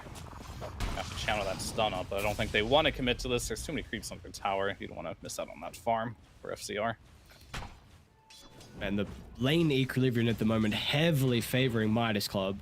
So already a lane that you were a little bit concerned about might continue to really snowball into Midas Club's favor. But let's take a look at how some of the other lanes are shaping up at the moment. It looks like Alone having a pretty good time versus ADR here on the Ember. So 15-3 compared to the 12-0. And then lastly, bottom lane, oh, actually top, Prada. Gonna be able to get the glimpse away. Looks like he should be fine. Meanwhile, Wits as well getting chased down. Heiko gonna have the spells up pretty soon, but by himself probably not gonna be able to get the kill. Yeah, this top lane is an absolute disaster here. The side of Fusion. Like, they're really struggling. They're just... Couriers are dying. They're bringing lots of regen in. They're having to use pretty much all their income on Prada here to try and make things happen. And I think this might be our first blood on top, potentially. The bounce! Yeah, it should be. Oh, no, so unlucky. He got him in the end. Finally. I mean, Prada has been soaking up the spells here top lane. Multiple times they've been so close to finding this first blood, but it will be Midas Club. They get it in the end, so this top lane... I mean, plus 250 gold for Wits to start, but they don't give a damn about that little extra bonus for the Alchemist. They are having a great time. That's the thing, right? Like, Alchemist isn't really a hero that uses the gold very well. Like, he can't really buy any items that are gonna win the lane. At the end of the day, you're just... Oh, you're gonna try going on top lane here, but... Might be a man fight. Looks like it's going to be a man fight that they should be able to win on Fusion. Prada with the glimpse back. Looks like they're going to be able to get the kill as well. So, you know, maybe that's all right. You TP mid, potentially fill up the bottle for ADR, who is making it go onto the Zeus alone. Eats the chains, but still has the heavily jump to work with. And very curious what Alone's going to do. He decided to buy a blood grenade. So he'll have that to try and get a solo kill, I think, on the mid lane. Maybe he already wanted to get that solo kill, but has not been in the healthiest condition to be able to make that one happen quite yet. I don't know if you remember this game. Oh, top lane, Wits. I mean, it's much more different if you get the kill into the Alchemist instead of the Disruptor. Midas Club continuing this pressure in this top lane. I mean, FCR is going to have an incredible start with the Brewmaster. Already the urn completed, and we could see a great timing out of the Radiance.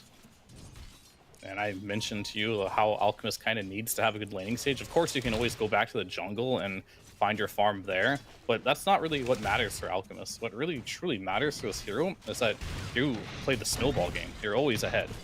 And currently that is not happening in this game. He does not have a lane to come back to anymore. And you're playing versus a Hoodwink and a Brewmaster. This lane is disgustingly strong, so he's just gonna have to go back. And King RD, he's made a rotation here too.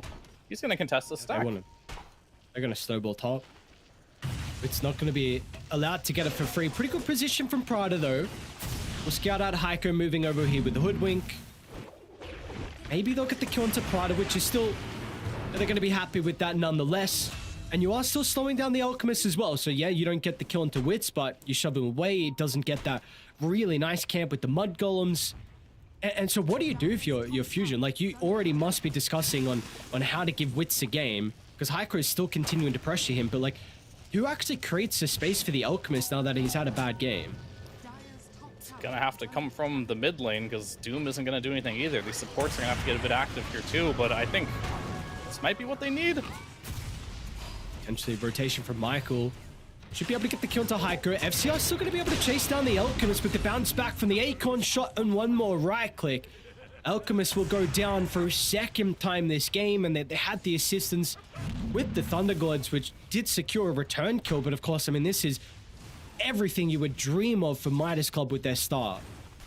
And there's not just a lot you can do here, because like you're a techies, you're level 3, right? You have some decent spells, I suppose, but this Alchemist is causing too much of a problem in this game with how much help he needs, and you don't have the levels right now to deal with this and be able to respond if you are trying to make something happen here. So I guess the only thing you really can do is just be like, hey, Wits, find your way, man. we can't really help you. You're just gonna have to do some stacks in the jungle.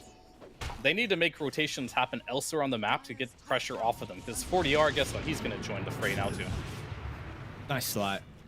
Very well done. Dodges the glimpse. Chuck out a concoction. Is he going for this? Looks like ADR is going to continue, but no. Okay. So, you were speaking just before about the Zeus being that person who's going to have to bring them back into this game for Fusion. I mean, he's had a pretty good start. As we will see the fight actually continue to break out inside the jungle. Doom's going to be utilized. So Ryu looking to get involved early on. They've recognized how bad top is going, and they're going to need some extra assistance, and that will come from the offlane. They're also going to be able to backstab King RD. Alone by himself, has got the jump up, should be able to slow down the Crystal Maiden, enabling the Doom to close the distance and provide that extra damage by you, and a great rotation. We don't often see the Doom making movements like this, but this was much needed for Fusion. Yeah, that's definitely some great breathing room. You can't just allow Midas Club to just sit in your jungle and just push you out of it. So the only downside is they're going to have to give Costa Billy an absolutely free game for this. He's going to freeform on the Tiny as a result of this. But I think it's what they had to do. Because this Alchemist, he definitely is not having the game that he wanted to have, and he needs a lot more help. And I was saying how Alone kind of needs to make rotations to make things happen this game, but he's a Zeus. He doesn't really want to make rotations either, right? He wants you guys to make moves on the map, and he just wants to press R while he's farming. So everyone's going to have to do a bit of give and take here. I think the Doom also doesn't really want to move, but in a game like this, these heroes are going to have to make some rotations. There is a haste inside the bottle of the Zeus, and I think that will be a good option, potentially, to just go and use this one and maybe get another kill on the Brewmaster. But it won't be so easy this time without the Doom against the Primal Split. It is ready to be used. And Heiko's being so annoying, just chasing Prada, messing with his stacks, doing damage. This Disruptor's only level 5, can't catch a break, and it looks like he might be potentially going down here too. Should be the case, unless FCR guesses the wrong direction. Oh, This is right, but I think maybe didn't see him in the end of the trees. yeah. Okay, I mean, you're gonna get the town nonetheless. Meanwhile, as well, I mean, your bottom, Costa Billy, he's been having a pretty good time. I mean, you see the Doom's net worth, of course, that's much higher because of the kills he was able to find. We'll hold that thought, Michael. Along with KRD going at it, both the mid lane is going to look to rotate, though, and Alone, oh, not enough damage with the Thunder Gods, and I was thinking about maybe stepping back in with the Haste Rune, might actually juke them out, but I mean, the Crystal Maiden's not going to still be there to get that kill. Yeah, and haste just doesn't last quite long enough, and FCR, again, just... I feel like Prada's just getting bullied this game on Disruptor. He's just trying so hard to stack. And he is successful. They do have a lot of stacks, and I think now if you're a Midas Club, you go try your best to invade. If there's no Thunder God's Wrath, you know there's a bunch of stacks here. And of course, 40R, he will pick up a DD rune and potentially go contest these stacks now, or potentially take them for himself. They do have like really good vision on Fusion. Like, maybe we can see the Doom consider about rotating. They're not going to bring anyone, though, so it looks like they're actually just going to give up the stacks order the Ember. That hurts. That definitely is not what you want, but they are going to make a rotation now. Zeus might be able to snag all these. We got a couple. Yeah. And the damage is done, though. The stacks are taken. That's like Disruptor's hard-earned work there. He's just been literally a stacking bot this game, and just... It must hurt, you know, to get those taken away from you here. I wonder if this Brewmaster is going to reach Radiance before an Alchemist, because that right there would be... Wow. Yeah. Devastating. That's not a good sign. And, I mean, we're on that trajectory at the moment. If Wits has a couple more deaths, I think, for me, we're going to see Fusion. These supports are going to be level 6 pretty shortly. 16 stack camps, though, so they're doing everything they can on Fusion to try and bump this Alchemist up towards the Radiance, but hopefully that's going to help out with, if Prada's going to soak some experience to get towards the 6, you're going to have the tech is 6. In fact, he just has it now as well, so maybe that's going to be that extra little bit of damage that they've been lacking in some of these early fights. Certainly every little bit will help, but luckily your scaling on Fusion here is quite good. As we did mention before, percentage-based damage in this game, like, this Alch doesn't even have to be the carry of this game, is the way I kind of look at it. You could literally carry this game as a Doom or the Zeus potentially. Speaking of the Zeus, Alone, the wraparound from FCR coming through top lane with the Brewlings and the Sharpshooter from downtown. They get Alone. Nicely done with the first split of the game. It's going to guarantee them a tower, and we've already seen how aggressive Midas Club have been playing, and now with this open tower, they can continue to invade and potentially get another kill. King RD with the wraparound behind. Clips Michael. They need to finish their food, though, and it's like ADR is going to be able to step in with a slide, so they'll bring him down as well. And again, importantly, this is a big tower for Midas Club to be able to find. It's definitely really big. It's going to open up the map even further more. The good thing that is going for you, though, for Fusion is that they are farming relatively well on all their heroes, actually. Like this Doom, he's got free farm as well. The Zeus has been free farming. And yeah, this Alk, thanks to Prada, has got tons of stacks, so he's going to catch up into this game pretty quickly as well here. But it's still going to be a big issue, I think, this Brewmaster. You're going to have to find ways to kill him in the fights before he gets his ult off with this Radiance. And you do have some solutions. You do have the Doom. You do have Static Storm now available too. And those are some really good lockdown tools that you can use to deal with this Brewmaster. And we haven't really talked about co-stability much in this game, but he's been just free farming on this Tiny non-stop here. Already up to the Echo Saber. Looks like he's toying with the idea of potentially going Blink Dagger next. Usually you see a lot of Shadow Blades on this hero as a second item, just because it gives you a lot of stats. Not as reliable on the initiation front, so we'll see if he commits to this one or just picks up a shard at the 15-minute mark as well. Does this blink like kind of tell us the fact that, I mean, you're speaking a lot about the percent damage on Fusion, and maybe Costabile wants to up the tempo, being a little bit concerned about, you know, one, I guess the Alchemist farm, he wants to also help out to slow him down, but maybe also like late game with Doom and Zeus to answer the Tiny? I think it's a very risky move. I think what you mentioned, well, hold on for a second here, so we might have a fight. Look, let's give them information. Ryu's going to be able to step in and apply the Doom onto the Ember in the river. I mean, we're seeing this Doom. Top net worth, 3 kills already. His involvement so far this game has been exactly what they needed to be able to really assist with how poorly that top lane went. Yeah, that was the Blink Dagger reveal there for the Doom. He just picked that up and starting to see the power of this double Devour and what it's bringing to the table here. You get so farmed. You don't even have to go Midas. You can just go for the Veil as he did, get fairly active into the fights, and then just 2 charges of getting a bonus 160 gold. Seems pretty good to me. Yeah. So, well, we got a chance back to the Tiny build. Yeah, so the Tiny build this one is very risky, I think, because if you go for this build and it doesn't pay out, it's gonna mess with your scaling in this game, because you could be this Tiny that has like a Shadow Blade, right? And you're still a threat, not as much of a threat as when you have a Blink Dagger, of course. At this level of play, you are going to have sentries involved probably from Fusion, and they won't get the full effect through the Shadow Blade kills. However, he will be able to potentially get some really crucial kills now with the Blink Dagger. But if he doesn't get them, he's not going to seem very strong, right? Like, I feel like this is a game where you want to be really tanky, you want to be in the front on a Tiny, and with a Blink Dagger, that is not the style you want to play. You want to just get picks where you can, as they will get the Static Storm on the top lane and the Brew, just a couple more clicks, and it will go down. Bottom lane as well, looks like we will get a trade of offlaners, so both sides making their own little rotation, fading into the jungle, trying to secure these real offlaners who had a great start to the game, like we've been saying. I mean, the fact that, yeah, Doom was top net worth, Brewmaster was pretty close, and he didn't have this mechanic like Devour.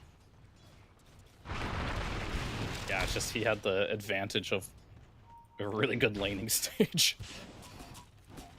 And that one was brought to him. But yeah, we got the shard on Tiny, brought to you by the Hoodwink. Hoodwink is definitely one of those heroes. Like, do try and nerf her as much as you can. Just what she has in her toolkit, it makes her the strongest laner in Dota, in my opinion. I don't think there's a single hero that is a stronger laner than Hoodwink. And luckily for her this patch too, you just play like a carry, right? You just buy Gleipnir, and I'm playing support, guys. I got a root. But meanwhile, you're actually just farming everything. I feel it's so fun as well, just to be farming waves with a Maelstrom Gleipnir on this Hoodwink. Yeah. It's just so I bought an satisfying. Atos, guys. I'm a supporter. It's a utility item. Come on, guys. Yeah. You see how I'm playing? I won this top lane for us. Another go, baby. FCR. He's gonna go one more wave and once again pay the price. No hesitation with the Doom from Ryu. This time it does have people behind him. They'll get the kill, but maybe there can be a way to avenge his life as Michael jumps over the top of the trees, targeting down Heiko. The Tech is by himself, is lacking the damage. Even Costabile is going to rotate. An instant Static Storm stops the toss. It might not matter, though. The pure right-click damage, Ryu, he's actually okay. And now with the Alchemist, tries to get the jump in. The Blink Dagger reveal will set up for the kill onto King RD and Fusion. They are back in this game. 0 casualties from them. From the rough start to the top lane they had, they are the ones with the net worth lead now. Yeah, and they're playing this perfectly. I think I mentioned like 5 minutes ago, they have good tools of killing this brew with Static Storm and Doom, and boom, first kill with Static Storm. Went in with Doom right after, got a second kill with the Doom. They're really using their abilities perfectly in this game on the targets they need to catch. I really was not expecting them to be able to make amends on how that top lane went, but I mean, this has been incredible recovering. Not only what they've done to enable Wits with stacking from the Disruptor, but also these kills they've been finding around the top lane. And now we are we're going to see the Alchemist. Yes, he's not like incredibly far ahead of everyone else, but we are going to see an Alchemist get involved and have a lot of impact this game. And I think more importantly in this game is I don't know what a Blink Dagger Tiny is going to do to threaten him, right? There are some matchups where you play against an Alchemist, you're like, and some Ursa or Lifestealer, right? Or Terrorblade. At some point in the game, you feel like, oh, you're just not going to carry this game. But against a Tiny that has this build, I would feel pretty confident that I can carry this game as this Alchemist. You don't have a lot of threats that can do damage to you, especially when you do get to that Black King bar.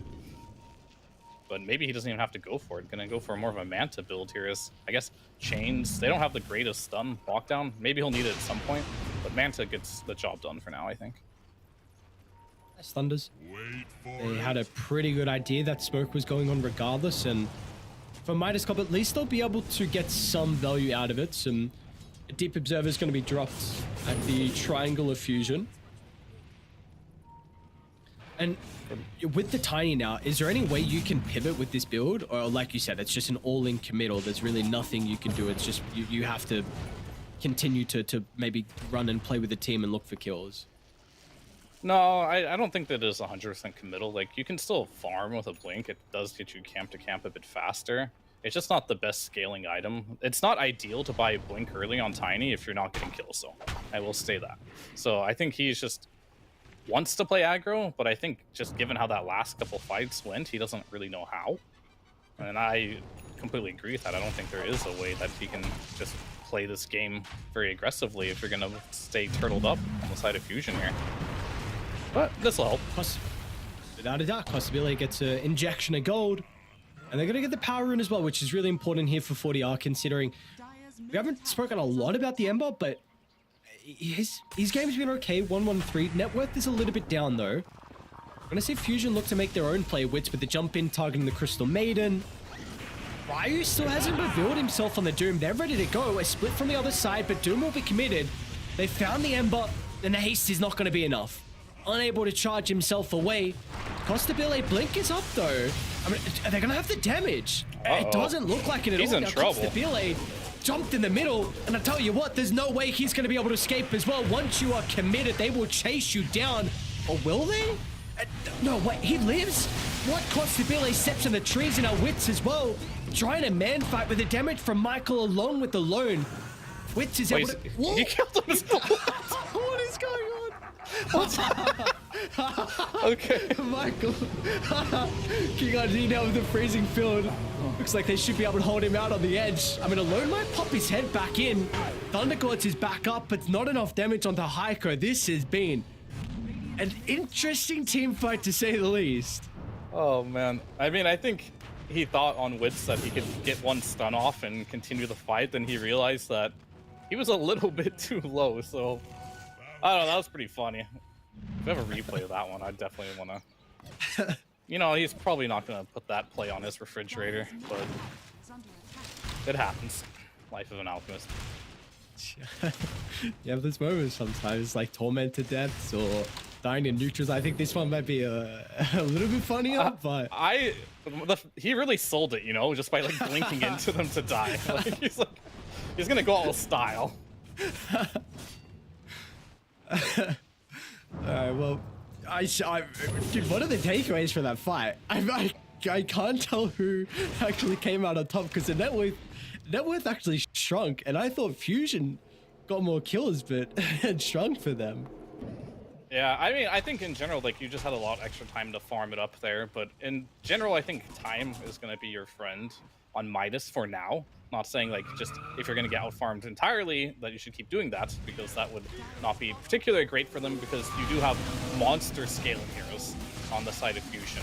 This is why their draft in general, like, just kind of like favorite overall, just because of the raw abilities that you have to work with. Like, imagine Static Storm when he gets Aghanims, Doom, some double Dooms with Refreshers, Zeus as well. This hero scales incredibly well. And if you look at the side of Midas Club, the scaling is, you don't have threats, let's put it that way. Like, yeah, you have some like chains, you have like frostbites. You don't have that big like ability that can just lock one hero down and kill him instantly, which is going to give Alchemist kind of like a free game once he even just gets to like a Manta.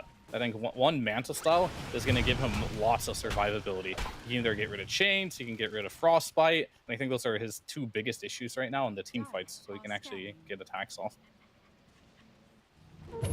Smoke from Fusion. Ico will lead the charge. Even Thunder Gods to give them some information to have this smoke connect, and they are still sticking around. 40R and Heiko. Oh, what? 40R? What just happened? Oh, he's gonna try and TP. What is going on? 40R. I don't understand. Oh, that is a bit of a freebie there from Fusion. Did he get spooked? Is that what happened? I guess they baited that pretty well. They probably spooked him with the techies, and then they were just sitting on the remnant there. So, really good play there by Fusion to actually catch that one. And they're just going to land him right next to the Roche pit, and we do see Wits ping it. It's like, it's Roche time, boys. Can you contest this on the side of Midas Club? Or do you just have to let it go? Mean, it's definitely, it's not a fast Roche, right? So, maybe you can, but still 10 seconds, no Ember. I don't think they have any intention to do so, because they would have probably had to smoke up and head their way right now, which they did not do. But it is a pretty good timing for Costabile. He has reached his Black King bar now, so he is ready to fight. A very conservative build here. He's going back into that Shadow Blade next. I mean, if he does get to items, this hero is incredibly strong. We did see in the couple fights what he is able to contribute, and this is like a painfully slow Roche. Alchemist ult just got back off cooldown. That's how long this Roche fight, not a Roche fight, this Roche has been taken. And it's not a particular, like, amazing. They're setting up top. Yeah. Alone, they're going to actually reinitiate onto the Zeus. The rest of the team took far too long to be able to connect with Alone and go for the kill onto the Tiny. They can fight, Michael's still going to be able to land the jump in. Costabile looks to try and turn with the BKB. Ryu's going to slow him down. Doom applied onto the Tiny. But it is going to give a free fight for Ember, and importantly, Split is online as well, so we're actually going to get a good fight out of Midas. I mean, you will lose Costabile nonetheless, so into the Doom, but a good engagement. Midas Club, you get the T2 tower. They might have scouted out FCR. I think Wits has already used his blink, looking for the TP out. Right, does he scout him in the trees? Get a glimpse at the last second, but it is too late. We'll just stun himself there again. I mean, this fight could have been a lot better if Alone wasn't super aggressive there, right? He kind of just ran into them by himself, thought he was buying enough time, but reality was he was a bit too early. His team wasn't ready. They still had to finish the Roshan. So all things considered for Fusion, you can sit back and be like, well, you know, that we took that fight pretty poorly and it didn't go super bad, so that's something. We'll just have to take the next fight a little bit better, because you can't just start your fights with just a Zeus running into 5 heroes, right? That's never gonna work. And what, we're expecting them, this potential next fight, maybe around mid lane, considering this tower is still up? Maybe, but their Alka is showing top lane, so they might be baiting mid here more than anything. FCR is pushing bottom, mid lane. They're smoking in a free to catch Alone again. They're going for Alone. This time they don't have the tiniest damage. Alone's going to be able to leap inside the river. Importantly, no ultimates as well from Fusion. That Doom has been really pivotal to their success. And meanwhile, Wits with a jump onto the backline as well, targeting Heiko down.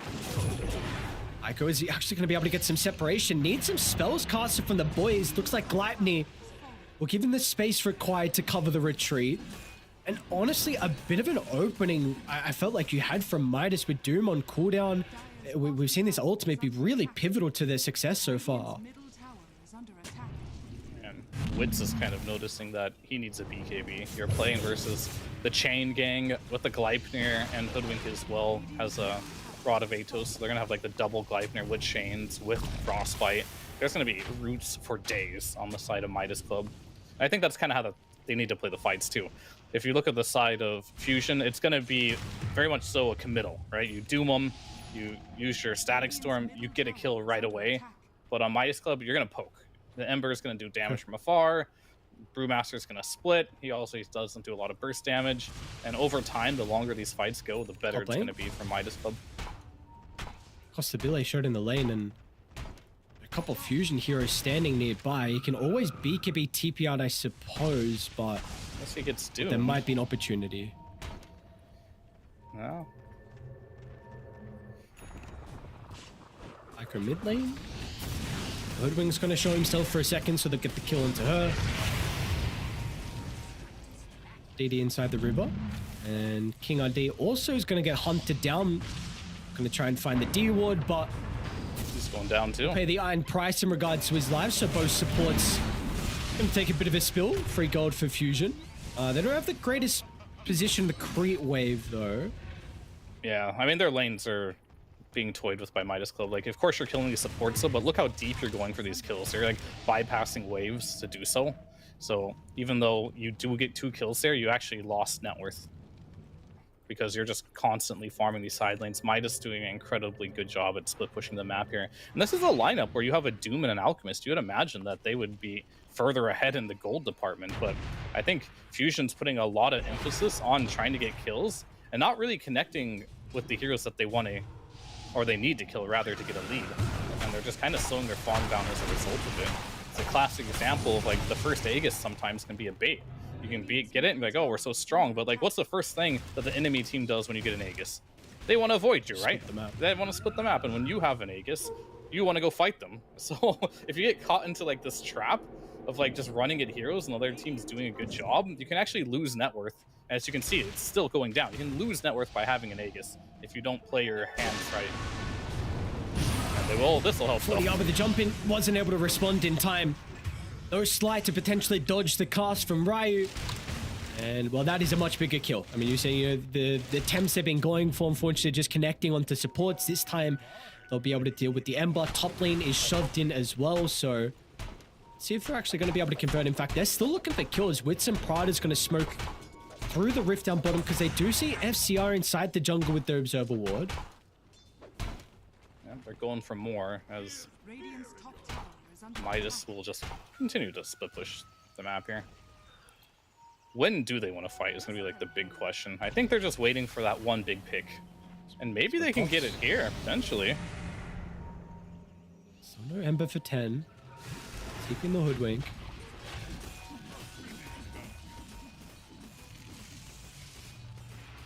Smoke themselves? Okay, yeah. Just the smoke from Costabile along with FCR. Its Chemical Rage got half duration, but they're actually going to see the Alchemist run away from protecting the support. So Prado is just free food, and now Michael as well. Nice location for the TP, and his sons will not be. These are heavy commitments, and these are not the targets they wanted, right? You don't want a disruptor with a 5-man smoking. But that's all they get. Top lane's getting shoved in, mid lane's getting shoved in. Both teams actually doing a really good job at reading the map and just avoiding ganks. I will say the Ember, maybe he was a bit greedy on his item build this game, not going for that Linken's instead going for that Gleipnir. Will get caught a couple times because of it. But he's on his way to that Linken's now, but that's one thing he has to be scared about on Ember. I think the only way he dies is if he gets doomed. So you were mentioning before that you feel like Midas Club, really the way for them to take fights is just kind of the poke and prod, because Fusion being heavy committal. What are the talks like in a team when you're discussing how to take team fights around just like poking and not committing? I mean, I think that's just going to be something that often these players don't really need to say. Just use your spells from afar, don't commit. So but by that, they're going to be like, they're going to throw chains out, they're going to throw Gleipnirs out, and then at this level, eventually one player will make the call like, oh, we can kill them here. Like, this is looking like a good fight. And you just have to wait for those moments, and you don't want to just jump in with Tiny, right? In a 5v5, commit everything, and then be like, oh, uh-oh, we don't have it. So I think Costabile is going to have to really definitely just take these fights slow and wait for the opportunity. Like, I don't want him to be the initiator. I want him to like wait for heroes to get low. Then once he's like, oh, this is a kill, then he jumps in with this Tiny. I will say the discipline then from Costabile, level 20, so as that true grab base damage, very big talent here for the Tiny. And working on the Daedalus, so his farm is not really slowed down. I know, you mentioned some concerns with the blink. He's 4-1 and 4. Got some kills, but they weren't really the most impactful kills, but he's still doing a really good job to keep up with his farm. Of course, there's a hero with the Ag Shot that does incredibly well at that, and he's even going to put some pressure on this top tier 3 tower. We'll force some rotations back, because bottom lane, there's a fight that's going on. King RD, well, he's got to go down, but you see that tier 3 tower top. A lot of damage, and now they saw the Doom TP top, so they know there's no offlaner for Fusion. This will be a free kill onto Prada. Yep, it's definitely nice. And yeah, about the Tiny's item build, like I was afraid that he wouldn't blink and then he'd stop farming and he'd just go look for kills and his net worth would fall off, but he just bought blink and continued to farm, so it didn't really end up being an issue. Sure. The big problem would have been if he bought blink, stopped farming, took a fight, and died. Well, this is a aggressive position to take a fight, but he's going to be rewarded, and that's 625 gold for a support. Not even on a streak. Yeah, what is that? He's got Daedalus now. That actually is an absurd amount of gold. Why was so much? Late game Dodo. Can't give away kills. Big money here. But the net worth lead is still, like, it feels like it's been sitting at this 1K mark for 10 minutes now. We're going to finally do a smoke out. And I talked about the committal that needs to happen for the side of Fusion. Ryu probably wants to get a Doom going here. And I think he wants to hit the Brewmaster if possible, the Doom or Ember. I think Tiny's your worst Doom target, but if he's alone, free is free. Wait, you can put wards in the fountain or inside the Lotus Pool? I didn't know that. Yeah, like literally just, that as well. just a ward inside the Lotus Pool. That looks really funny. All right, they're just waiting for Roche. There's great vision though for Midas Club or along this right side. If they take it far south of the map, well, the scan maybe connected. Not as much they can use that information. Michael, and there's a DD from Costabile. Oh my god, the Tiny's damage output. And Ryu, he doomed up the Tiny. So FCR can use the split. 40R is going to be enabled inside the team fight. There's not really much they have to worry about, and they have committed. This was your concern with the Doom use, and it not being a great one. There is no fight for Fusion. And unfortunately for Wits, he is stuck. I suppose can beat TPR. There's not going to be a way to cancel that, and maybe they're going to be able to chase down Prada as well. So it looks like Disruptor, nice kinetic, and man, the fact they only lose the techies with an instant jump in and not the greatest Doom is, I'm a bit surprised. I mean, the power of BKB against Midas Club's lineup is astonishingly good. Like, they have nothing to deal with BKB, so if they ever always want a BKB TP away, it's fine. And Ryu just felt forced to Doom the Tiny just to dispel the DD there. So I told you that was like the worst target to Doom, but maybe in that situation it was the best target to Doom, because if that Tiny would have kept that DD, maybe some of these heroes would have died, but still not an ideal situation to be in, right? As Roche will be respawning on the dire side of the map here, and you've got no Doom, so no split either though. Well, alone? Well, I think they saw. Yeah. Okay, he canceled it. Yeah, that would have definitely been questionable if he went through with that TP. And I don't know, can you fight this Roche? There's a possibility. I think you really want these BKBs to come back online. So Doom's BKB is up. Alchemist, he's got another 20 seconds on it. Yeah, I think you can probably contest this. Dropping some wards here. King RD. The fastest, but it is still going down. Yeah, they're just waiting for this 10 seconds on the BKB here. And 40R, look, his positioning. You found him. Climb up and run together, but no one gets caught in the static storm. Costabile will look to try and enter with the BKB. A lot of burst damage onto Michael. They'll attempt to blow up the techies. They won't be successful though with the Glimmer Cape, and now Costabile getting chased down by Wits, and with the BKB on cooldown, this is where Alone can go to work. He's got an Arcane Rune. So the Zeus has all the spells they need to be successful. 40R Remnant over the top, but he has a warm welcoming gift with Alone's damage. A double kill for the Zeus. It's a late primal split, which is going to result in a lot of kills. FCR can do it by himself. He doesn't have anyone else to assist him. No buyback as well to be able to re-enter the fight from the Tiny or the Ember. But it's just the Brewmaster along with Heiko. They'll look to Prada next. But the split is about to expire. Really good micro. Oh no, he's cycling down Wits. It might not matter in the end, but the concoction connects onto one. Alone's got an Ultra. FCR against the world. Can he do it though? No split. It doesn't seem like it is going to matter here in the end. TP out. Wits has got the concoction still, and cooldown alone's there. Lightning bolt to cancel the TP infusion. In the end, they're going to get a 5-man wipe. A rampage for alone. There's a gem there too, if they do notice it. Yeah, it gets double pinged. So that is a very costly fight for Midas Club. Getting full team wiped there and losing a gem on top of it. There's 2 gems on the deck, actually. Both teams had their own gem. And both of them will now go into the...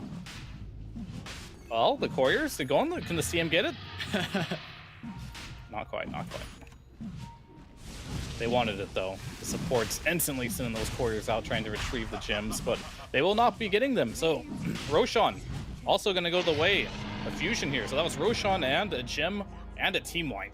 That is definitely what you wanted if you're on the side of Fusion here to get this game number 1.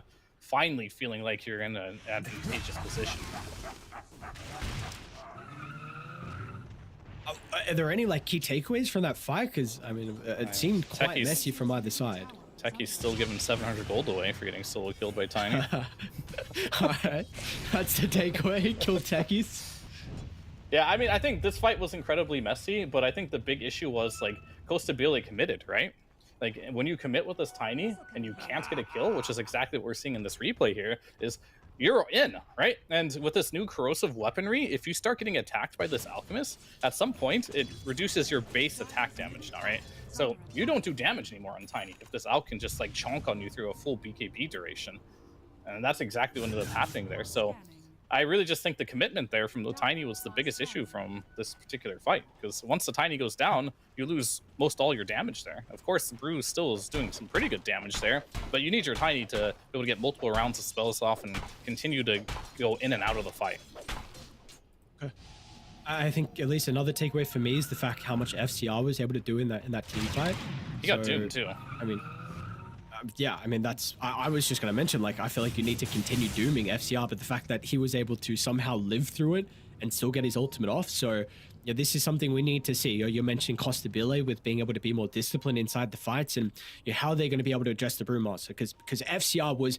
I mean, that was the saving grace. If Brew did not have the impact that it did in that previous fight, that would have been a disaster, so we need to see what they're going to be able to do to deal with him in these fights.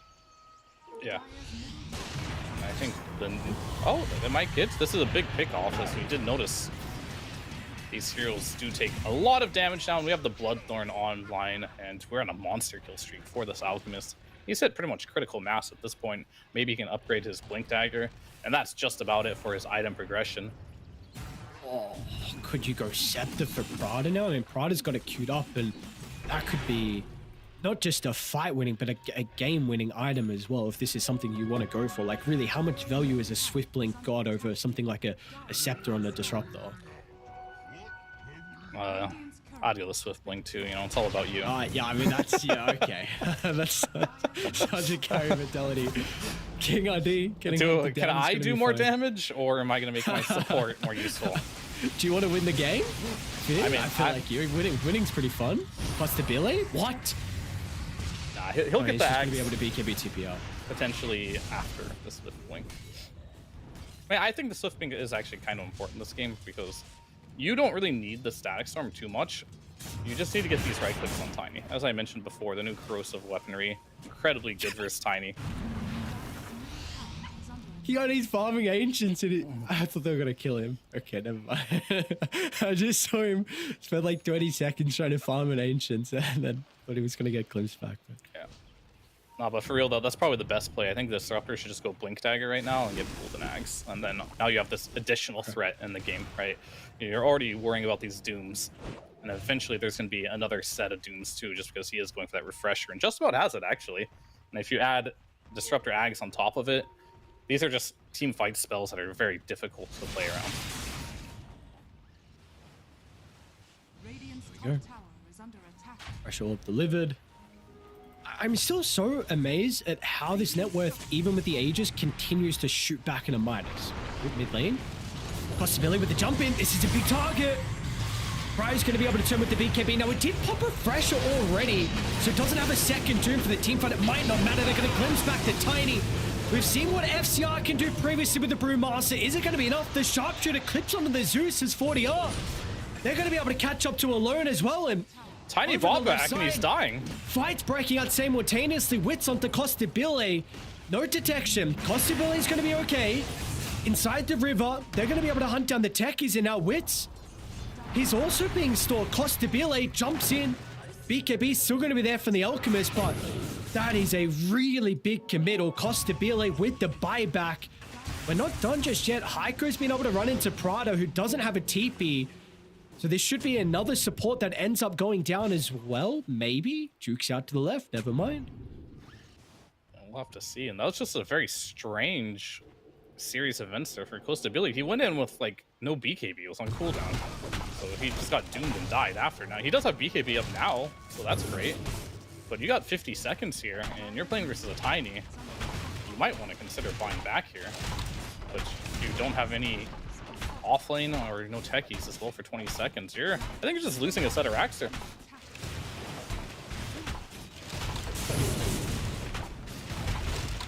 And down it goes. But do you want to go for a second one? How greedy do you want to be? Apparently greedy is the call. Yeah. I mean, you've got no buyback on this Tiny. Is he going to jump in? Lincoln spot, 40R now, turns with the BKB. Tiny's going to miss committed. with the first stun, and I mean, he pulled back prior, and you are in. Looks like he's fine though. TP up, man. Costabile playing with fire. Looks like at least everyone else is going to be able to escape as well, so they get a full set of barracks mid. They will also get the melee barracks as well. All right. Pretty good results there. And they're just going to doom the squirrel here. You know, I'm all for it. This hero's annoying. Very, very farmed as well. 1,000 gold. You just gave like, what is it? Yeah. Dire's bottom tower is Double under devour used. I like how when you hover over devour, the tooltip says, still digesting that delicious creep. The things I don't really look at unless I'm casting. Where is this? Like, look Am I at Doom. blind? Devour. Yeah, like, I'm looking. The buff. There's text underneath it. Oh, okay. Oh, yeah. All right. Wits? I was looking at Billy. I don't remember tooltip. No. Because I was trying to, like, figure out, like, what does this mean when you can have 2 charges? Oh, okay. Right. Yeah. Yeah. Misclip tip. Okay. Yeah, but Dude, that's so kind. Radiant's middle the tower Doom doesn't give armor or anything anymore, so it actually doesn't give you any bonuses other than gold. Juicy changes. Or you get now 7,000 net worth lead for Midas Club. And I mean, this has been a crazy game. Back and forth. Midas Club having a good start to the lanes. Fusion recovering. And then your Midas have been in it every step of the way, but really haven't been able to build that net worth lead. But now after being able to claim that full set of barracks mid, feeling like they're in a pretty good position. But this game is still incredibly close. Anyone can take it 45 minutes in. Yeah, and at this point, we're just looking at level 25 towns, right? And some of these that could be game changers. The Doom one is obviously a really big one. If he does want to apply a break or a mute, I mean, in this case, I think the mute is much better than a break. Not a whole lot to break on the side of Midas. Zeus, he's got his 25, so he's got the AoE lightning bolt. Any other 25ers? I guess on the side of Radiant, we have some Tiny. He now has 2 toss charges available to play with. Speaking And of the Tiny, Brewmaster. and to Michael, somehow survived. What? How is he so tanky? I mean, Greaves, Glimmer, they're seeing the Doom TP behind them. Okay, yeah, he has to cancel. The last one was the Brewmaster. He has the Brewling's Gain Drunken Brawler passive. So if his ult wasn't strong and scary before, even more so now. Radiant's bottom tower is under attack. Actually gonna move in. Nice positioning from Midas Club. Catch Fusion off guard. The Doom is still not with them. Why are you playing away from the team? And they're gonna smoke his full Costabile Face checking the high ground. Will not see anyone. No information to work with. Yeah, both teams smoked up here. Who can find the angle? Should see the Alchemist illusions pop out of nowhere. We have an idea. Thunder Gods gives him the information. 40 they looks got to the jump in and Tiny. create some chaos. Tiny, though, looking for the man fight over to Wits, but once a corrosive weaponry goes to work, this might be dieback. Costabili's in some danger. They both die, but now over to the left side, they've also caught the Ember. Stuck inside the Static Storm, but the BKB will cool down. Fusion find 3, and they're not done. A glimpse back onto Heiko. He'll be able to scurry into the trees. Looks like he's okay, but the Brewmaster, once again, looking for the Hail Mary play to do it by himself, but all alone, I don't think it's going to be enough. They'll deal with the Brewlings. I mean, a crazy attempt from FCR, and now he's going to consider about making it out. The great escape, but once he pops out of the Primal Split, there's a Doom awaiting him. Ryu was holding it. And this is going to be a 5-man wipe, but it looks like it in the end. Hiker wanted to jump back in to assist with the Brewmaster. A 2v5 they thought was possible, but not to be, as Fusion Club find all 5 and Roche. It'll be up as well. They do have to deal with their base, but it will not matter in the end. An incredible fight from the boys on Dire. Yeah, you were able to take out that Alchemist with everything that you had, but that was the only thing you could do. And kind of mentioned it a while ago that I don't think Alk is like the be-all end-all carry this game, and this Zeus is kind of like showing that here in the fight recap. Like how much damage he did, 7,000 damage in that fight as Zeus. Absolutely insane numbers. But you know who else did the most damage from Midas Club? It was actually the Hoodwink. Hoodwink almost did 7,000 damage too, as a position 4. That's absolutely insane. And he just has like Gleipnir. Like, yeah, I was just gonna say that. Like no crit stick, no Daedalus, just the Gleipnir. It's maybe not gonna be enough to win you this game here, but like it's something, that's for sure. We're just seeing the issue that we're having, like playing against these ults, getting doomed, getting stuck in Static Storm. It's like really starting to add up here, and like you don't have a lot of tools on Midas Club to really just like make things happen. Like you got to go on Tiny. I'm surprised Tiny was able to just, you know, just solo kill the Alchemist there. Wait, what's happening? What is walking down the Dew? I mean, they've got respawns up surely, I suppose. Ryu, is he going to be chased down now as well? He has Refresher in a couple seconds, but should be able to potentially activate this, not unless Costabile's in with enough damage. Chain control, it's perfect there with the toss. He's dead, gem dropped, and Refresher put on cooldown. And there's an Ags on the floor here. Disruptor's gonna, he may not got the Ags from the Alchemist. Ah, I see. But he got it from Roshan. They're gonna actually smoke from Midas Club, so no Doom for 80. An aggressive play for them, running into the Aegis advantage from Fusion Club, but they feel like this is a bit of an opening from them. Definitely is an opening for sure. But I think patience, something we haven't seen a lot of in this game, but if there was a time to have it, now would be it. Triple Gleipnir him, why not? Well, alone? Alone just jumps aggressively in, but that's that Scepter Static Storm. It doesn't seem like it's going to matter, but the buyback from Ryu, the Tiny is just gone. No Costabile disappeared from the screen. And now Midas wants to call. You got to retreat because the Brewlings are falling and they're doing it fast. Over the right side, they'll get the kill into Techies. Now Doom's in trouble. It's going to be a dieback from Ryu. On his dying breath, he pops the Doom, but 40R with the Ember Spirit. He hasn't had too much impact this game, but this last fight potentially, he might be able to get them over the finish line. Him, along with the Hoodwink and FCR, creating chaos. Now the Alchemist is isolated.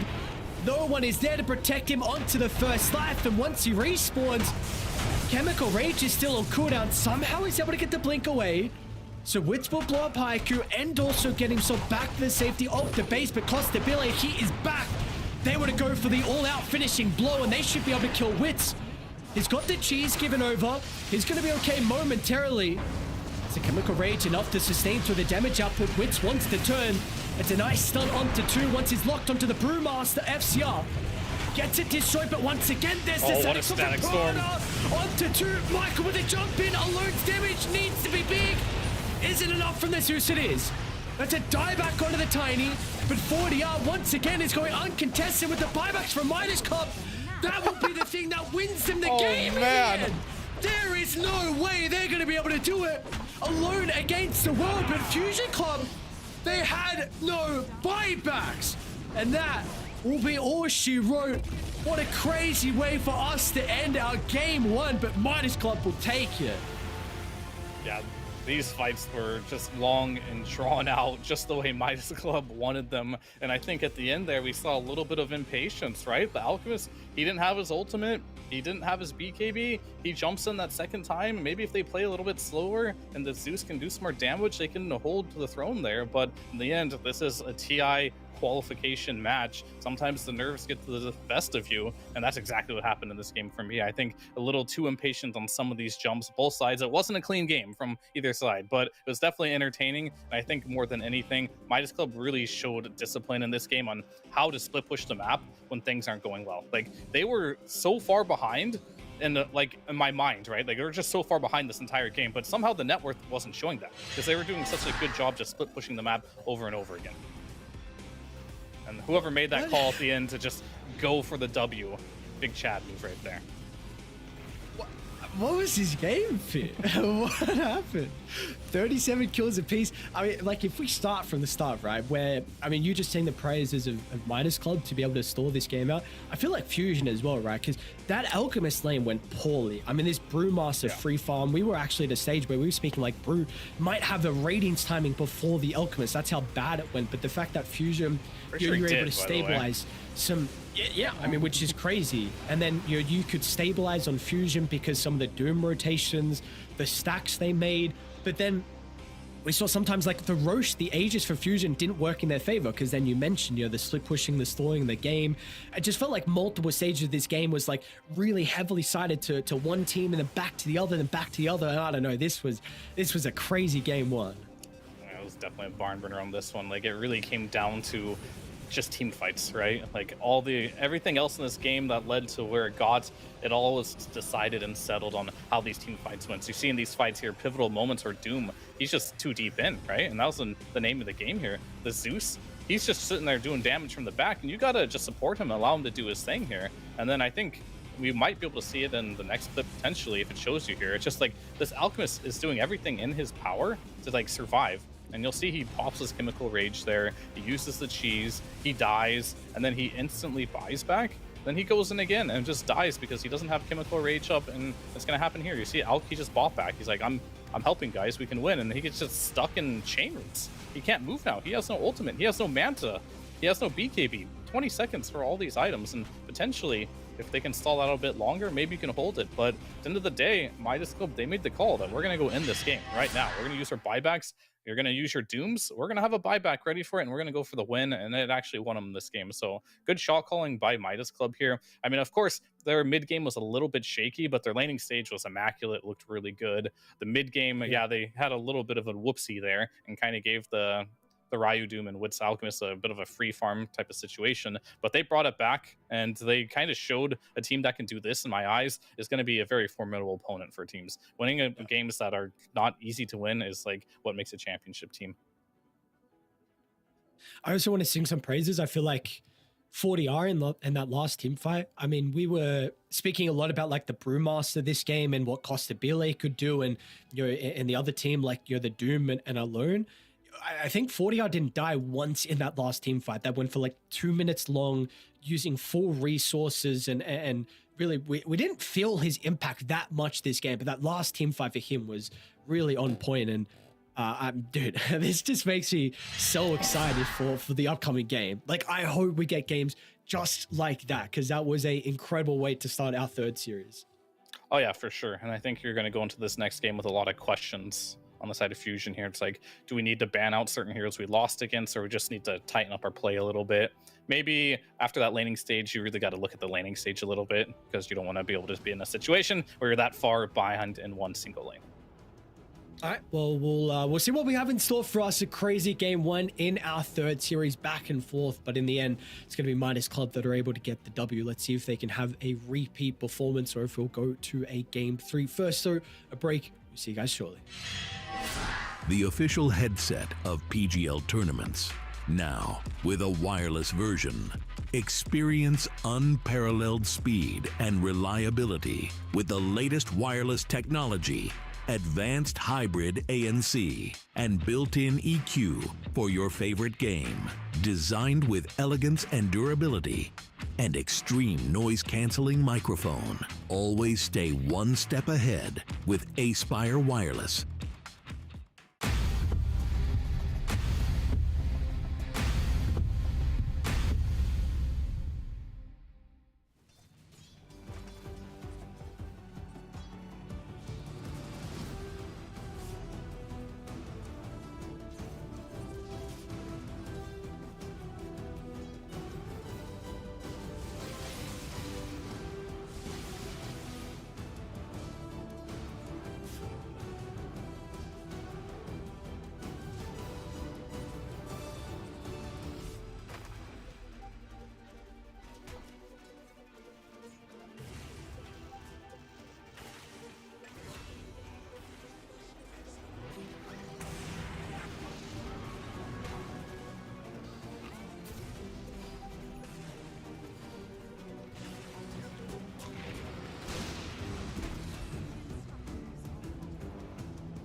And we are back with the action here for the road to the International in South America. A crazy game one in the end. Midas Club going to be able to take it. Let's see what we have in store for us heading into our second game. Veer, any key takeaways from that game that we want to potentially see changed up heading into the second one? For which team? I think both of them want to change a little something up. But I think let's go for the team that lost, right? I think the big takeaways for them is going to be, one, you got to have a better laning stage, I think.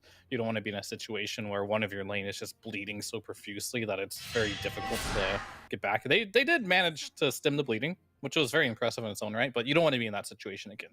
So I think you should definitely start there on Fusion. Okay. All right, so start with the lanes. Let's see if they can draft themselves some strong lane setups. I also wonder just what the priority is going to be in regards to this Doom hero. I think we were both pretty surprised about how much farm that could get. And I think not only that, but actually how he was able to play the Doom and get involved early, because we can see this hero be people kind of, go back to just like old farming patterns instead of showing up to early fights. But I was very impressed about how active he was. So maybe this is like a really comfort hero for their offlaner. Yeah, we'll have to see. I'm actually kind of like look up the stats real quick on what this hero's doing. I mean, it might be too difficult right now. I'll do it in a minute. But yeah, I think there's going to be some inter-series like adjustments that needs to be made for this particular game. I think the Hoodwink being removed was a good move by Fusion. That Hoodwink destroyed that laning stage top, like almost single-handedly to some extent. Like the Disruptor was just always sitting at like what felt like 10% HP for like 3 minutes straight. Just couldn't really help the support out or the carry out onto the laning stage. So, but because you ban that, you're going to leave another hero in the pool. And that's going to be the Shadow Fiend. That hero was banned out last game. This hero is very popular. A lot of mid laners like playing this hero right now with the introduction to the cast speed reduction. I think every single SF player in the world, including myself, saw, oh, cast speed reduction on Yashikaya.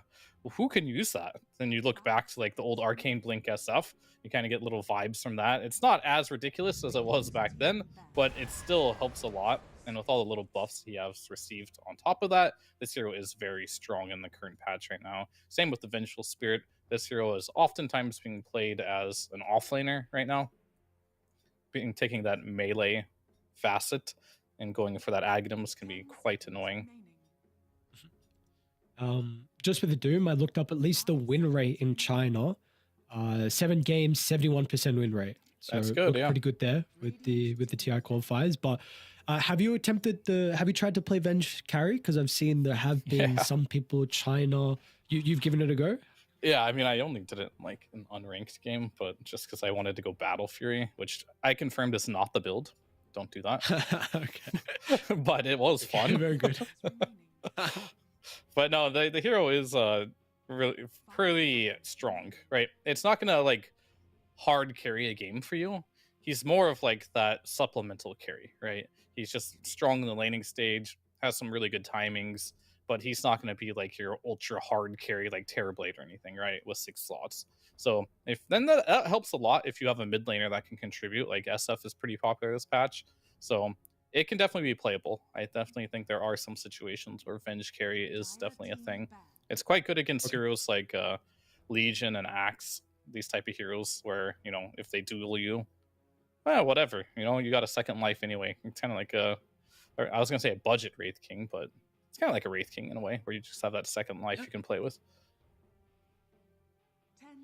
All right, so this is one thing we saw in the previous game, right? Though with starting in the draft, there was a lot of flex from either side with the Zeus, and then in particular, I suppose Fusion Club, you had the Alchemist as well. We weren't entirely sure where these heroes were going, so still that'll be the case with the Venge, and maybe here with this first pick heading into the second phase, we might see one of the supports, and still to stay on the Shadow Fiend. When you see this hero drafted early in the first phase, it's going to give Fusion a lot of time to be able to react and address it. What are some of like the big weaknesses that this hero struggles against? Shadow Fiend? Yeah. Basically, if you buy a BKB and get on top of him, like heroes like Ursa, right? Especially if you have like a Basher. Heroes that can just get on top of him and just not care about the Requiem and just do a lot of damage within a BKB duration. So that's like one way you can deal with them. The second one is the laning stage, but that one's a little more difficult because Shadow Fiend's laning stage is really strong right now. And this hero I think is best in mid lane, but can also be played as a carry. So if it's like, oh, for whatever reason they pick Lina or something and you're not confident in going mid with this hero's a perfectly fine carry. But I do think the spellcaster type of build in the mid lane is where SF is the strongest right now in this current patch. But flexibility is always nice to have. And speaking of more flexibility, you got your Tiny. This is a hero that can, through the history of time, has been played in every single role just because he's fun. But I think in this patch, he's very viable as a carry, mid, and a position 4 right now. And if you're really crazy, maybe some offlane position, like, it's doable. But Tiny doesn't really offer a lot in the offlane compared to other heroes, so I'd rather just see it stick to mid carry or position 4. Will not be as much flexo from Midas Club. Techies into the Crystal Maiden route, so some supports that we saw prior. In fact, we'll see once again. Feeling comfortable with these heroes. A lot of magic damage. It seems like they have a formula and how they want to play. And the Hoodwink, I think Techies is the Hoodwink replacement, right? They're just picking another hero that is just very centered on the laning stage. I wouldn't be surprised to see Midas Club pull out just another team fighty melee offlaner, kind of like just get your carry through your mid lane or your carry position, of course. And just seems like Midas Club, they don't really do like crazy flexing or pulling out unique heroes. They just want to play the heroes that are good in the meta, and they just want to outplay you. And it kind of like showed through their play style too. They played very methodically. Like they knew when to dodge, they knew when to play aggressive. They didn't really do any like super crazy over the top plays. Very standard stuff. And I think consistency is very important. So I think Midas Club is a team that we've historically seen being a very consistent team. Yeah, overall with their players, right? In particular, you know, I mean, these Brazilians were really some of the first in South America to hit the international scene in the past with, you know, teams like Pain Gaming. So consistency has always been one big thing for them. But what they have been missing, though, is international stage appearances for some time now. And I think this is a good way to start. TI always has that special magic to it where teams will somehow get to this event where they couldn't qualify to any other single event throughout the whole year, and they'll make crazy things happen. So those are always the most fun TIs for me, is when just a team comes out of nowhere and like overperforms on the big stage. Long way to go until they get there, but the road starts here. This is where it starts. Yeah. Yes. This is where it starts for them. I mean, last year it wasn't a crazy run, but you know, Keydstars, they were able to make it to at least play onto the stage. You know, they weren't eliminated in the groups, and then you know, we saw some other teams like Nouns had a pretty good run. Virtus Pro had a pretty good run. We've seen in the past, you know, the likes of Spirit with their historic run at TI10, I believe it was. So yeah, you know, we've seen that storyline without a doubt in the past. Now we have Spiritbreaker, Darkseer. Spiritbreaker is also another cracked hero right now. Oh, is it? Okay, yeah. I haven't been seeing any Spiritbreaker. Oh, no, this hero's a little bit nutty. Okay, why? What happened to it? I mean, it's like after you charge, you keep your haste for like a second and a half afterwards or something, and so like you can just get in and out of the fights like you never could before. And it's very annoying and frustrating to play against, and especially if you pair him up with a Darkseer. Darkseer has this thing going on with him too. I don't know how strong he is right now. In like the right game, he feels very strong, but like his innate ability where he just builds mass bracers and he gets free intelligence for it, it's a little bit silly too. So this combination I'm liking a lot. How do we feel about at least Ursa as a response from Midas Club, showing that the Shadow Fiend is 100% going to be going mid then, and the Ursa for Costa BLA is, what are our thoughts on the Ursa? It looks pretty good. Ursa's very strong this patch. I think the number one thing you want to look at when playing against a Darkseer is making sure you don't give him an illusion that can 1v9 the game, right? And Ursa illusions can't apply Fury Swipes, which is where all your damage comes from as an Ursa. So this pickup makes a lot of sense. Very solid here, and against the Tiny carry as well. Eventually, over time, Like, one annoying thing about Tiny is that his innate ability, Craggy Exterior, 10 reduces seconds your remaining. attack damage, right? Every time you hit him, I think it stacks up to like 20%. 5 seconds remaining. And that is very annoying. But when you're Ursa, you don't really care. You're once again playing around the Fury Swipes, and you'll eventually be able to take down that big rock man. So this is a good pick. Works really well with the SF too. I mean, I think everything works with SF right now because SF is just a strong. I think he's definitely S tier mid laner right now, and I'm glad to see it going in the mid lane too. Is SF magic build as much as like the snowball that we've seen in the past? Because we have seen some like SFs with the presence of the Dark Lord, like 15 talent timing affecting buildings, like being able to walk down objectives. Is that as much the case anymore with this kind of magic build that we're getting from him? Yeah, nobody gets that talent anymore from the mid lane because the other option is like 150 or 125 raise damage, right? And you're playing around your raises. You can like triple raise people in like an instant with the Yashikaya now, which is like super nice. And obviously, if you add the bonus damage on that, it's like why this was so the strong. other talent. Yeah, it's like, of course, 120 is a lot. So it's a lot of damage. Yeah, so if you play carry though, you still go for that build. I mean, you can still technically play the carry SF from the mid lane, but why? It's kind of like, sure. If you have a carry Ursa already, I wouldn't want to see it this game. Not saying he won't do it, And because there's a chance he will do. I just don't think it's good.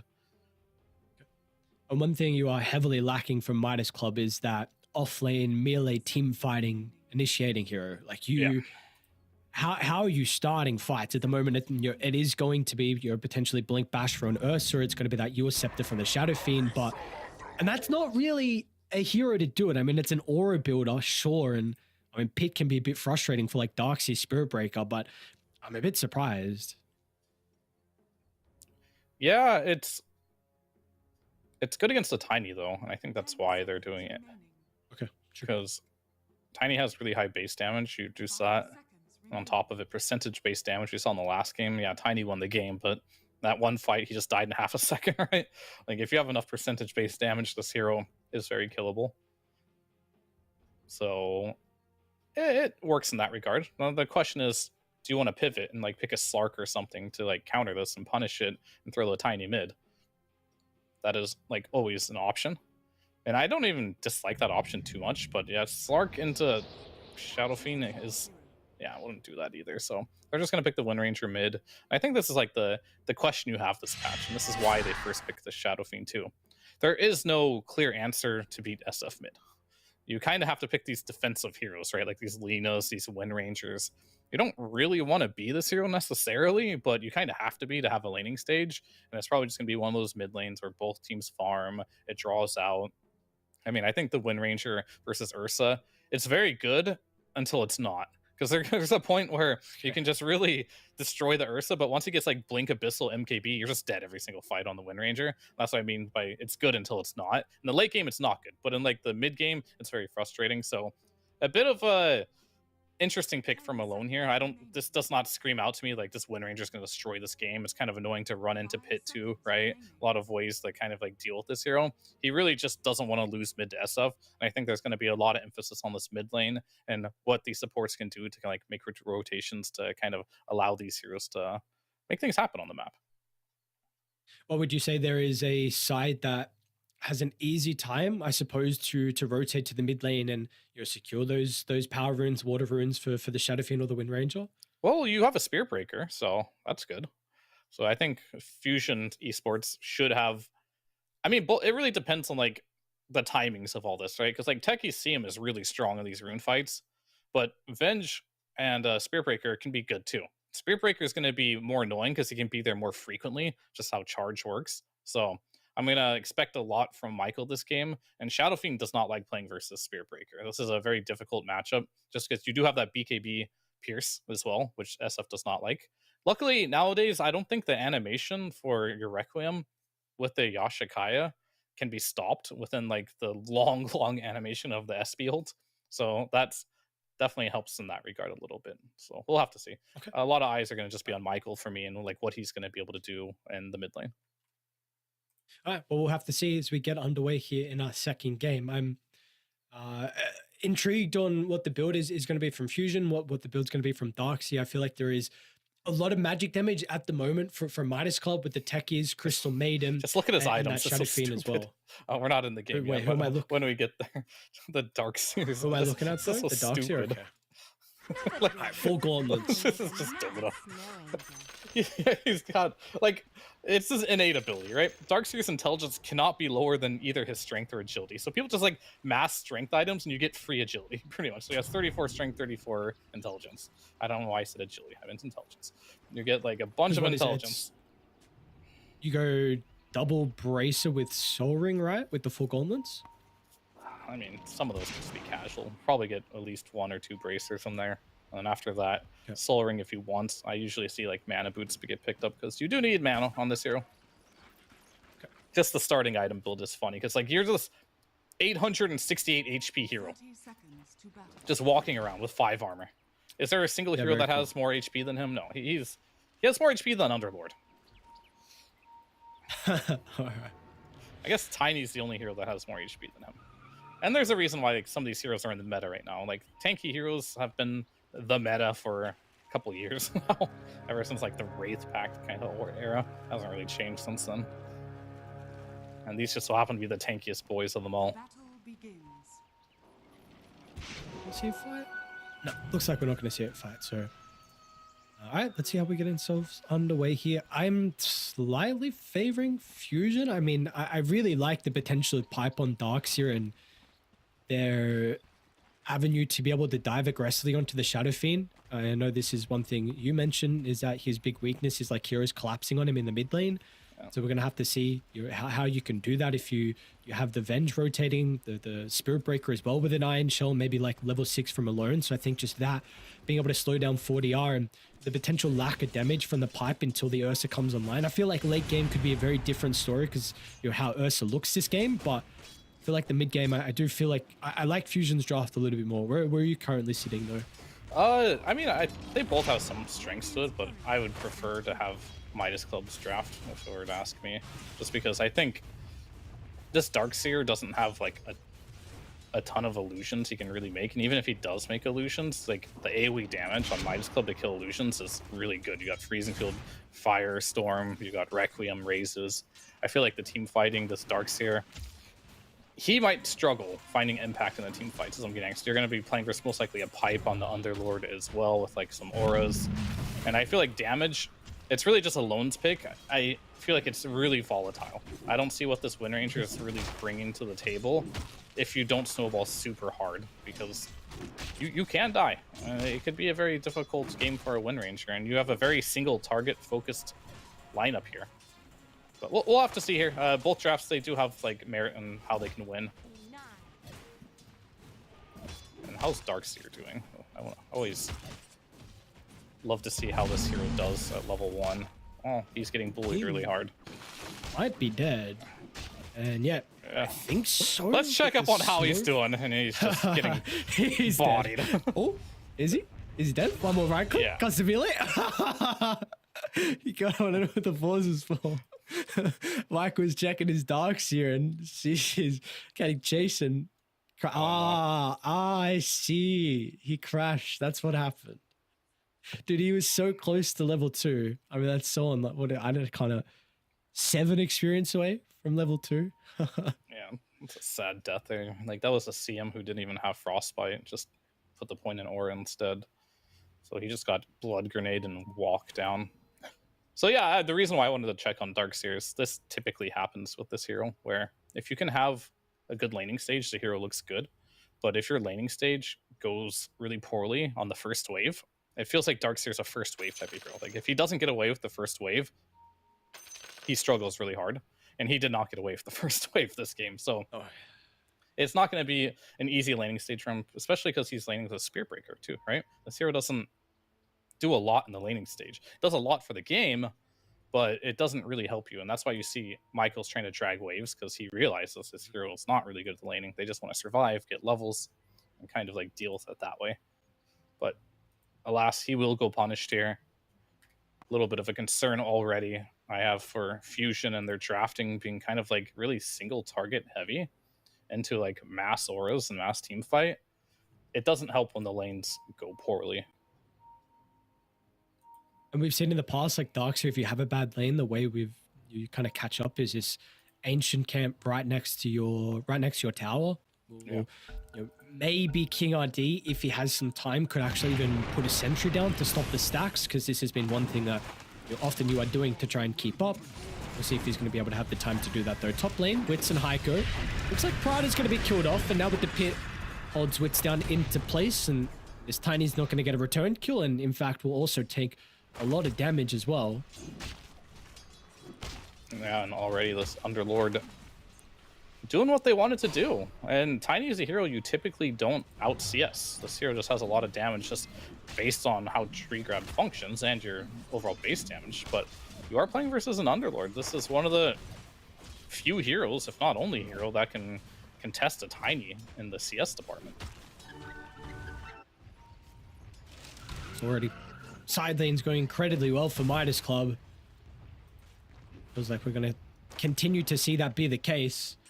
Mid is really the one thing at the moment. Alone's having a pretty good time, but it's not like you're going to slow down 40R from getting his farm as well. Yeah, I mean, he's going to get his farm. Both these heroes mid are going to get their farm. It's going to be more of a question of what can they do with that farm. And good toss there by Wits there. Get that techie right under the tower. And that's 2 deaths on? No, that's only his first death on techies. Alright, it's the Venge that went down. And they're going to get that stack pull off too there, so they're going to deny that wave, potentially too. So, good recovery on the top lane here for Fusion. I don't know how you feel. This Venge set, I absolutely hate. I don't think I've been more passionate about disliking a set than this. Oh, I don't know. I'm not that passionate about it, but... Dude, I'm glad he dies. I hope he dies 500 times this game. What am I looking at? Spirit Breaker's going to die bottom lane as well. So possibility King ID once again. Is it just because it looks nothing like Venge? Or what's your... It's just what... It's... Look, I don't feel as passionately about like the Crystal Maiden one. I still don't particularly like that. But I don't know what I'm looking at. I can't tell if this is a Skywrath Mage. It's just way too similar. Yeah, I mean, do you feel the same about the Skywrath set? That's like exactly the same. Yeah. And yeah. Okay, no, these ones. Gotcha. I don't know how I feel about these ones. I mean, I've just accepted it. Like cosmetics in Dota have evolved a lot. I remember when the cosmetics first came out, and like you can kind of like tell that we were trying to stay in the realm of reasonable, but over time, you know, we don't care anymore. No, we're not there. When a CM turns into a wolf thing, and then 2 heroes change into others, I think we've gone away from the realm of sticking with the trend. Costabile. Oh, Alone is up top. I mean, top lane, we've got Heiko getting chased down. So Alone trying to make his first rotation. One more right click is going to be able to get the kill. A very early movement out of the Wind Ranger. Why?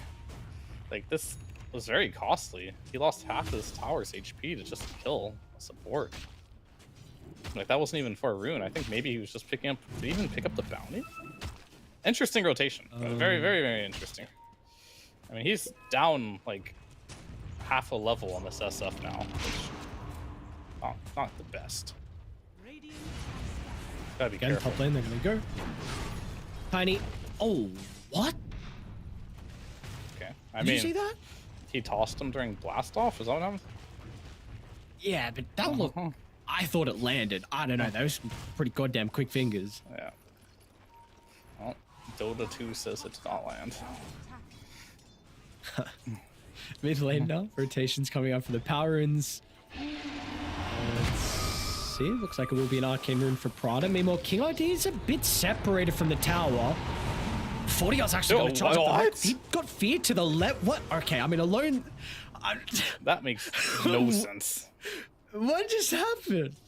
Sometimes pathing is really funny. Like, I think the pathing just, like, when you're in small little areas like that, it doesn't know which way to run your hero. But, like, that fear, like, ran him into him.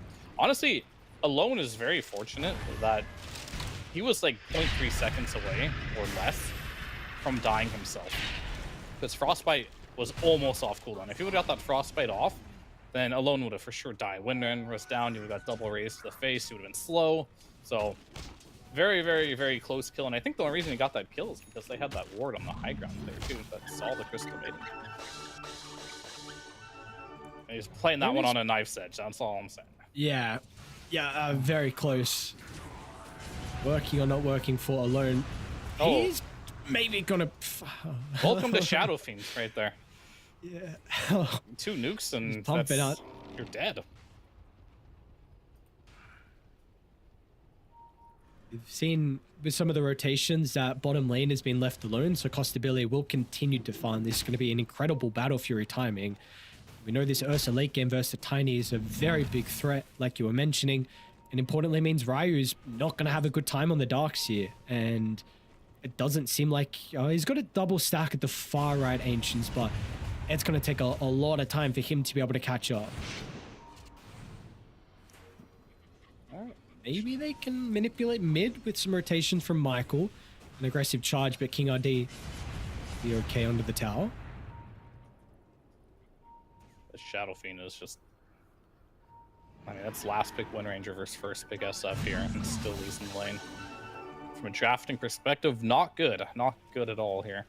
It's like kind of interesting, this patch, right? Like, there's a lot that needs to be hashed out, but there's some heroes that have like these really useless abilities now that just don't seem to matter. It's like the Shadow Fiend Feast of Souls. Like, it's like such a bad ability on so many accounts. But the hero's still OP, even though just one of his abilities are just bad. It's because like these facets and these innate abilities are just better than your abilities sometimes. Like, how can an innate ability just be better than one of your skills? I don't really understand that. Like Necromancy, innate ability, 10 times better than actual ability Feast of Souls. Yeah, very cool. Top lane, Wits. Looking to the toss back, FCR. Now this is a pretty big kill. This Underlord uncontested so far in the lane alone. They're even going to give the kill to the Wind Ranger as well deliberately. So really wanting to, funnel every little bit of gold they possibly can to help out their mid laner. And then some heroes like Enchantress have innate abilities where they just get extra neutral items. Very interesting game. Some are good, some are bad, some are okay.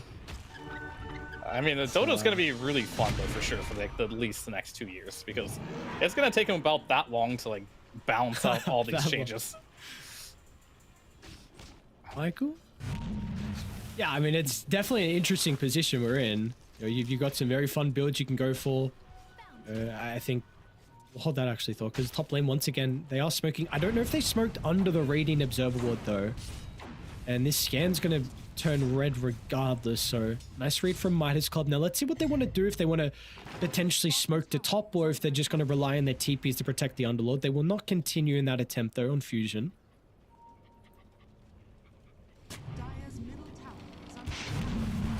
Alone? Frostbite hit. They're going to be able to get that first setup with the Frostbite. The follow-up's going to be there, and look at the burst potential. Down goes Alone. Pride is going to be chased down next as well. King RD, 3 points up in the Frostbite. It means his cooldown incredibly low to help out with the control, and now this tower is going to be pretty vulnerable. We already see how much damage they've been able to dish out, and it's a catapult wave as well. Yeah, it's gone for sure. There's nothing to do. No way they kill Costabile. Okay.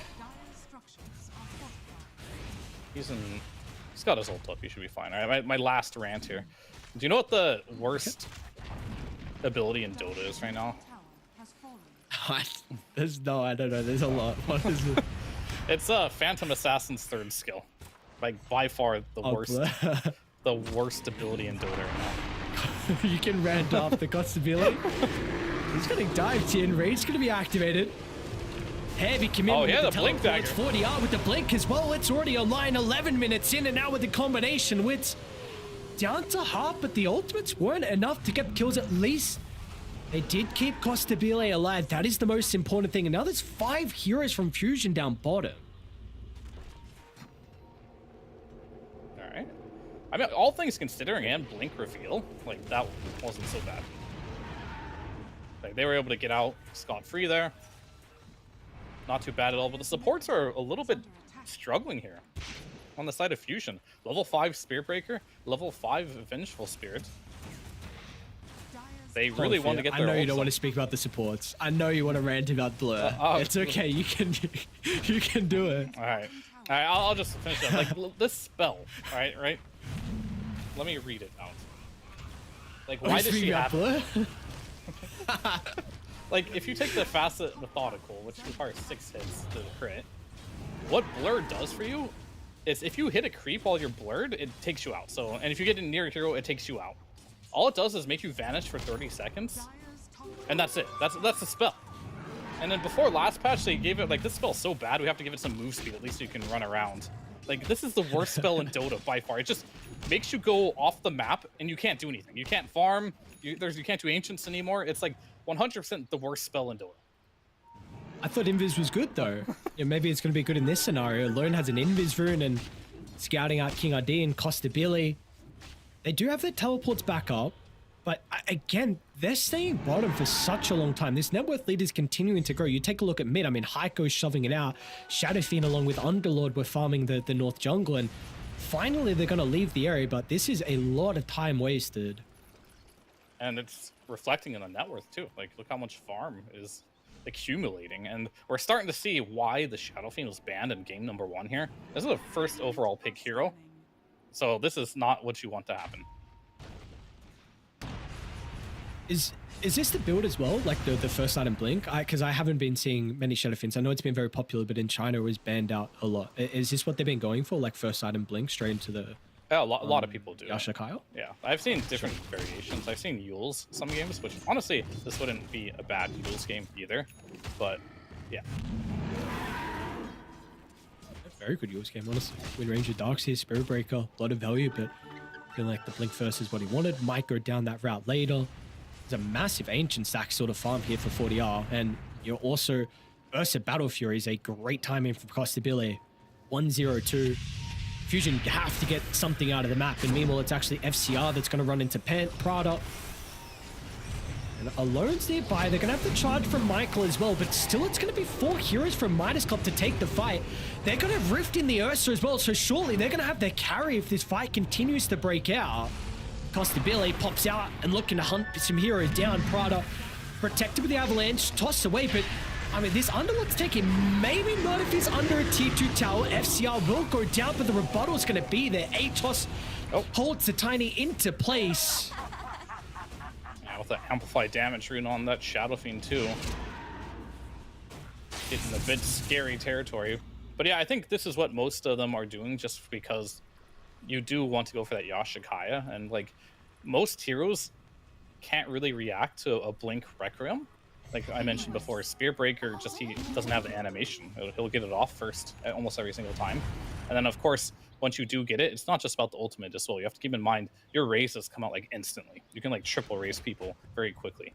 You do need a BKB at some point, so I oftentimes see a BKB after the Blink and then the Yashikaya, but he's feeling himself this game. He's like, I'm gonna go for the Kaya right away. I'm gonna get the Yasha, and this is like the greediest and like the most ideal build for a Shadowfiend. This is like the dream. Okay.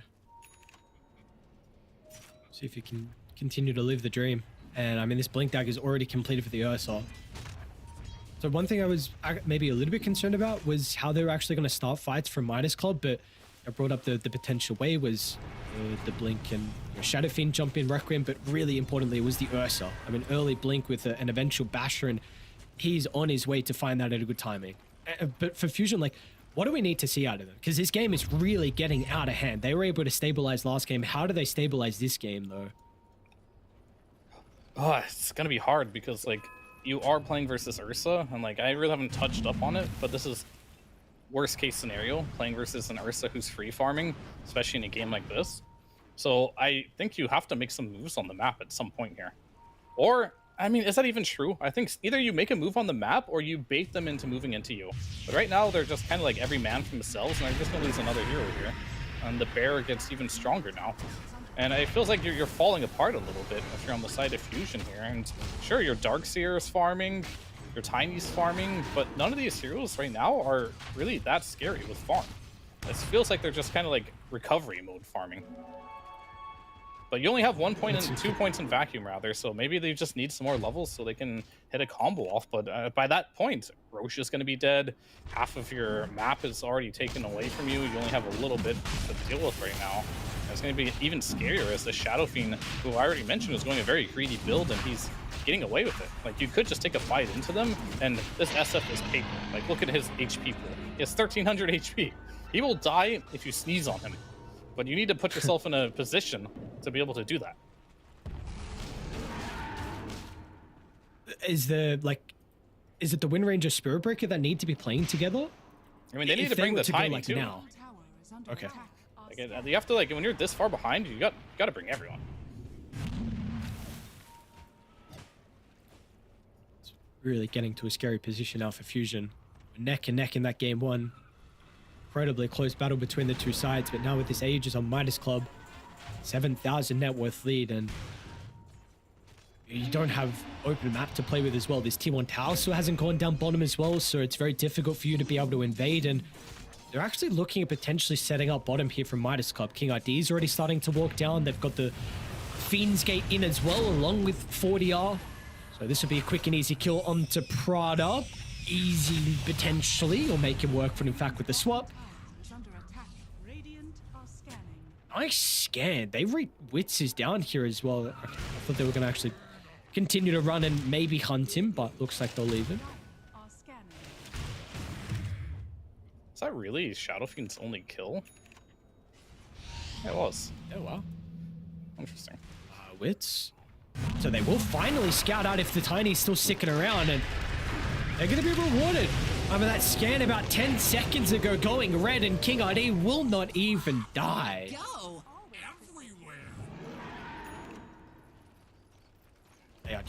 They are rolling here from Midas Club. Train does continue.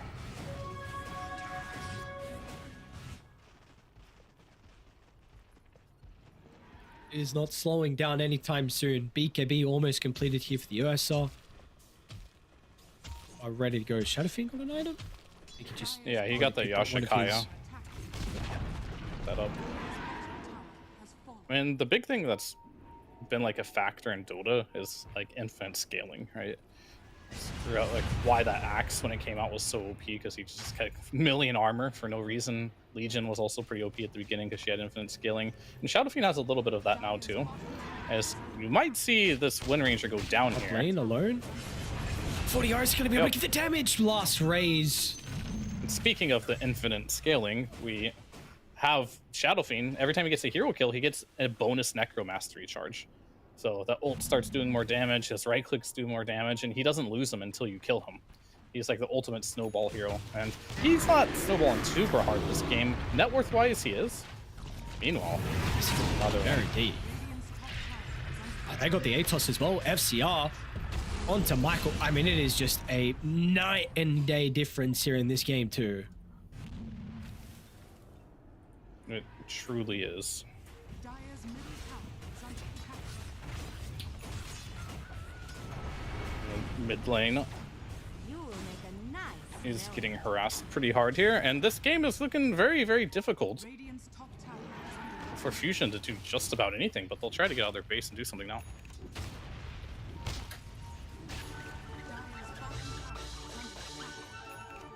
You have Tormentor up and Wisdom Room in about 30 seconds here.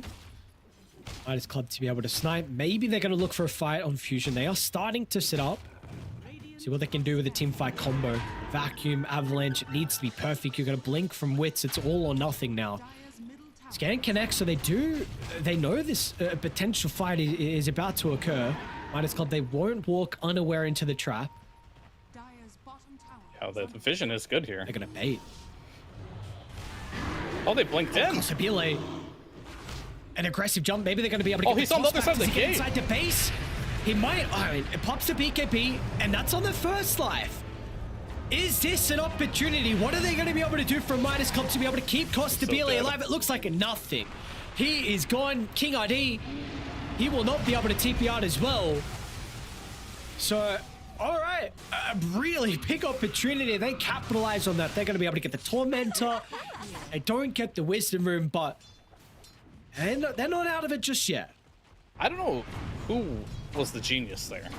I'm sure Costabile did not think that would happen, right? When he went in there, he was like, "Oh, I'm just gonna kill a free Venge or something," but their whole team is just sitting there waiting. He gets tossed into the base, and obviously Midas Club, they weren't really looking for a team fight there, as SF did not really show up for that one. Underlord was also out of there, and that's a big win. I mean, you need a few more of those, of course, maybe like 4 or 5 more of those. You're still down 9,000 gold, but that's a start. That's definitely a good start, and more than anything, that Ursa is now going to be a little shook before he jumps in next time. He's going to have to think a little bit more.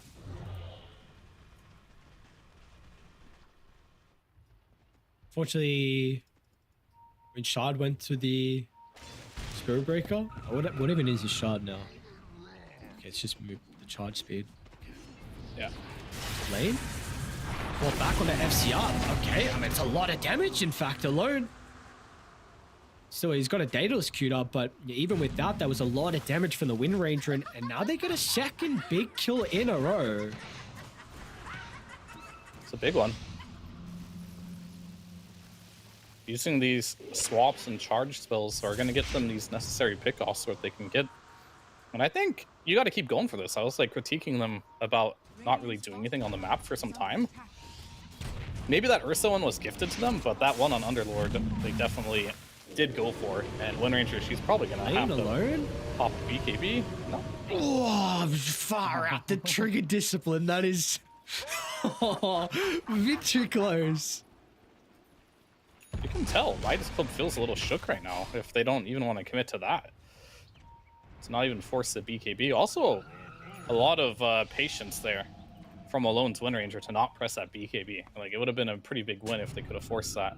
But now the smoke is going to go out. And I think what you're really waiting for is this SF BKB, but they're going to fight without the BKB. This could pay off, or it could be a mistake. If they can interrupt his Requiem with no BKB. He's very stuns squishy. to be able to do that. I have a lot of stuns, in fact. Michael mid lane pops the smoke, I believe. Yeah, they're going to see Costabile for a second. Still some other heroes are under the cover of the smoke, and we'll see how what the trajectory is going to be in their pathing. Aggressive, they have a DD. Okay. Dire are scanning. Showing bottom. CR's going to start to run down. He's actually going to pop out. He's got TP. Is he going to be able to get it though? Costabile. Oh, first hit. I mean, he's gone anyway. They had plenty of time, but first hit, Bash gets the Tiny. And the momentum was starting to drop from Midas Club a little bit. You know, you get these 2 core kills. We saw unable to convert onto the kill into Alone, but I mean, you give them a big one, it's kind of just a freebie there. No. I mean, this Shadow Fiend is he's starting to ramp up. I think when you get level 20 on SF is when things get really silly. Stabile. Glimpse of Alone. Costabile's already used the blink, however. Are they really going to be able to take the team fight? The burst potential is falling low. Costabile, he's going to be okay. ADR! That's a huge jump in. Shadow Fiend with a Requiem. 40 yards going to be able to blow them up. Now Alone as well. At the buzzer, not going to be able to convert on the TP. Costabile will live. And the Shadow Fiend, you were just mentioning it, Fear. This man is ramping up. Didn't even have the BKB. It wasn't a concern. A big ultimate from him and a successful team fight from Midas Club. Yeah, they used every single stun on that Ursa, which means there was none available for the Shadow Fiend. But like some of these stuns I talked about, they're too hard to use anyway against the cast speed of this Requiem. It's just too fast. Venge stun, too slow. Spirit Breaker ult, too slow. Vacuum was already used, as we'll see in the replay here. I mean, Ghostability, he was chain stunned for like 10 seconds here, like bash, stunned, and just wasn't enough damage. Like, this could have been a different story if they were able to kill the Ursa, potentially, but not enough damage to kill an Ursa with no BKB and no one rage up. That's definitely concerning, right, to say the least. And if you can't even kill that hero, I think it was pretty clutch here by Heiko to be able to just use the Wind Ranger there, so she couldn't do any damage to Ursa as well. Probably a difference maker, just completely kiting him out. I was about to bring that up. Very nicely done. Because, I mean, how different of a fight that potentially could have been if you blow the Ursa up. maybe you have time to respond with the Shadow Fiend jump in, but now it is a completely different story. 40R, BKB. I mean, you have the Whisper of the Dread as well, so more Spell Amp, and he's already one component of his way towards the Scepter. And keep going, and that is he's a almost team level fight. 20 talent too, with its more Requiem Fear lines. Yeah, it's getting to that point where it's going to get very silly, the Shadow Fiend. He already is looking really good, but soon he'll be able to just go in without fear, and fear all of them, honestly, for like 5 years once he gets the Scepter online. Radiant's And that is a successful team fight, which gives you items right before Roche as well, importantly. So the second Age is now potentially the one to help them go high ground. If that is the case, No which I banner. suppose is one of the weaknesses for Radiant, is their ability to go high ground bottom lane. There's going to be a kill to the Underlord. So your Fusion sense a bit of an opportunity to be able to catch up the Underlord playing away from the team. It's something. And the Underlord, I didn't really notice, but he went for the Axe. Okay. Probably why he doesn't seem as tanky as he should be. This Axe build is more of a, like a team fight tool, I'd say. More than anything. How noticeable is the Horde from the Facet? Is this actually like, is this okay, this Facet? Or is this other one just like really crap? The other one is actually kind of cool. It just gives you, like, cleave. More atrophy aura you have. You can actually, like, cleave the whole screen if you, like, kill a couple heroes in a team fight. But I don't think it's very reliable, where you always got the boys with you, you know? Oh, that's right. You always got the, it's more reliable, let's put it that way. Is it good? Really? It's not really that great, but Dire's middle tower it's reliable, I suppose. I mean, with the It's the Axe, boys. yeah, you get the boys with you. Like, they're emotional pillar of support. Radiant's bottom tower is In- under attack. Ice Frog and the devs behind, they're going to do all they can to keep Necro in the game. If they don't want to bring back the item, they're going to do whatever they can. Yeah, Book of the Dead or whatever it is, and then Right. apparently now Underlord has it as well. I hope this game goes 60 minutes, actually, and he gets the Necro book, too. And have all the boys. He's got to do it. Emotional support, like you said, that's the big thing. Minus what they need. You know, 13,000 net worth lead, that's not enough to boost emotions. There's some extra Necronomicons running around with them. I don't know if they, like, made the Necro books better, but the last time I saw them, like, when it first came out, they literally had the worst pathing ever. It feels like they just wouldn't even target heroes. Like, if they would change it so they prioritize attacking heroes over creeps, like, there was a team fight, and it walked past, like, 3 heroes to go farm some creeps. So I'm hoping they fix the pathing. Either that, worst case scenario, the Necro books are just a good farming tool. Your boys come out, and while you're team fighting, they'll farm for you. Oh, I see. So instead of instead of using, oh, hold that actually, what's going on bottom? Smoke from Midas. It's like they'll maybe run into Prada. Wits continue to run to the right side. What did Prada slip past them as well? Okay. Nice dodge. Very well done. Yeah, I mean, they evaded danger. Still not putting themselves in a position where they're taking a lead of this game by any means. I think what they're hoping for is maybe a high ground defense here. Defend by your towers. So the line has been drawn by Heiko. Let's go invade the enemy triangle. Push it up there. I mean, I will say, if you want to end games now, like that second Roche being on Radiant is really nice to have the banner. The banner actually is useful now. It's a really good sieging tool. But, you know, Cheese is more of like a team fight tool, so if they really want to min-max how they want to use this Aegis, they'll probably want to look for a team fight, because, as mentioned before, the Shadow Fiend did not take the Presence Affects Buildings talent. He went for the raise damage instead, so they're not really... And you know how I said the Shadow Fiend's third skill is so useless? He wants stats over it. He hasn't done it. Yeah. He just doesn't even put a point in it. It becomes useful at level 25 if you want to get the Feast of Souls grants 40% at cast speed, but you only really need like 1 point in it, because Feast of Souls is like the worst scaling ability in Dota. Like, imagine this, right? It goes up 10 attack speed per level. It goes 40, 50, 60, 70. You know what's the funniest part about it as well? Is like the talent at level 10 gives you 30 Feast of Soul attack speed. Like the talent is like 3 levels of Feast of Souls. Yeah. I mean, the cooldown doesn't go down at all. The soul cost doesn't go down. The mana, like, it's just... And it's like the weirdest ability that was ever been, like, you know, they had a lot of stuff to put into the game, right? But like, there's some oversights in the game, and that was definitely one of them. Like, how do we want this spell to scale? Let's go 10 attack speed per level. That sounds good. What would the talent be? Let's give it 30 attack speed. I'm sure this is fine. Which is a glove? Okay, the glove of haste is 20 attack speed. So Yeah. I thought this was going to be maybe one area where Fusion could take a team fight, or at least make him work for, was the fact that I thought Midas Club, maybe their high ground siege could be a little bit difficult. I mean, Ursa's always been not the greatest high ground siege. You're playing with like repositioning from the tiny, the vacuum, and like the wombo combo, but they kind of just give up that tier 3 tower. I mean, 600 health left. Yeah, I mean, Ursa isn't great at hitting buildings, but he's a lot better than he used to be, because his innate ability gives him 1.5% of his max health as like to base damage, right? So he just kind of does more damage with his right clicks. If you look at him, he's at plus 180, which he would have never had in the old patch.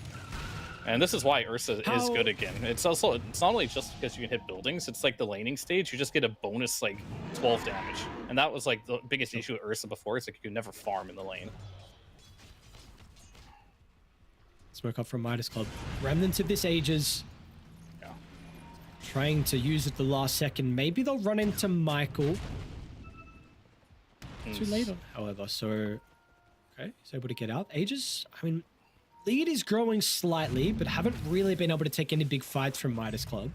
Right. Remember what I said about the Ursa versus Wind Ranger matchup?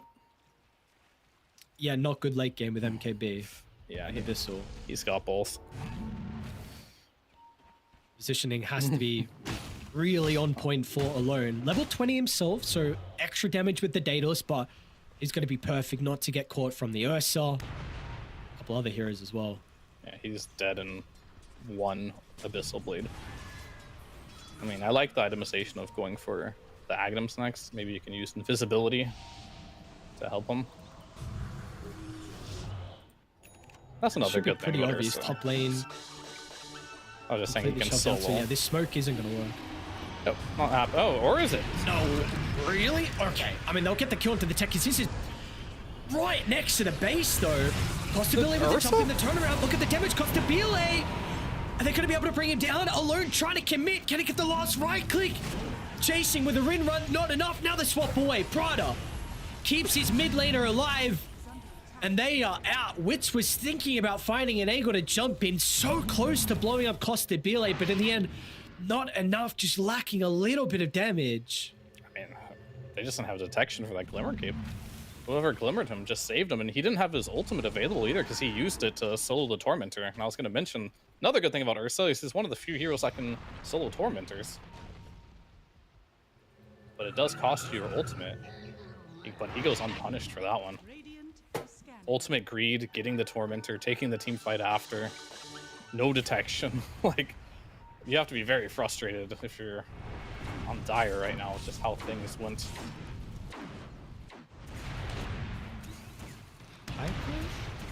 I don't. They're gonna be able to kill him? It's 2 supports pushing really aggressively. But they're always, I suppose, gonna have the Rift in. BKB is still on cooldown as well from Alone, and oh my god, he's gone, and Acosta Biles onto Wits as well with 40-yard jump on the backline. Great reaction out of Michael, however. That charge, Nick, good timing to be able to prevent the Requiem. But you got no Wind Ranger for 60 seconds here. And this is just methodical play by Midas Club here. Instead of forcing the high ground, they take the objectives, build the lead, win through good game mechanics and understanding.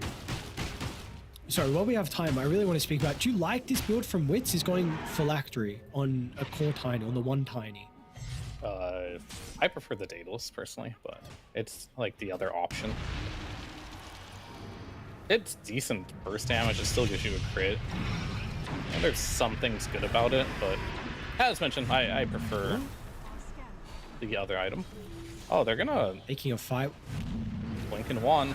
out alone. Michael Okay. gonna get the charge away, and he control. Wait, what? What? Okay, I don't know. Nice vacuum though. I know that's pretty goddamn good, but there's no follow-up. 40R with the Requiem protects him inside the wall, and now they are gone.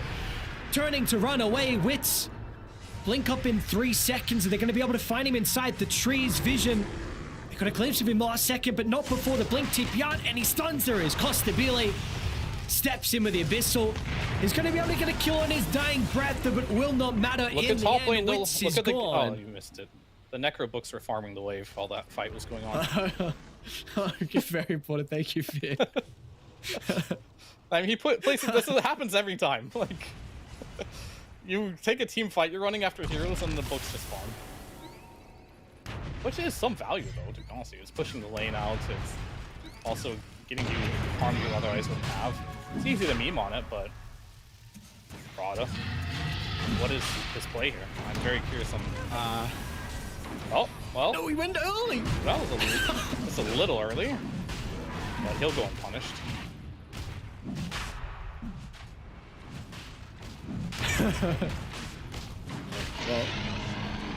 Well, oh, Ursa just got a max. I Oh man. oh no.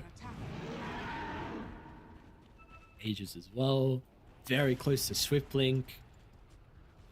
And Cheese. You've still got one on 40R and another onto Heiko. I mean, I am impressed by a couple of things in this game. One is just the resilience that Fusion has had in this game to just continuously stay in it. And the other one is actually the patience by Midas Club here. You can really tell that they just don't want to make any big mistakes. Because they could have forced high ground several times by now and try to make it work. But they've decided to play very, very safe and just continue to grow this lead. I wonder when that will end, though, because there is a point where you probably can go high ground. Very good. I'm not sure when that'll be. Like, it could be now. I mean, Techie's is going for an Aghanims. He almost has it, actually. Somewhat close. Yeah, you got to win the game at some point, is what I'm getting at. Like, the lead will continue to grow for you, but at some point, you got double Cheese and Aegis right now. Okay, I mean, you're going to amp damage. Maybe this could be the fight to take. One thing to mention, Riot did complete a Hex. So, let's see. Let's see if this is an item that you potentially can help them with a little bit of chain control to blow someone up. Yeah, the problem is no matter how big your Vac wall combo is in this game, SF ult is just going to delete every illusion you make. Every single time. And that's kind of like an issue. And there's nothing you can really do about that either. Unless you can kill the SF before he gets his ult off. So maybe that should be the tentative game plan here. Find this SF and kill him with this Hex before he can get his abilities off. So is this a needs to be smoke wraparound? You know, someone play inside the base and then some of the other heroes look to wrap around to get on top of the Shadow Fiend? I think that is the most logical play here. Because if you just let SF, well, maybe he's got a Hex now too on SF. You have to deal with this SF, right? That's just like 100% without a doubt something you have to do. If you just sit in your base like this, they're just gonna keep farming. I mean, I'm okay with sitting in the base until at least Aegis. Like, but once this Aegis is close to expiring, I think you got to go for a smoke play with some wards and try to hit that back line with this Darkseer Hex. This game doesn't seem like it's getting easier without a doubt with all these items. I mean, Costabile level 25, so Earthshock charges, BKB in the backpack. Saw the Shadow Fiend pick up a fresh item. He's getting close to his 25 as well. I don't know what this goddamn Scepter does on Techies, but see, I know it's the old one, but like I've not seen Techies go Scepter in such a long time. So yeah, let's see this Network League continuing to grow. Sounds really annoying for Wind Ranger actually, if they do. Like every distance you move, it sends an explosion on you. Wind Ranger likes to move a lot, so it's definitely good in this game. It's just kind of hard to place it, I feel, in some of the fights. Because like you have to walk within 200 units for the sign to activate.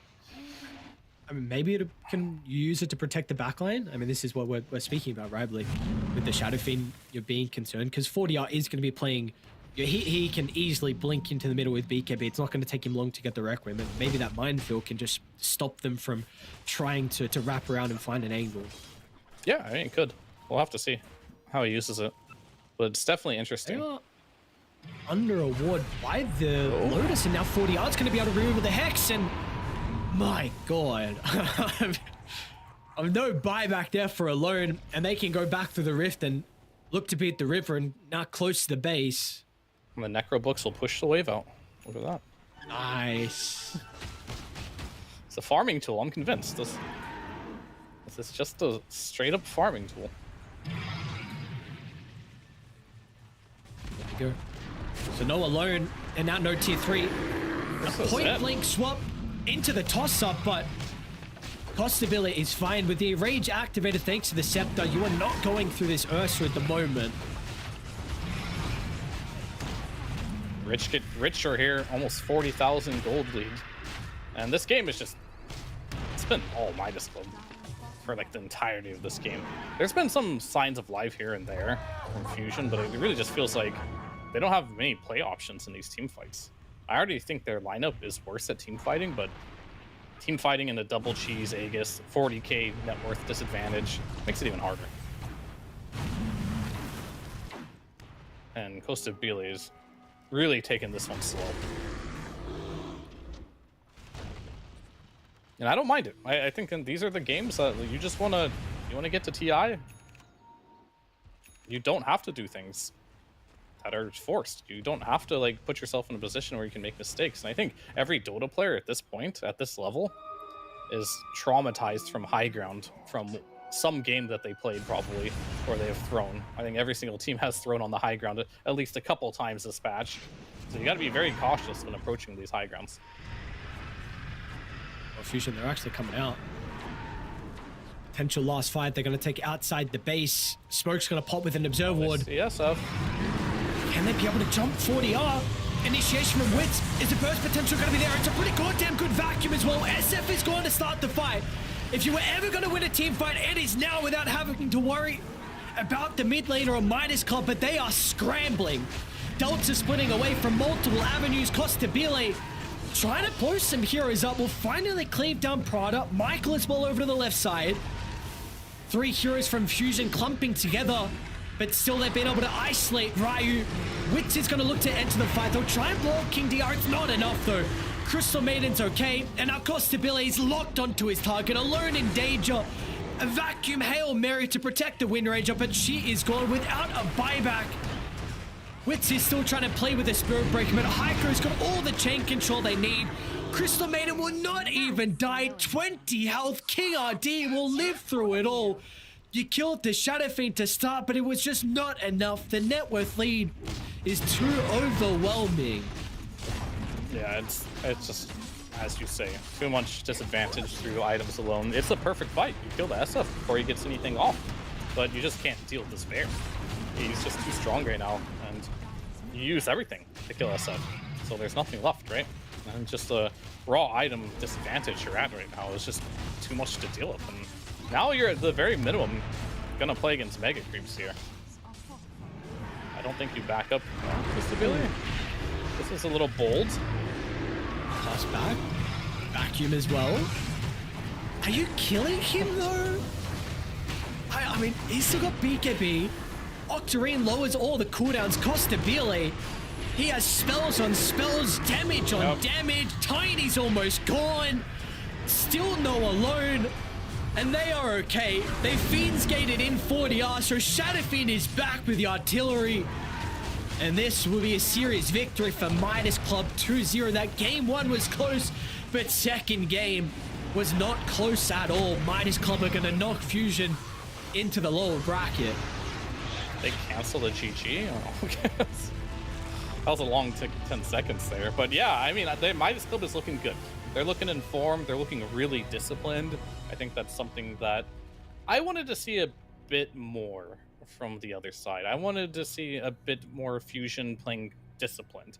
It felt like in this game, like I didn't feel that hunger to like win, right? I didn't feel like they're playing to like not lose is the term we will typically use for games like these, right? They didn't really make many of those moves where they just like, we need to do something, we need to win this game. They just kind of just like laid flat and let Midas Club take every objective on the map and just kind of just took the fights that Midas Club wanted to take. I did like that one wraparound, I guess, on the SF, but it needed to happen sooner, right? Yeah, when you're down 40,000 gold, that is the time where, yeah, the game probably is a little bit unwinnable. But props to Midas Club, they played really well, and I think their game understanding and discipline has really stood apart from Fusion.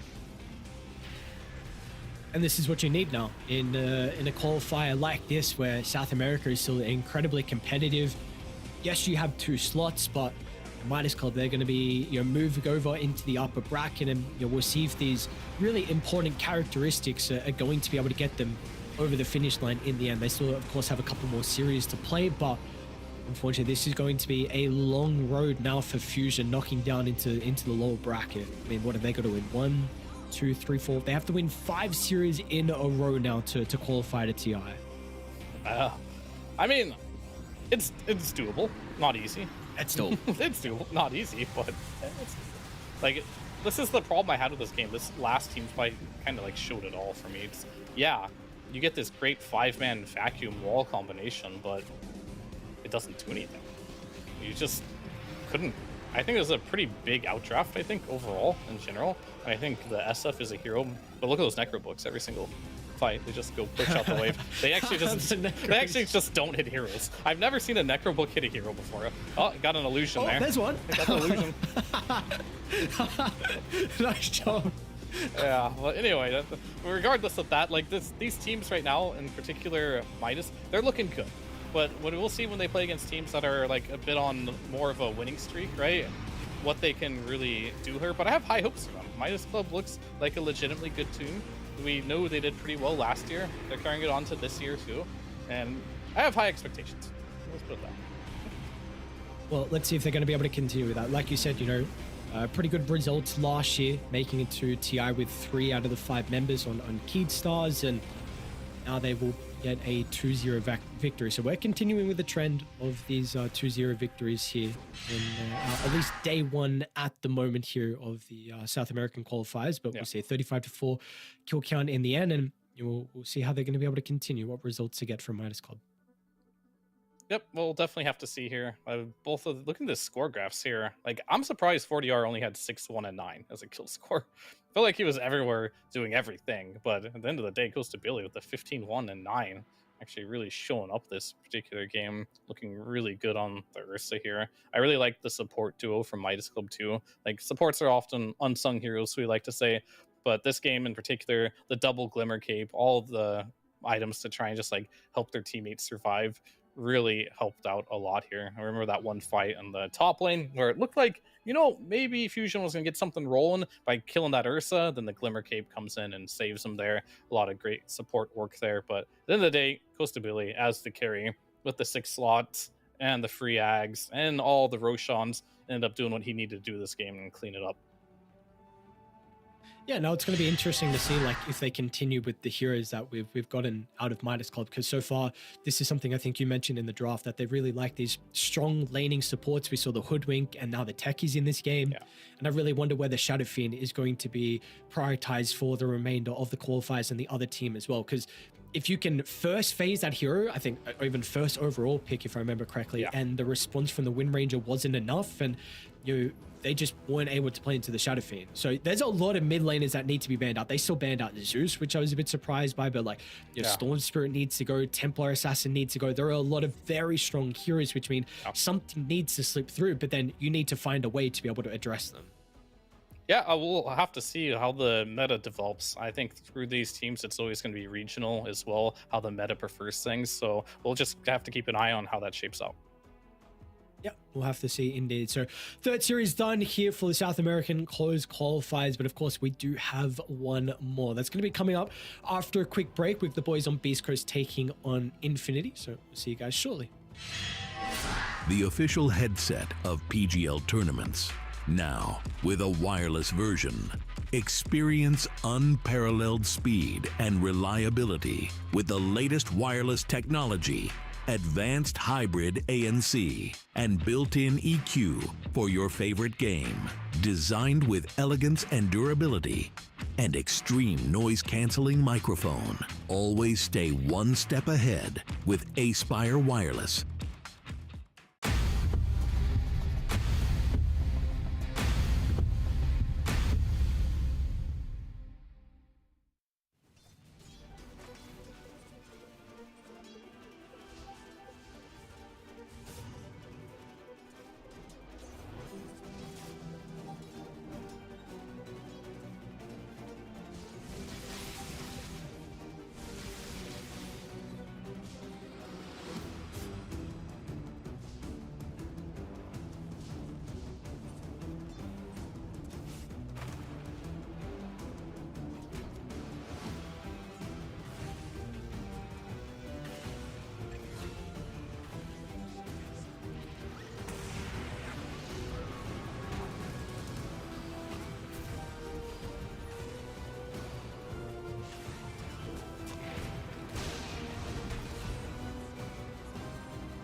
We're back for our final series of the night. Two brand new teams. We've got Beastcoast taking on Infinity to close out day one here from the South American closed qualifiers. It's a bit of a different look of Beastcoast, though, from what some people would be familiar with in the past with this organization, this roster. Very, very new. I mean, pretty much everyone is completely different on this team.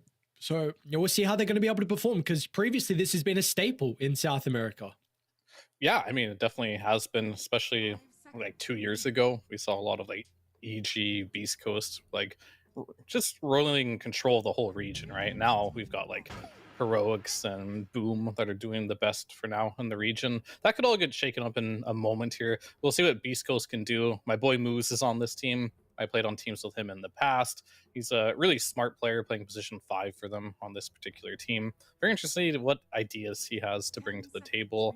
And not really a fresh one, as we do see Hoodwink again, as we have seen lots of Hoodwink for the past, I don't know, it feels like almost a year now. This hero's been pretty popular as a position 4, maybe even longer. Hoodwink, Dark Willow. To me, this is quintessential position 4 this patch. Hoodwink and Dark Willow are in almost every single game that I see. Radiant team ban.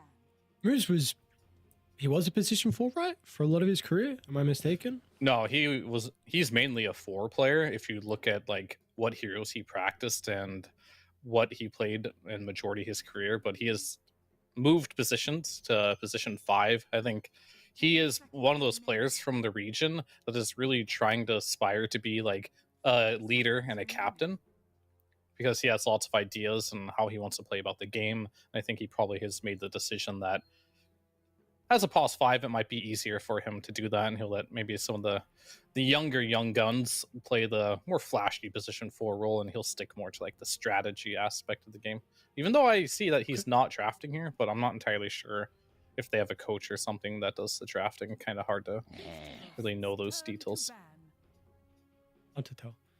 And of course, their opponents being Infinity, we do see, I mean, overall, this is 10 Peruvians going at it, 5 on Beastcoast, 5 on Infinity. We do see a couple of these, some like ex-Hikori members, I should say. So Lumiere and Gardic, some people would be a little bit more familiar with. And everyone else is, you kind of come up through the ranks of teams like Mad Kings. And I mean, always, some people have their start with Gorilla Pride as well. So, Belrog. So, they kind of formed together for these qualifiers. We'll see how they're going to be able to perform, because Beastcoast have looked good recently, which is the most important thing. They came second place, qualifying to the Riyadh Masters, being able to beat Boom in the 2-0, so the low bracket finals there. And then, we'll see how Infinity, how they're going to be able to perform. And just double checking now how they went in those qualifiers. It doesn't look like they even made it to the qualifiers. So, obviously having a bit of a difficult time through the open qualifier. At least this time they made it through, and we'll see if they're going to perform well. Yeah, I mean, this answers my question as well. Looks like they do have a coach that's helping them with the draft there. Is that Papito? I'm not entirely sure who their coach is, but I'm not quite sure. Yeah, they do have a coach, so Or on the other side, this stack looks like they're all playing from home. Dude's got some pandas. That's what I'm seeing. Yeah. Some pandas. Looks like a boot camp team versus a gaming from home. It looks like are they sponsored? Oh yeah, Who's this, Infinity. sorry? Yeah, both these teams are sponsored. Okay, Infinity. I don't know. I blanked on their sponsor, Infinity, but yeah, both these teams sponsored teams. I just wasn't sure if they're boot camping or not. Looks like they're not boot camping on Infinity, and Beastcoast is boot camping. Those type of things typically don't really matter a lot, as long as like you have your strategies. Boot camps are typically best just for you can sit down with one each other and just talk about Dota, right? Without having to have your headset on. You can like enjoy a meal and like talk about Dota, hash out the particulars of the game. But moving on to the particulars, like we do have Winter Wyvern picked up with a Centaur now on top of that Dark Willow, and we're going to see Crystal Maiden again slipping through. Not quite good enough to ban, but good enough to pick. Good enough to pick very early on and apparently very consistently as well. I mean, at least in our games, I'm not sure this morning's games or series, how often it was picked up, but we've seen 3 out of 3 games now. Crystal Maiden, Dark Willow slipped through. I know you mentioned about being drafted. I know that's another very popular one that we're getting currently in the meta and looking very, very strong. So I can't remember if it was banned in our previous series.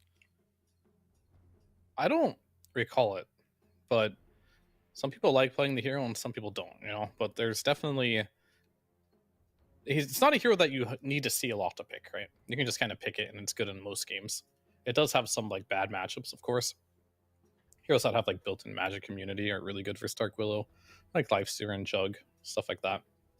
Ground targeted abilities. But ever since the new innate ability that she got, she's very hard to kill. Like you get 100% HP and mana regeneration when you're in untargetable. And so like if you get like something like the Royal Jelly or something and you pop 10 stacks of that on you and you go Shadow Realm, you're like full healed. Just, I suppose for some stats, I mean, this hero played in China, had 18 games with a 77% win rate. Ooh, that's nasty. Yeah.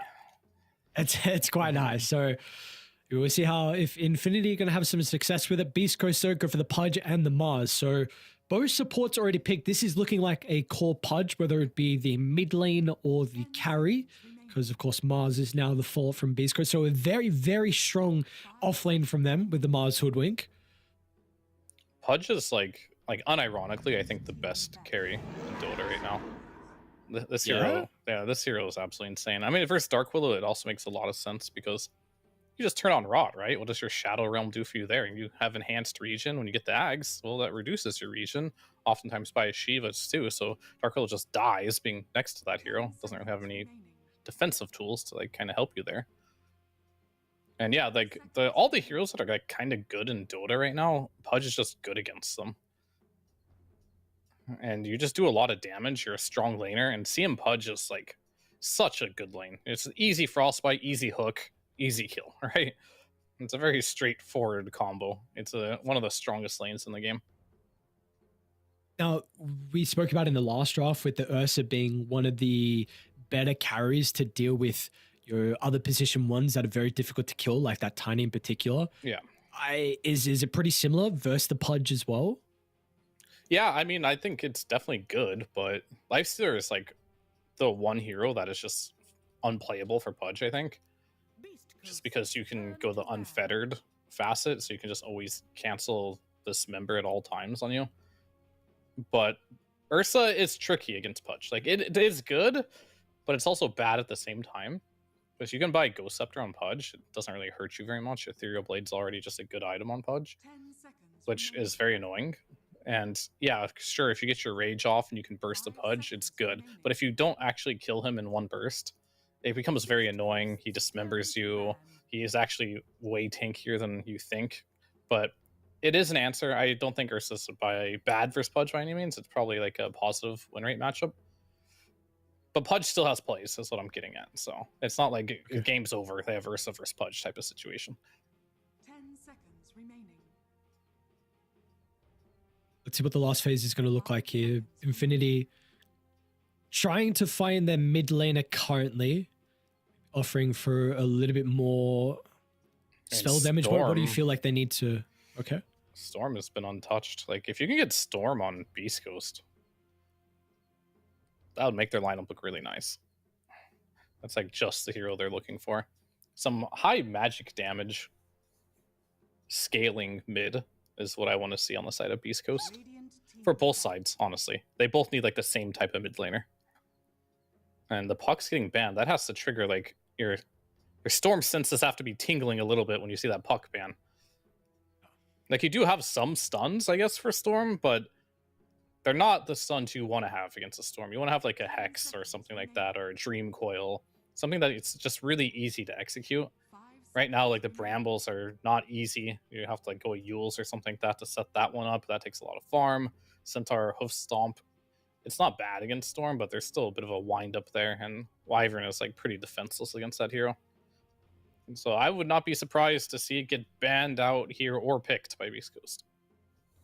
How do you feel about OD for Infinity to deal with the Pudge and the kind of chain control that they need on Beastcoast with like Spear and Dismember? Because OD was picked up a lot in China, had a really good success rate. For Beastcoast or Infinity? For Infinity. Oh, I mean, maybe. Like, Odie's a weird hero for me right now. Like, the only use I typically see that hero have is when you're playing against like a Lesh or something, and you like have the mana allergy thing, where you get healed when people cast spells. So if you're against a heavy spellcaster, I could see it. But I'm not an OD expert. I'm not entirely sure when this hero is good, when it's not. There might be other uses. Do you know what facet they were choosing on the OD? I might be able to find out. Second.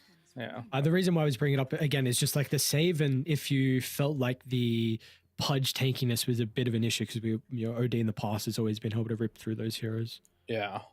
Man, it's definitely not bad, but with this Ember pick, you might want to consider. It's like so funny that like people can just pick Ember now, and Huskar's such a bad hero that people don't even want to play Huskar into Ember. Okay, what? Well, that's the Muerta. All right, so mid Pudge. Yeah, looks like it. Pudge is going mid against the Ember. That's actually a pretty cool matchup. You can actually destroy an Ember if you don't go Hook. I've won this before. You just go Rot and Flesh Heap, and every time he presses Flame Guard, you just turn on your Corpse Pile. What is it called now? What is this spell called? Flesh Heap? It's not called that anymore. It's called Meat Shield now. Yes. Wait. It's called Meat Shield. You turn on... Right, yeah. Yeah. You can just turn on Meat Shield and Rot, and like you take 0 damage from the Flame Guard, and you kill his Flame Guard with your Rot damage. It's actually an unplayable matchup but you have to not get Hook. Like, that's the one thing. Not until like level 5 or something, maybe level 4. We'll see if he does it. But I believe that is their mid player, right? Lumpy, yeah, he's playing mid. Yes. Yep. So that's going to be a mid Pudge. Exciting. Okay, so how do we feel then? Because like you were saying, Pudge and Crystal Maiden's a very, very strong laning duo. You also feel like Pudge is you said best carry at the moment, and then you last picked this Muerta. So like, what is going through the heads of Beastcoast? Is it purely just like they couldn't see a better hero to draft into the Ember, and maybe they thought the Muerta is pretty good for the game? Like, what is kind of the thought process? Yeah, I mean, I think they feel like this Pudge can do really well against Ember. As I mentioned before, like, people don't even want to pick Huskar anymore to counter Ember because the hero's just so bad. But I can see an avenue where this Ember can get destroyed by a Pudge mid. I mean, he went Hook level 1, so I'm already disappointed, but we'll see what he can do regardless on this situation here. And yeah, the Muerta is just like, it's also very strong with CM, like, by the way. Like, these are 2 really strong laning supports or carries that you could pick with the CM that are quite good. And yeah, you have the option as a Muerta against Ursa to just press R when he presses Enrage, right? So you have that way of kind of just kiting him out a little bit. You have the ability to do damage through Cold Embrace with your magic damage on Muerta, so you can always have the option of focusing targets down. It's just a pretty decent Muerta game. I do like the options they did. The only question I'm going to have, though, is this Pudge going to do well enough in the mid lane? I'm gonna keep a very close eye on it because it's gonna be very important that they didn't waste this last pick here. Because I feel like Pudge would have destroyed top lane, and whatever they last pick for mid had to address this Ember. Is it spring already? And this is a very creative smoke. I'm not sure. What's going on? Creativity points for sure, but like, I mean, if you die to this, like, there's no way you see this coming, right? There's just no way. This is a very interesting angle, and it's gonna be okay by the looks of it. Dire kind of doing their own as well, honestly. Not as creative with going, you know, around the Roche Pit through the portal, but very long route.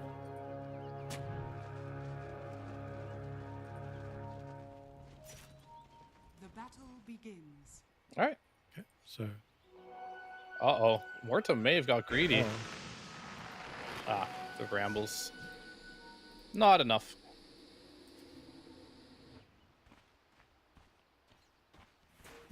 all right, let's get ourselves on the way here. So no first bloods. Tally being a bit of a nuisance to Lumiere. Of course, ex-teammates as well from the old Alliance Lardum and Okori roster. Atali was even on that team as well with Lumiere and Gardic. And already, like, they have pushed Lemire pretty far back here, and he's gonna miss just one creep for now, but take a little bit of damage. And now, with that wave block that they did, it's gonna be a little more difficult to get to the equilibrium on your side. So if they can hold the wave here, Hoodwink can do her thing, and that is win the trades on the side lane, especially if you go for this facet here. What is it called? Tree bounce trick shot. That's a mouthful. Top lane, even Yannick as well is taking a lot of damage here with the Dark Willow, but we'll be fine. So looks like we're gonna have a big battle in the side lanes, and you were speaking about mid as well. Pudge. Oh, they're going Lemire. Okay, Lumiere. One more Able to click. bring him down. One more right click. They got him. Elmisha is going to be able to find first blood. Gardic might be able to get some revenge, but not enough to tick him out with the Arctic Burn just expiring. Yeah, he has a salve on Courier coming to him as well, so he's going to get back full HP. Now, all this is set up because of that early creep block that they did to get the lane equilibrium on their side of the map there. So Ursa did not feel a little bit safe out there. And Pudge actually just hit a hook on the mid lane there. Okay. It looked cooler than what it actually was, because we ended up dodging a couple of the right clicks from the tower with the slight. I'm almost certain. Top lane as well, actually a dead shot onto the Centaur, and Okay. kill for Beastcoast in this lane. Laning stage One going thing pretty good. Going very well. One thing I'm just recognizing as well, there was another member on that Hokori team being Elmisha for a little bit. So it's 2 ex-Hokori members versus 2 other ones. So on some new rosters. See how it's going to work out. I do want to speak about the Pudge. Like, what's the go with the facet? Is this the one you always go for? I've seen a couple of the other one with the hook speed or whatever, the flayer's hook. Yeah. How do we feel about this being like a mid Pudge? Well, I think I had some like criticisms about like some facets and whatnot, but I think Pudge is like the real breadwinner of getting usable facets. Both of them are usable. So the one he has right now is really good for core Pudge, and the other facet is more of like a support Pudge one, because it makes your hook right faster and more damage on the more distance it travels. So core Pudge, generally speaking, you're just gonna be in their face, right? You're gonna be tanky, you're gonna buy ags, you're not gonna get a lot of distance on your beat hook. Or this one, it just gives you, for the duration of your dismember, bonus strength, right? And a little linger effect afterwards too. So you just get even more tanky. So to answer your question, this is definitely the facet for core Pudge, and the other one's for support Pudge. And I kind of like what he's doing with this hook here. Like, he's just hooking the big camp over and over again, because hook does one-shot creeps. So he's not really trying to win the lane by going meat shield and just like trading with Ember. He's just like trying to out-farm, which means Ember is also going to have a free farm game too. I don't know how much I like this, but at least he's using the hook to some degree. And is that going to be a concern? Like, how good of a game does it look for the Ember? If he has a free lane and is able to get some early game items, can he have a lot of impact in this game for Infinity? Oh yeah, of course. I mean, Ember's just a strong hero in general when he gets farmed. You do have a lot of stuns and silences on Beastcoast, so it's not like completely free Forcing lane. the tree. Oh, the bushwhack. No way. How did that clip just on the edge? Cold Embrace is going to be there, but of course it sets up for the spear. A lot of HP regen return from Lumi. He's just going to be forced to try and get as much damage out before his death, but they might turn to guard. Now Bushwhack is back up. They've got another round of the Akon shot. This is going to be a double kill for Beastcoast, and this bottom lane's going really well, and we saw previously top they were able to get a kill as well, so both side lanes from Beastcoast off to a great start. Yeah, they're doing great, and I don't know what the plan is here. Organic to try and kill Pudge, but if he's not careful, he's gonna die. As Hook is up, no. Do it. He thought about it. Disappointed. I was expecting the blind hook. He's got blade mail queued up. Okay.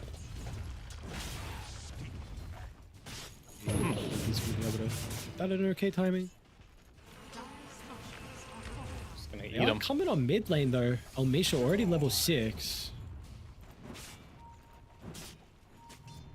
Sorry, Pudge, not Almisha. I don't know. Like this Pudge is like, it's interesting. It makes me feel like they just really wanted to have a Morta in this game more than counter, because like I don't see the vision of like how he's supposed to win mid with this build. And the way he's kind of playing it. He's kind of just playing like a random punch mid. I'm also like, Blade Mill's not really a Lane, normal Centaur. item. Instead shot back into the calling. Ano should be able to secure the kill. Another round of the Frostbite from Moose. Returns a bit frustrating, but I don't think it's going to matter in the end. A bottom lane as well as Gardic in trouble. Spear's going to be back up from Vitali. It's like Gardic 2 points of the Cold Embrace. Very unusual, but specific for the lane, feeling that extra level is required for the spam. And Ursa just now is bringing out a range drop here, an item you almost always need against Mars. Probably why his laning stage was a little bit more difficult, because he did get those treads out now as well. Not having the best laning stage here as the Ursa. I mean, he's farming okay, but not like the Ursa we saw in the last game with total free farm. Gonna have to work for every single CS he wants to get in this lane. Maybe we can see PP look to start to influence some of the side lanes. Do you feel like there is one that is a little bit easier for him to gank, or is that even on his mind at the moment? Does he want to play a bit for himself? Well, he's answering your question right now, and he's heading to the top lane. I mean, Morta's not level 6 yet, so I think that could be a very good opportunity. But he's just leaving a remnant there for now. Gonna walk back mid lane, clean up this wave here, and then maybe he cleans out this wave and they go. They're TPing. Oh, now he has no TP.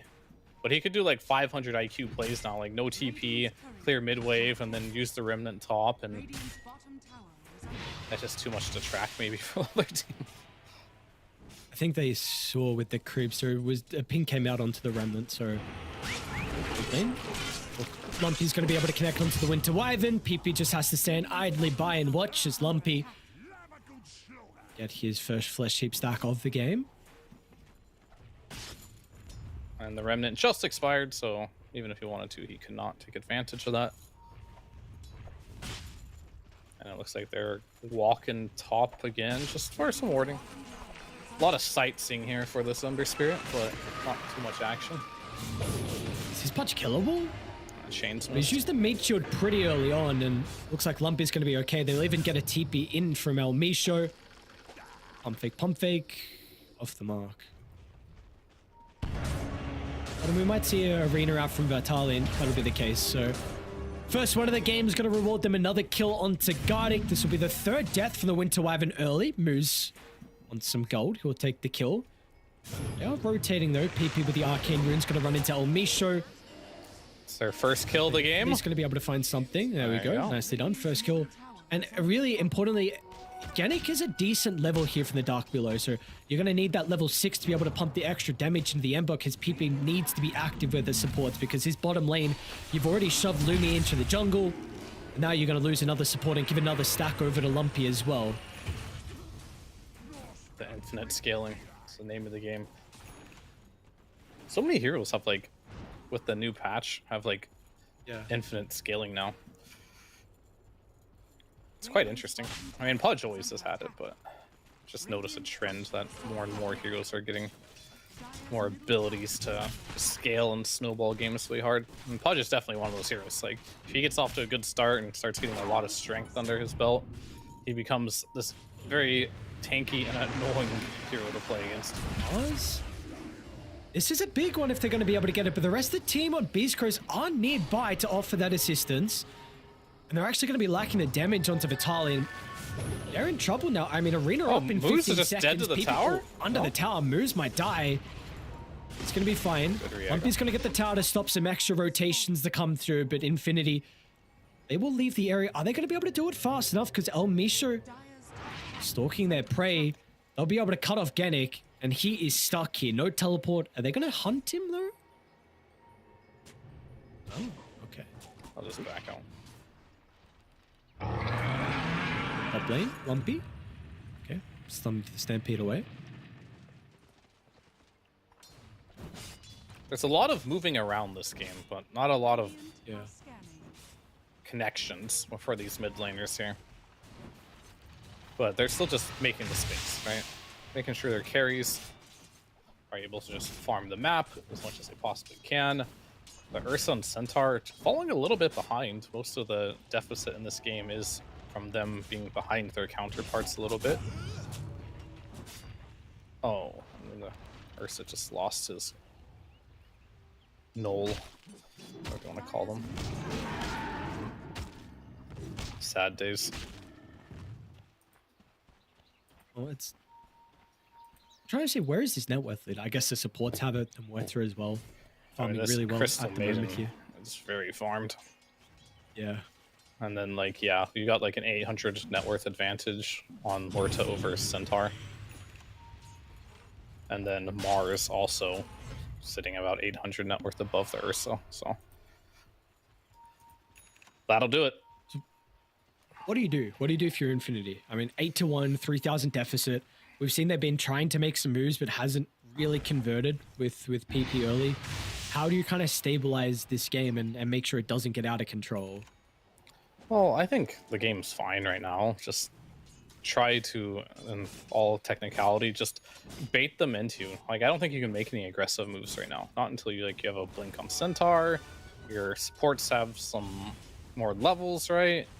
But you can, however, bait heroes and counterattack them. So that's what I'd like to see them do. Keep farming, and then as Beastcoast runs into you, then those are the fights you should probably want to take. As soon as you say that, they're going to smoke us too. Kenny. Try and play together. Look to try and go with Arcano. Arcano, sorry. I mean, we do have the ult available, but we also have ultimate available on the Morta. And Morta, she's very patient. She will wait to use her ult until chains have been casted, as it does apply a basic dispel. So get out of jail free. That's all. Run straight into them. Let's see if they're going to have enough AoE damage, though. Ticking down. He's even dead. with the piece gets the kill, though. Oh my god, another And the Rhea. Is she going to live? They'll try and play around with the Terrorize. Vitaly lands his spear where Moose has got the freezing field lined up for the damage, and Weta still lives through it all. I mean, the hook from Lumpy to get her to safety. Great reactions out of Beastcoast. I mean, instantly there with the teleports. I mean, from our perspective, it was completely different than their perspective, right? Because you see this hook come out, it saves the Morta, but then the arena is also perfectly placed, and you have to keep in mind, he does have the facet. That means you can't see out of this arena once you're in it. So they were completely blinded to where this Morta was positioning after that. And that was just like perfect execution. Like, they couldn't have played that any better. It was like the perfect hook into like the perfect arena, and both of those had to happen to save that Morta's life. Dire's middle tower under Uzi's already set up to steal the wisdom room as well. So Yikes. good to great.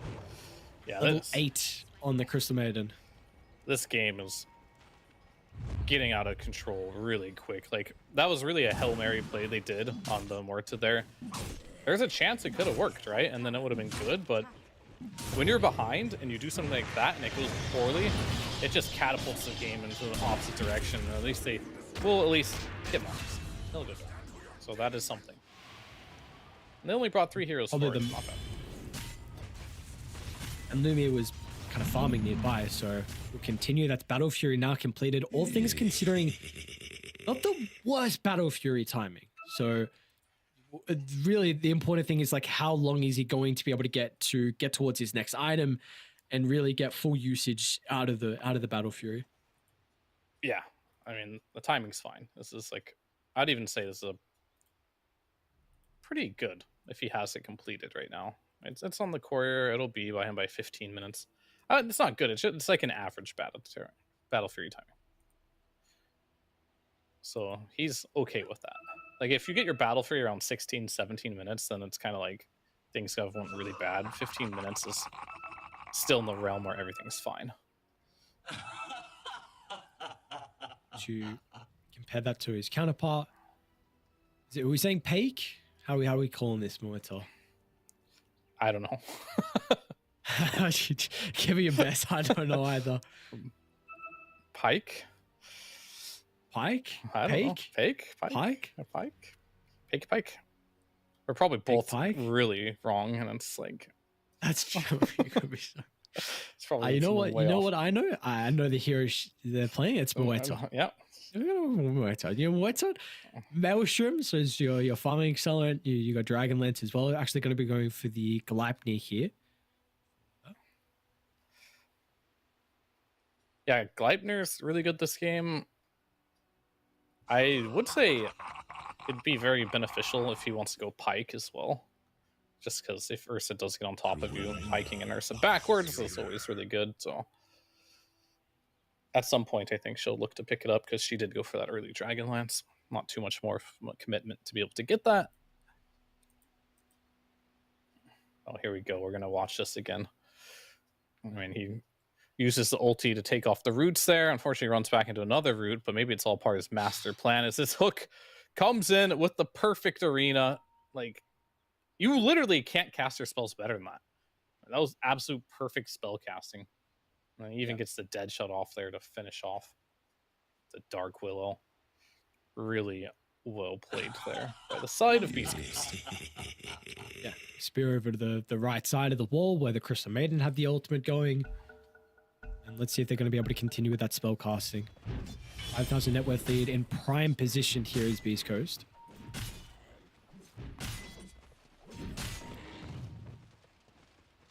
Centaur permanently gains 35 health every 2 minutes.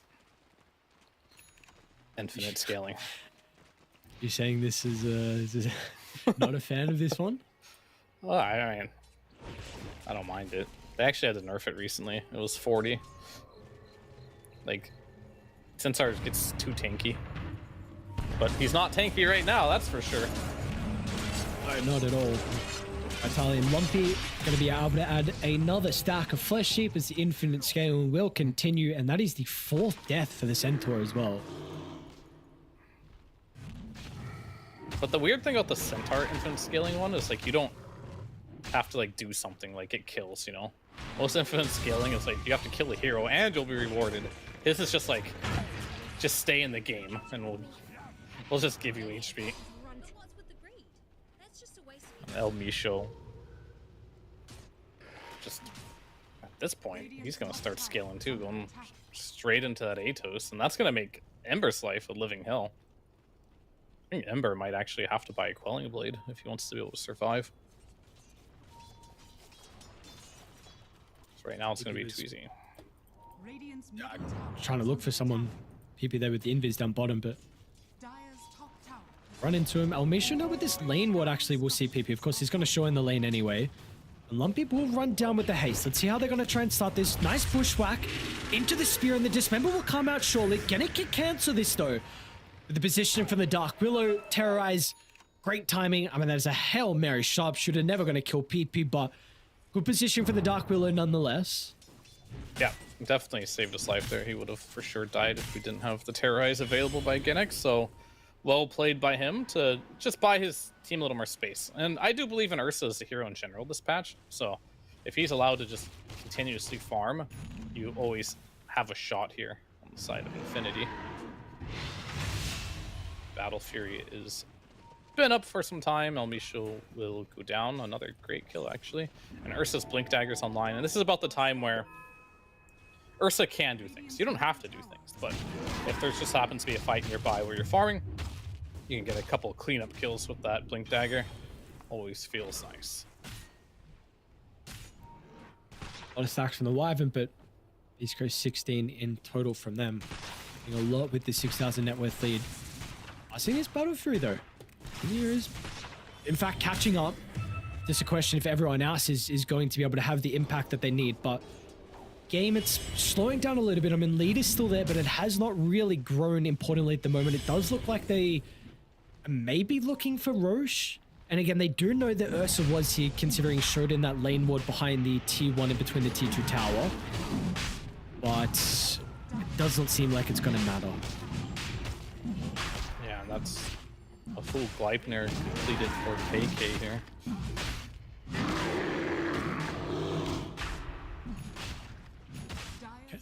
I just might just say picked up from Lumiere. Say his name differently every single time. Well, I'm just gonna just gonna make a different variation of his name every time. Surely one of them has to be right eventually. We'll say right once, and then the next time we'll say wrong. Yeah, that's my plan. All right, Centaur has Blink. But he's been Gleipnir into silence. And he's looking mega dead. PK's forced to pop the ultimate. Meanwhile, inside the river, looks like Gennick's going to go down as well. Pike indeed got a kill there. And we got a smoke out for again. Yeah. This train is not stopping. And this Ursa would be a huge kill if they can get it. He does have Aegis. Able to. But jumps over the top. Atos can be there from Elmisha. Vitali was... You saw they wanted to try and turn to get the Ursa. Vitali was tunnel visioning for Gardic, however. So, I mean, they'll get the Winter Wyvern. They'll find a T1 tower as well as a result of this. decent tower for Pake. That was a hook. If there's one thing of jump in. Hang on. Look at the damage. Lumpy. Does he even want to turn?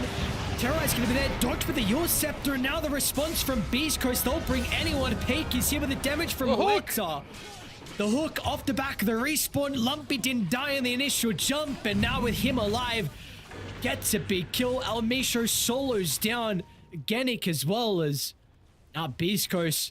When almost we saw the Pudge get blown up, not enough damage, currently lacking that from Infinity, and now another tier 1 tower will fall. Who is this Beastcoast team, man? Like, they were playing so smooth this game. Like, everything is just on point.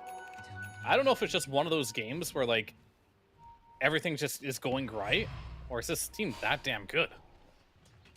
Because they're looking that damn good right now. Maybe cross them out. Wyvern goes down. Top lane, Vitali. Nice timing with the Your Scepter as soon as the jump was there from Centaur and Stampede on cooldown, so it was an opportunity for them. Would have been very difficult nonetheless to go for Vitali, and they might jump back in. Atos can set up for the hook. Almisho sidesteps, so he's not going to get in the way of Lumpy. And I mean, you're saying, is this just a one game luck almost, or if this team is actually really good? And again, we saw them, the Riyadh Masters, they were that second team to qualify. They made the run through the lower bracket and looking to try and do the same thing here in the TI qualifiers. And Lumiere might get caught. Vitali going to continue chasing. I don't know, like, there's something about this lumpy Pudge that's just satisfying to watch, you know? Very entertaining. Some hooks have been funny. His playstyle has been interesting. He's got a scepter already. Yeah, he's big. He's a big boy. he's got 7 flesh heap stacks. I have a feeling that number is going to get much larger by the end of this game. Damn, this Pudge is so farmed, and like I'm even just looking at Morta's net worth, it's even higher than Pudge. Yeah. But Morta just doesn't buy items that really inspire you. Whereas like Pudge, I'm like, oh, okay, Blade Mill, oh, not bad. Ags, okay, I see you. And then Eternal Shroud, like it feels like every single item he buys makes him exponentially stronger. Radiant are scanning. This man is not going to be easy to kill. We saw previously how difficult that attempt was. Bottom lane, free kill onto Gardic. Rip. Yes, indeed. They've also run into the Ember. Wills from Vitali sets up. Frostbite's going to be there from Moose, and now into the hook. Man, this team is just rolling. Vitali wants to chase down Genic as well. Gonna get the Blink Spear back. He might even just be able to solo kill him, in fact. I mean, this Vitali Mars no. just off the range. Very, very close. Tip is not enough, but the sharpshooter is from El Misho.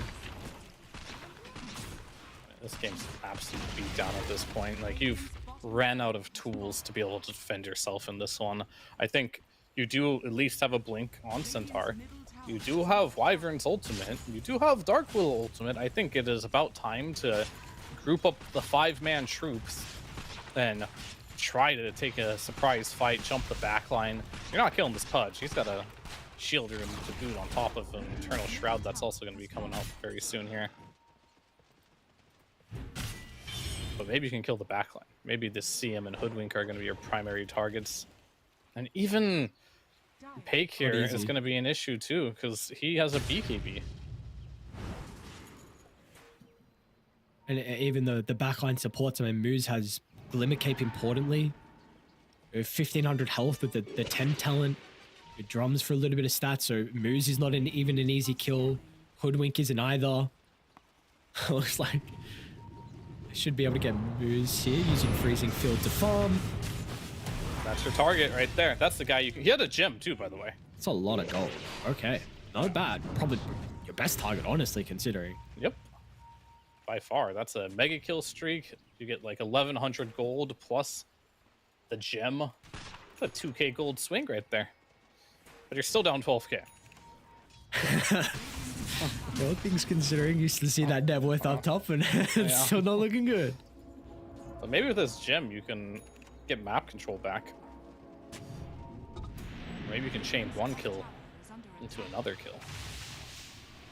Lots of things that potentially could happen here, but we'll see if they do. Maybe it gives you that vision you need to be able to continue to bring the supports down in these fights. Basher is being worked on from Lumiere. It's gonna help him out with his solo kill potential, but seems like the moment Beastcoast aren't really being able to take some objectives. 12,000 net worth lead. Let's see if they go back for top. Pake and Lumpy are continuing to clump up. You got some pretty good timings though. I mean, you mentioned about the BKB from Muerta yet to be used. BKB just picked up from Vitali. Arcane Rune for Lumpy. They want to go. Try and force a fight. Unfortunately, no defense will be had, so tier 2 tower for free. And see how fast, importantly, that Roche is going to spawn. Yeah. I'm going to guess 47 seconds. It's going to be the spawn. 47? Yeah. Minute 32. 32 and 47, okay. We'll see. Well, they've... Infinity looking like they want to try and take a fight at Dyer's Triangle. Double board set up. Beastcoast might just not go back. Currently glooping up as 5. Board dropped on the high ground. Anyone TP's in, they will be dead from the hook. Lumpy is just waiting. Really need to respect this. Yeah, one spear back or a hook. More importantly, Roche in 1 second. What? It was a 3-second respawn. Alright, Roche is up. Roche is up, but tower's gone. Grow Bow, Hurricane Pike. Pake is hitting from so far away. Now we'll walk up the high ground. They're not even going to try and defend the barracks. They took the enemy Tormentor. Shard given over to the Centaur. VP's still trying to finish his items, but this is a full set of barracks and it's for free. Maybe? Is it? Arcano? Looking for the jump. Oh, what a hook. Again, how does he land it all through to keep Peak alive? Now it tries to turn with the Pierce to Veil. Meanwhile, the Dismember over to the left side, holding Lumi into place. It's not a bad Winter's Curse. Is it enough to get them away? Lumi is still gonna die. The Acorn shot from Almisho, and Barrack's gonna fall as well. I have no idea how Lumpy snuck the hook through to keep the Muerta alive. Yeah, I mean, either he hooks the Morta or the Ursa, and he'll probably save him. I think he just threw it out there and got a little lucky, but you never know. And luckily for them, Roche was a 3-second respawn, so they can just go back and do that if they want to.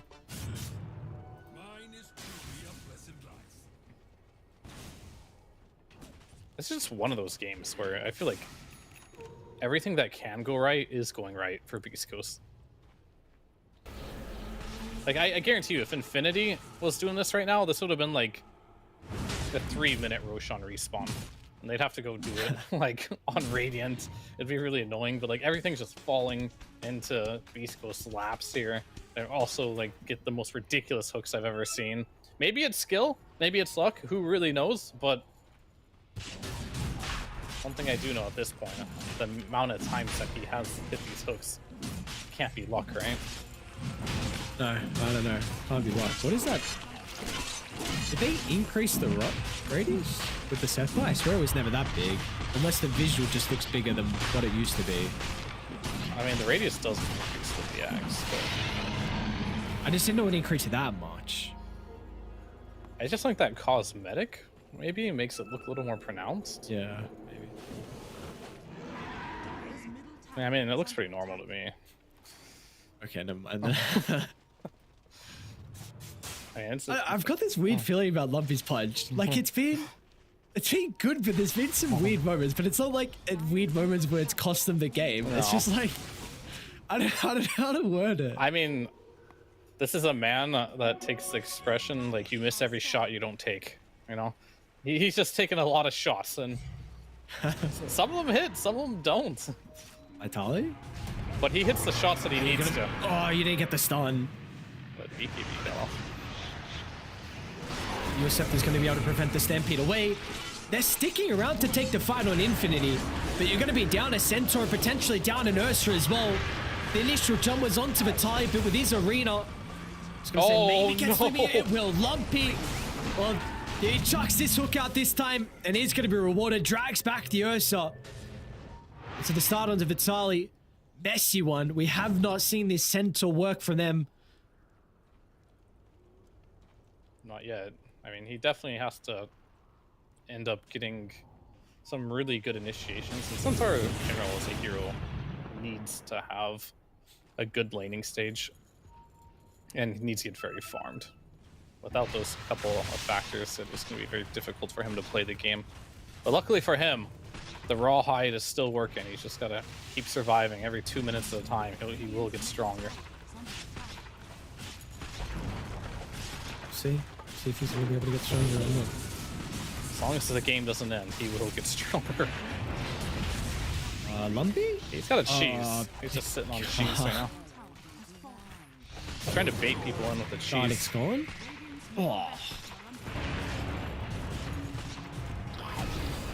Dude, okay. Far out, man. The confidence from Lumpy. And Vitali as well with a spear. I mean, they are just playing on an edge, but they know their limits to perfection by the looks of it on Beastcoast.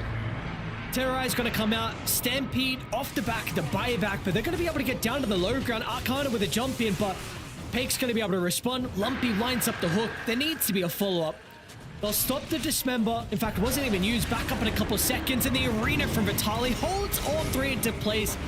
Lumi is going to try and do whatever he can. They're targeting down the Pudge, who still has Dismember. Lumi can't even get a right click off. Beastcoast just annihilates Infinity in this game one. It was not even close. 31-minute GG in the end. Yeah, it was definitely a rough one. We're seeing some outclasses so far in this day number 1 of the Road to TI South America qualifiers here.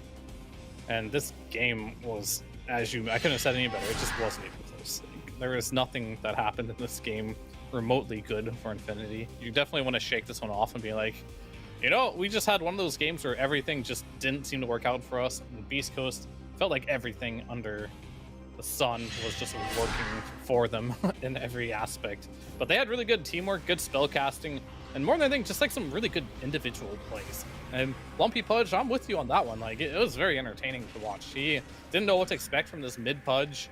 He was just running around throwing hooks on neutrals, just kind of just enjoying his best life, it felt like. But he made the plays happen. He got some really good hooks in this game. That was one of my favorite moments of the game right there, where they saved PK there from going down with both of their cores joining the fight.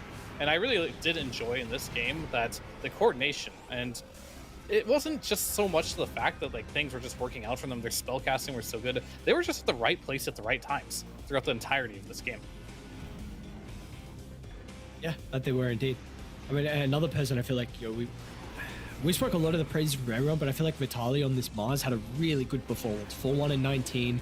The lane with El Misho, this Hoodwink is seeming to be a big support so far, or in the games we're seeing or on the closed qualifiers, and the fact you're able to combine it with another pretty strong laner in the Mars. And Vitaly used that star incredibly well. Like a lot of his arenas, a lot of the spears, I think he did a great job in these fights. So yeah, this team, I mean, looking really good. We're gonna have to see if they can repeat it though. That is, you know, the most important thing. Is this just a one game off thing? I know they had, again, a lot of success in the recent qualifiers for Riyadh Masters, but are they going to be able to back this up? Because this is exactly what you need to do in such a prestigious qualifier to get to the event of the international.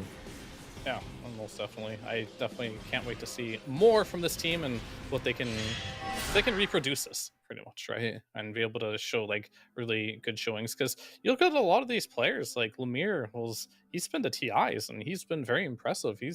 They're not playing against noobs, you know, they're playing against some really strong players in the region and they're just smurfing on them. So that's just super impressive to see here. I do think draft does have a lot to do with some of these games. So we'll have to see if there's any adjustments that happen to the drafting stage. I think the Dark Willow for Hoodwink trade should be good enough, but there's kind of like a night and day difference between El Misho and Ginnick and what they're able to do on their position force.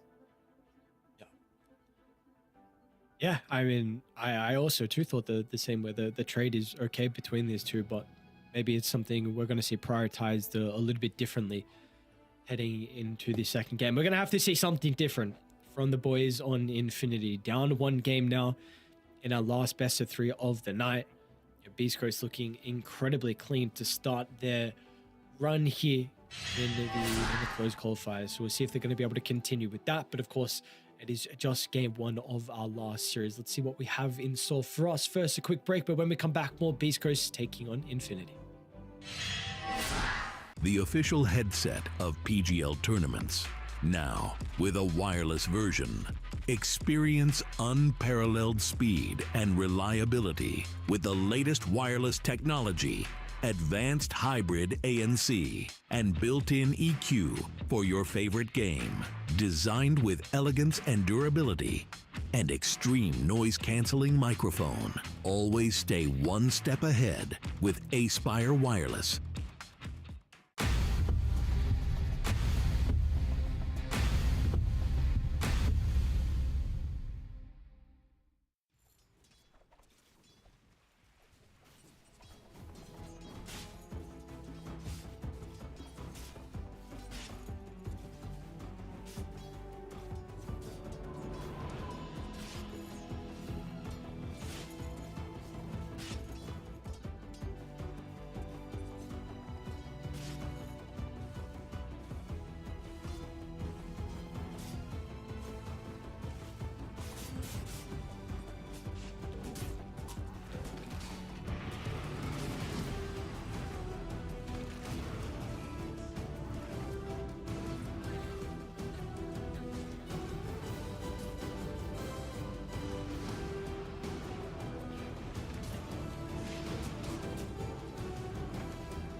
We are back for our second game here. Beastcoast taking on Infinity.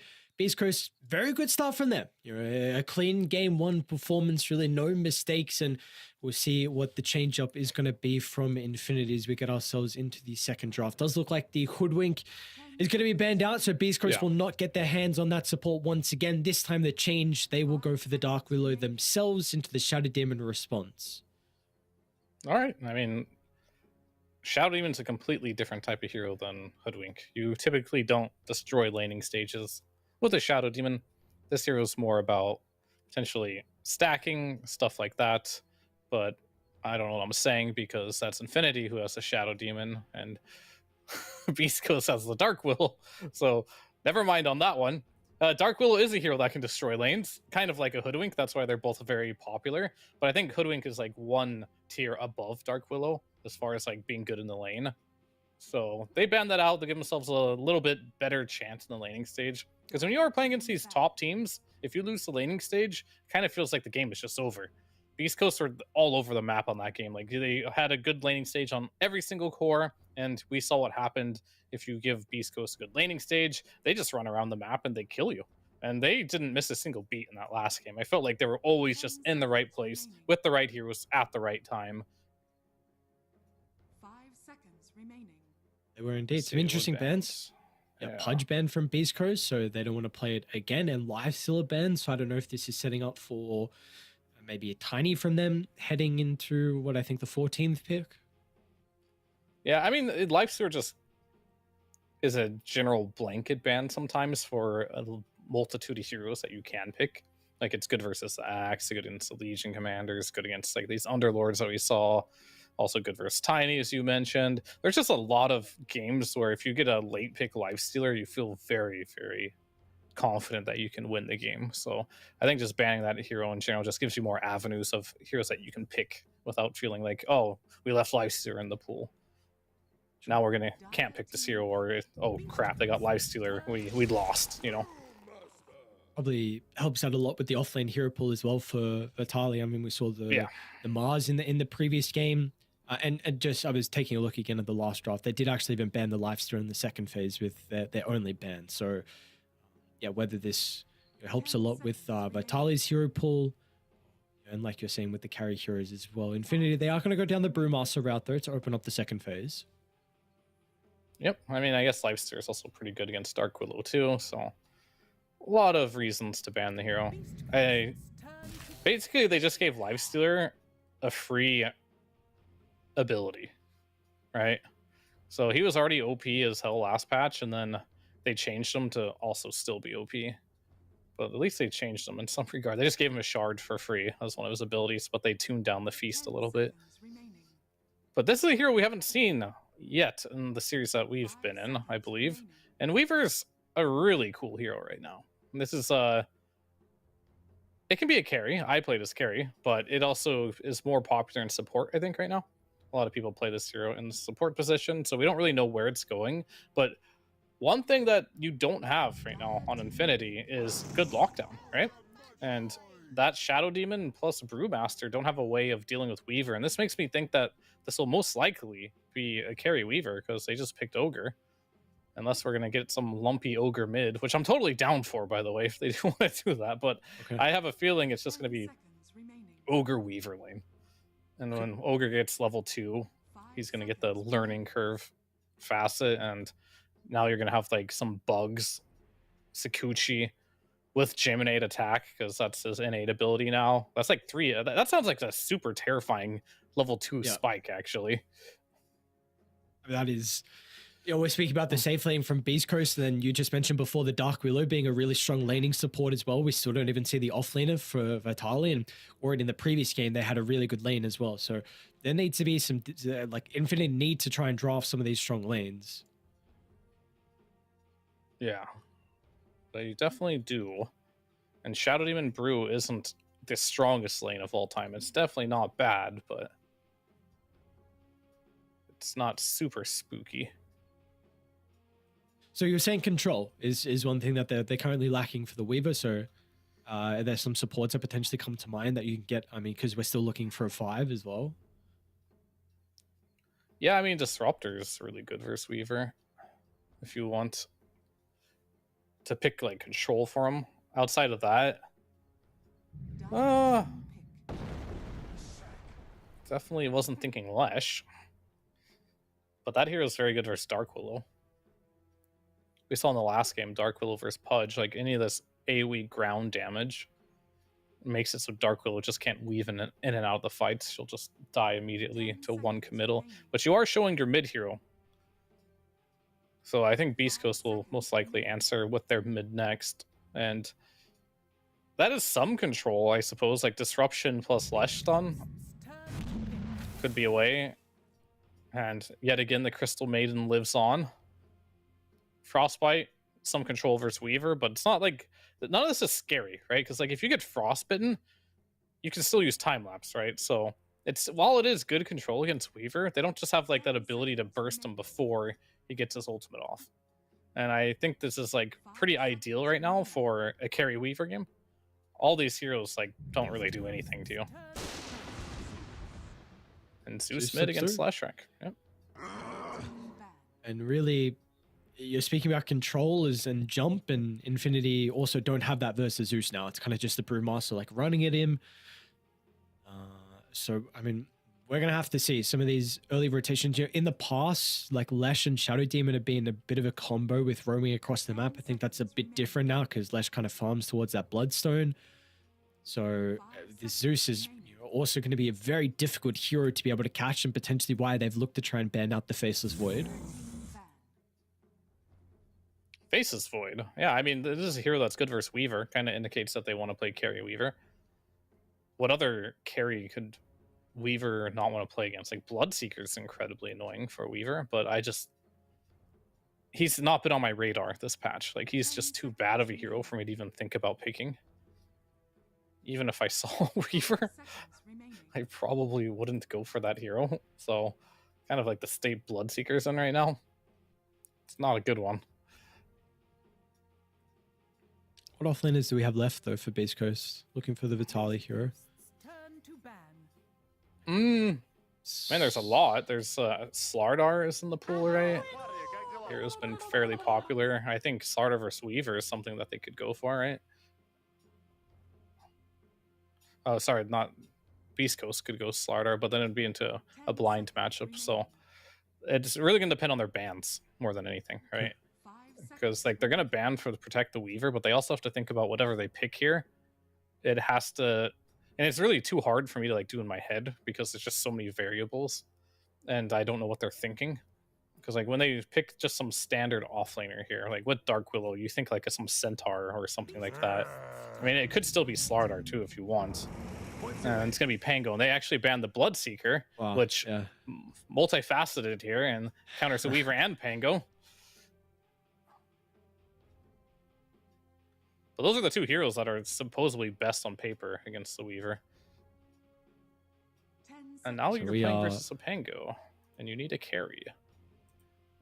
5 seconds remaining. More on the weaker laning side is the Pango, but we have seen it still work in the off lane. See what the carry is going to be for Lumi. It doesn't have a lot of time. I mean, when you play versus Pango, you want to play something that's like either goes Magic Immune or is ranged. Like Templar Assassin was not it's banned actually, so this hero got the Magic Immunity. There you go. That checks that box.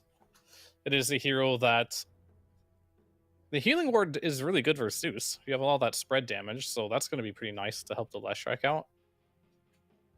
I do like this actually. This is a pretty good pick. You can just Omni Slash the Pango as well whenever he's in the role.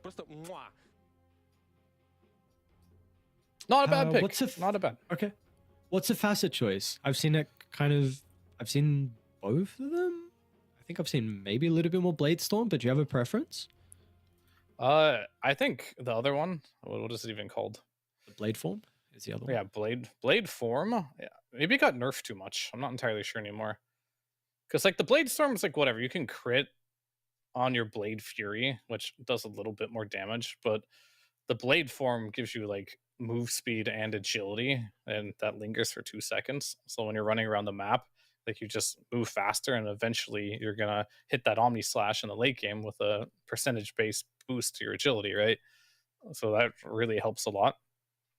So I don't know which one's better, particularly right now, but they both have uses, which is the cool part. This is actually one of the heroes that has an actual choice when you get to choose your facet. And which one did he go for? I didn't actually see at the end what he committed to. We'll find out in a second. See either. Let's see. He went for the blade form. Yeah. Okay. This one I think is just the more stable one, because the blade storm critting is like not really that great, because it's only like 55 damage, you know, critting.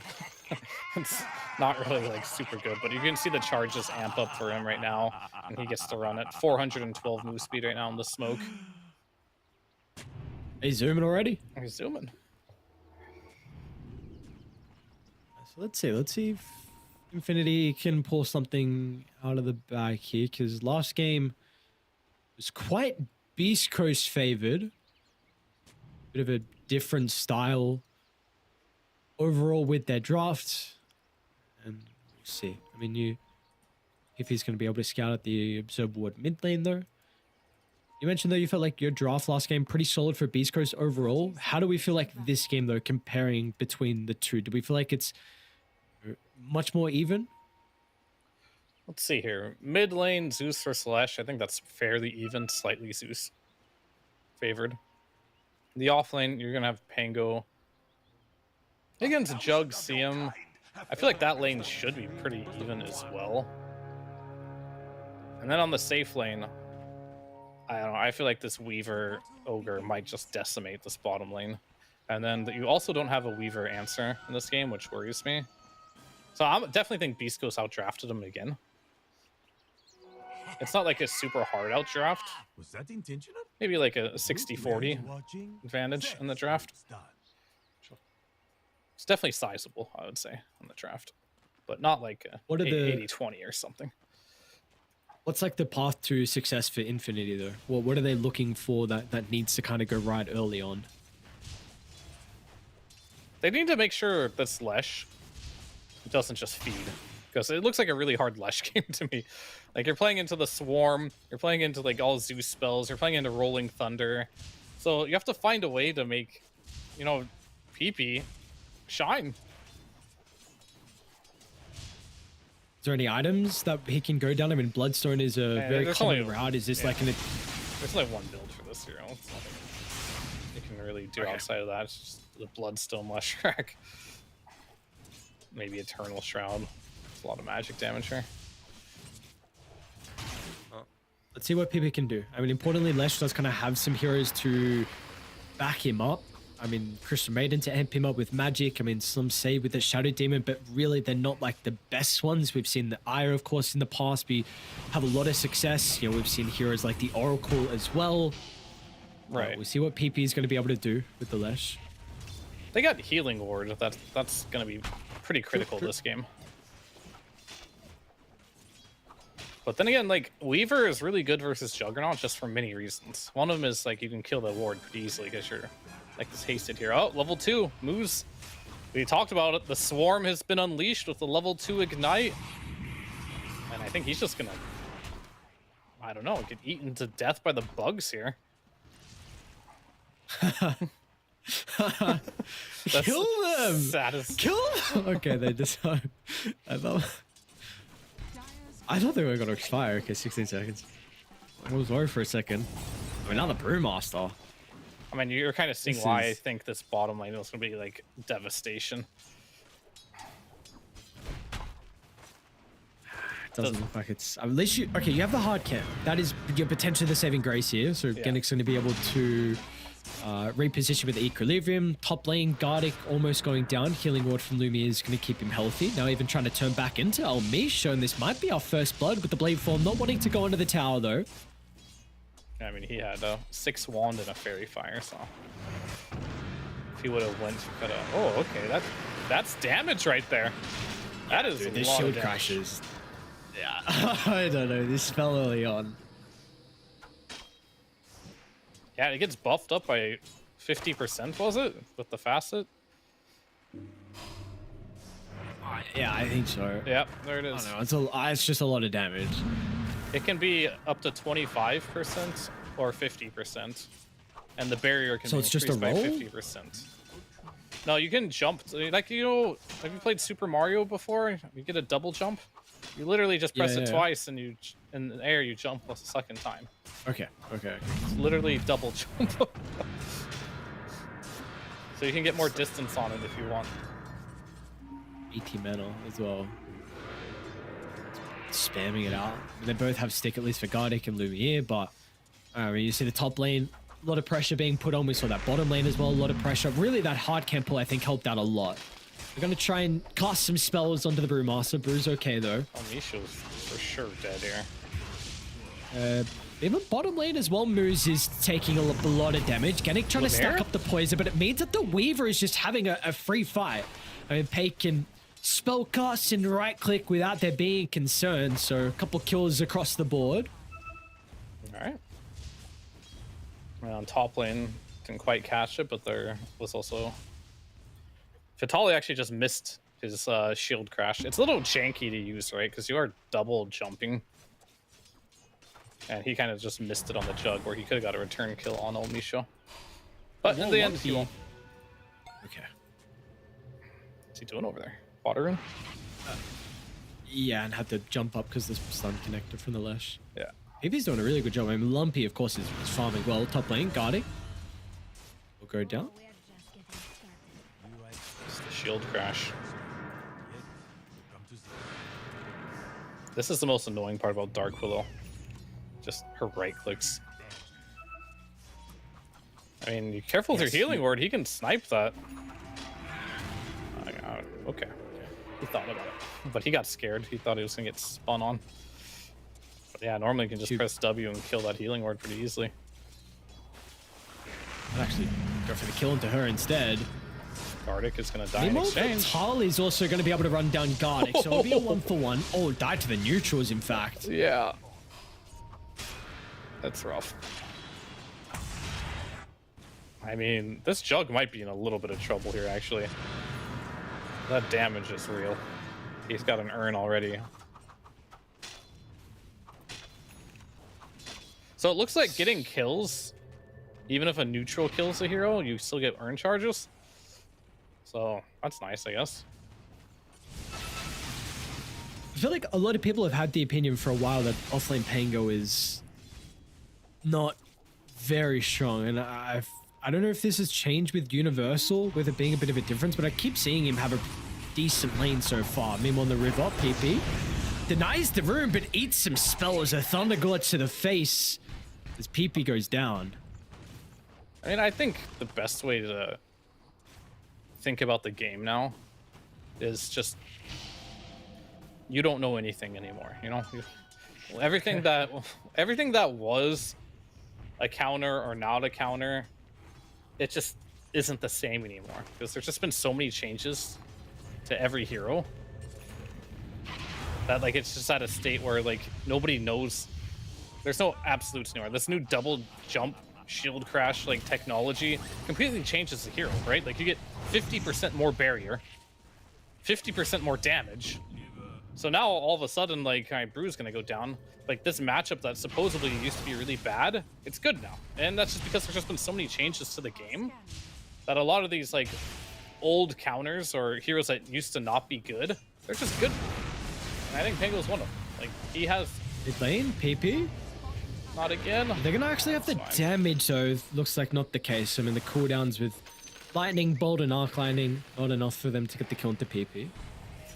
But it kind of shows you the issue he has in this game. Like, all right, man, he caught Zeus here on cooldown, but he's got a TP from Vitali here, so he's gonna go back. And they're just gonna contest some stacks. Pake is already here, making sure they get nothing here. And this Brew is definitely struggling a bit down in this bot lane. We're not gonna see a fast Radiance off this game. Not at all. Gardic. Rotation from Vitali. Kill for Lumpy. I mean, the more I think about it, Pango just might be an offlaner now and no longer a mid laner. Maybe it's still playable in the mid lane, but since you're primarily playing around your shield crash now and not your swashbuckle, I think that style is much more suited when you're playing against 2 heroes instead of 1, right? Okay. 'Cause Let's see if he. I know he. Sorry, go. No, I was just gonna say, like, it's like the more heroes you hit with shield crash, the more barrier you get, and that's like the whole point of this facet. Lane on Misha. Smoke and Lumi is actually involved in the smoke. They carry Juggernaut in. We'll see how much value he's actually going to have. And this is so much time wasted if Lumi is not going to be able to get a kill. They'll run into Lumpy, but what's going on? Yeah, this does not look like where you want to be as a Juggernaut. No, not at all. I mean, Gardic as well. This is just I don't know. This is an absolute crazy play. They're not going to get any kills. He's losing a full wave onto the tower. And now, dude, Moose, I don't know if that was a solo kill of Pake did a bunch of damage to the Brewmaster, but Moose also gets the kill onto the Brew at the triangle. They're going to go for PP. Like, this is just one thing to the next, to the next. Everyone is dying across the map. Elmisha and Vitali together. Banishment is at least going to be able to stop. Lumia TP mid. Oh no! Is he going to be able to get the kill with the Blade Fury damage? He's out. What in the world is going on? They're going to get moves right. They must. They surely will. And they got bot tower too. There's a lot of questions on some things. But Vitali's back in and they're not done. I mean, Lumpy. Full resources to work with. Pake's gonna rotate from bottom. Gardic's gone. Shadow Demon's next as well. It is just an uncontrollable snowball. Once it starts rolling down the hill, Eddie's not stopping. No TP. Lumiere, he's in a lot of danger, and they know this. With him TPing mid previously, Blade Fury is still on cooldown. The other issue is Elmisha not having any stuns anymore, and they will not catch up to him. But shit, some crazy stuff has just happened recently. Sequence of events heavily favoring Beastcoast. Yeah, I think it'll get you every single time. The fact that Juggernaut's spin hard dispels you now when it ends. He tried to time it so he could use the Cursed Crown on the Juggernaut when the spin ended to get him stunned, but it hard dispelled that, so you are not going to be doing that. And Big Daddy Moose is coming back in here, throwing some fire at them, dewarding their high ground. You're only level 5 on the Shadow Demon. You'd love to have a Purge right now, but you don't got it. You'd love to have might just force out a split down bottom. This is going to be able to. Yeah, he will. I mean, maybe Genic is here. You gotta be quick, Thunder Gods! Oh my god, he got it off. What? Wait, what? Was that, he canceled the primal split with the disruption? I mean, he saved him from wasting primal. Oh, okay. Like, no, buddy. I got you. I looked away. I thought he used it. Oh. Okay, well, such a weird game. Top tower goes down. Mid tower is about to be sieged by a Zeus. Yeah, they lost all 3 lanes again, and this is what happens. I guess mid didn't technically lose, but the way that the supports are playing around mid, it's for all intents and purposes lost.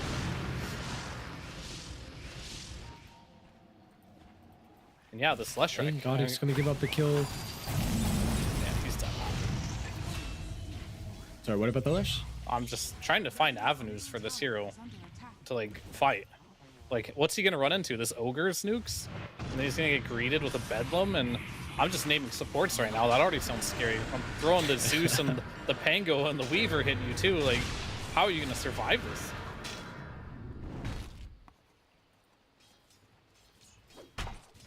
Question, how are you going to survive this?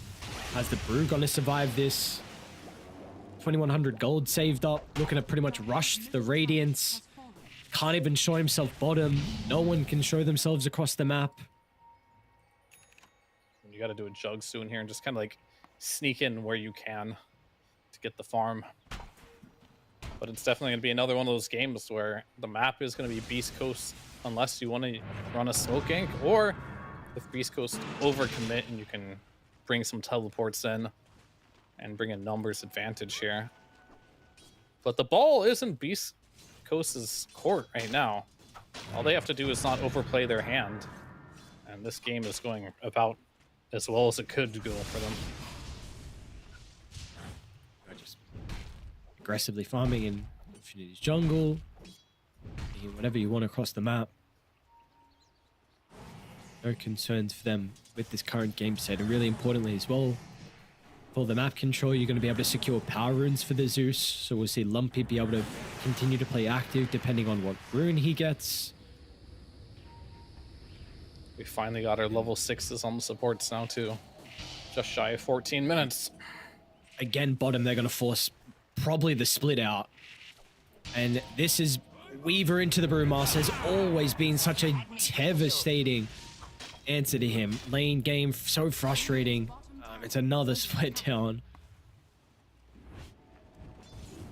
It's definitely a bit of a rough one here, but they just have to stem the bleeding to the best of their ability here. Drag the game out. Good news is Jug is farming.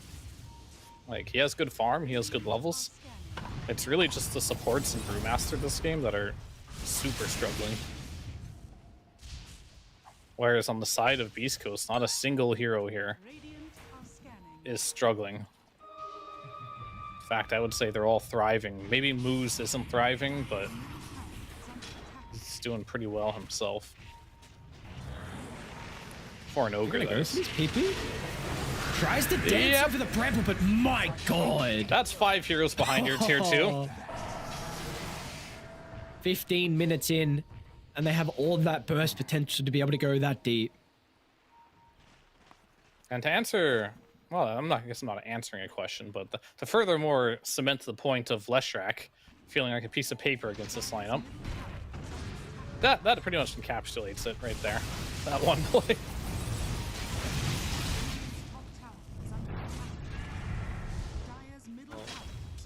And like you were saying before, Lumia's farming. I'm incredibly surprised at actually how high up he is in net worth, considering what we saw in the early game with some of the movements to mid. But he's doing a really good job to be able to get the camps up top and do it safely and farm the wave. But it is a really, really long road for them to even recover this game and make it even, let alone get the victory.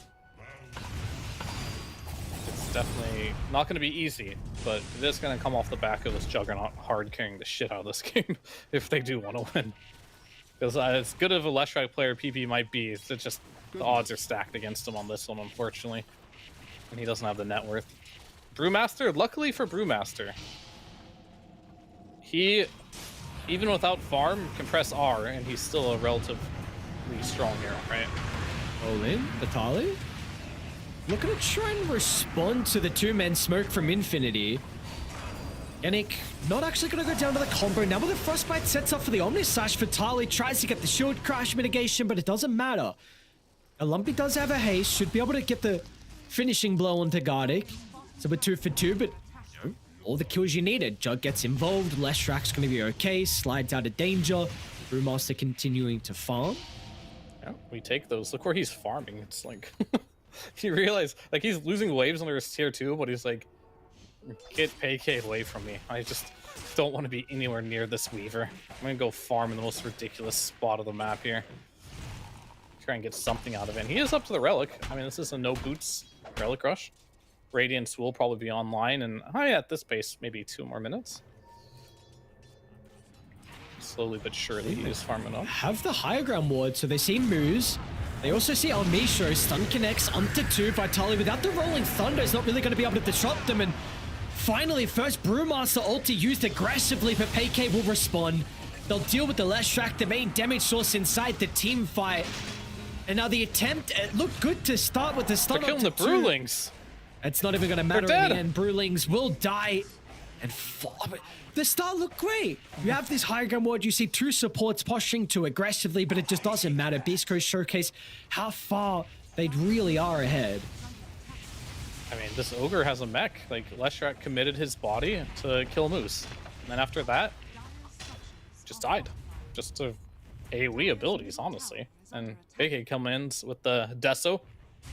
Got his first 2 charges there. I mean, it could have been 4, but he was just out of range of that Brewmaster kill. Didn't actually get a charge for that, which is a little sad. 2 damage he'll never get back.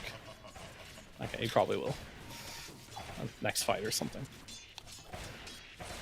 But this is kind of how you want to play this build. There's a couple of builds you can do on Weaver. One is the Deso route, where you go for Shard, and you play really in their face. The other ones you play a little further back with Gleipnir. But you want to get active with the Deso. It's kind of like when TA buys Deso too. If you really think about how Deso works and how Dota works in general, like the early mid game, people die a lot, right? It's very, very common. But if you ever get a late Desolator, the game slows down, right? You don't seem to get many kills. So you really want to get early Desos and translate that into early fighting. And with this Aegis, that's definitely going to help them get there too. How do you read when it is right for your long distance Gleipnir and when it's the kind of the Deso early Shard route that you want? Well, you'll kind of like just have to have some game sense when it comes to like, can I run up into their face and not die? And in this game, typically when you're ahead, it's easier, right? And as you can see how they've been playing so aggressively, this is the better build of the Weaver builds. It's just greedier and it's harder to pull off. But if you're this far ahead, going for the Deso build makes a lot of sense because he can just run up into there and just one-shot their supports with the Shard plus Deso here. And plus, also depends on your team. Yeah, he's just dead. Gerboard PP. Oh, look at the burst potential.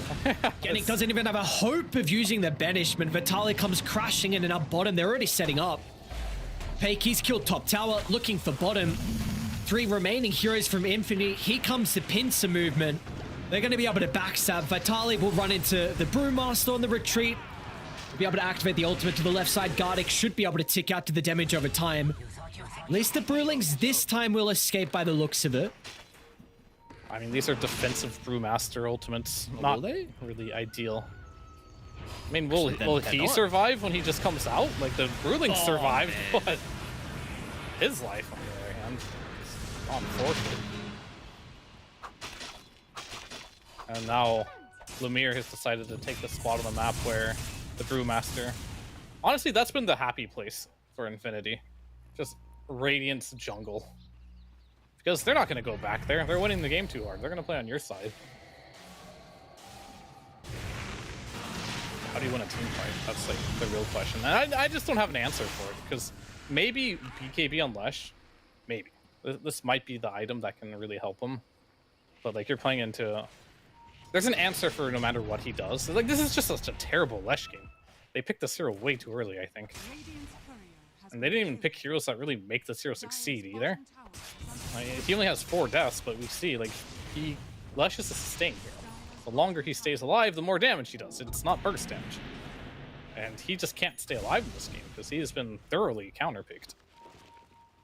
All 3 cores are really good against this Lesh rack. Oh, Lumiere? They're just going to take up the Omni Slash, and Lumiere should be able to make it. What? Oh my god, the crits from Peik. Dude, I actually wonder if Moo's going in for that one right click that killed him was the difference maker. If that TP went off or not. It would have looked really stupid if he ran in there, hit him once, died, and Lumiere escaped, right?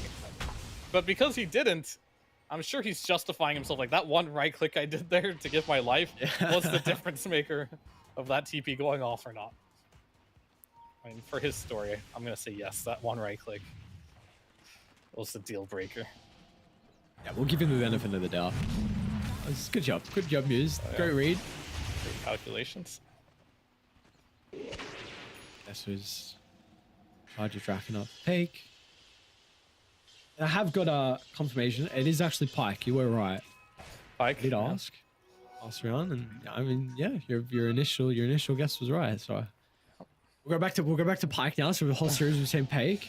Peik. We'll just confuse people more. Peik, Pike, Peik. We'll just say them all. Yeah. Come up with something else there. I was having more fun not knowing. Kind of ruined my fun. Shrink the map. Close him in. 16,000 net worth lead. It has been another masterclass performance, honestly, from Beastcoast. I mean, there was a bit of an interesting early game, but their movements from them, Pike are active. He's been down bottom and preventing the Brewmaster from farming. The supports playing with the Vitali Pango. Beastcoast lineup looking very good. Yeah, it's been clinical earlier. It just feels like they've just entirely dismantled Infinity in this series so far. But there is still some potential here with this Juggernaut. He is very farmed. If he can get level 18 and get a perfect Omni Slash, that might be an avenue. But do you have the time? No. It's just 3 heroes trying to defend. You know, Juggernaut's farming, Brew is farming in this happy place down in the bot lane. The only good memories Brewmaster has had has been down there on the Radiant jungle. Minding his own business, hitting creeps. He comes back, we're gonna see him die. He TP'd back. Don't come back, man. This is nothing but despair here. Go live in your ignorant bliss down on the Radiant jungle. Radiant's courier has been killed. Sniped one courier. Okay, doesn't want the second. Never mind. Alright, Jug is now going to that happy area. They can't hurt you down there. How long is this happy area going to be happy for? They are coming, but looks like he's fine. Trying to smoke his 5. So they are a bit split on Beastcoast. See if they run into anyone. Oh, Zeus went for the Yashikaya. Interesting. I really tried to think about it. Well, I didn't really try that hard, but I wanted to think about like what heroes can really abuse this Yashikaya. Obviously, Shadowfiend was the first thing that came to mind, but I wonder if there's any other hero in Dota that can kind of abuse this. Maybe it's kind of cool on Leshrac for your stun. It'd just be like a lot faster. I don't know. But does that really warrant buying a Yasha on Leshrac to have a faster stun?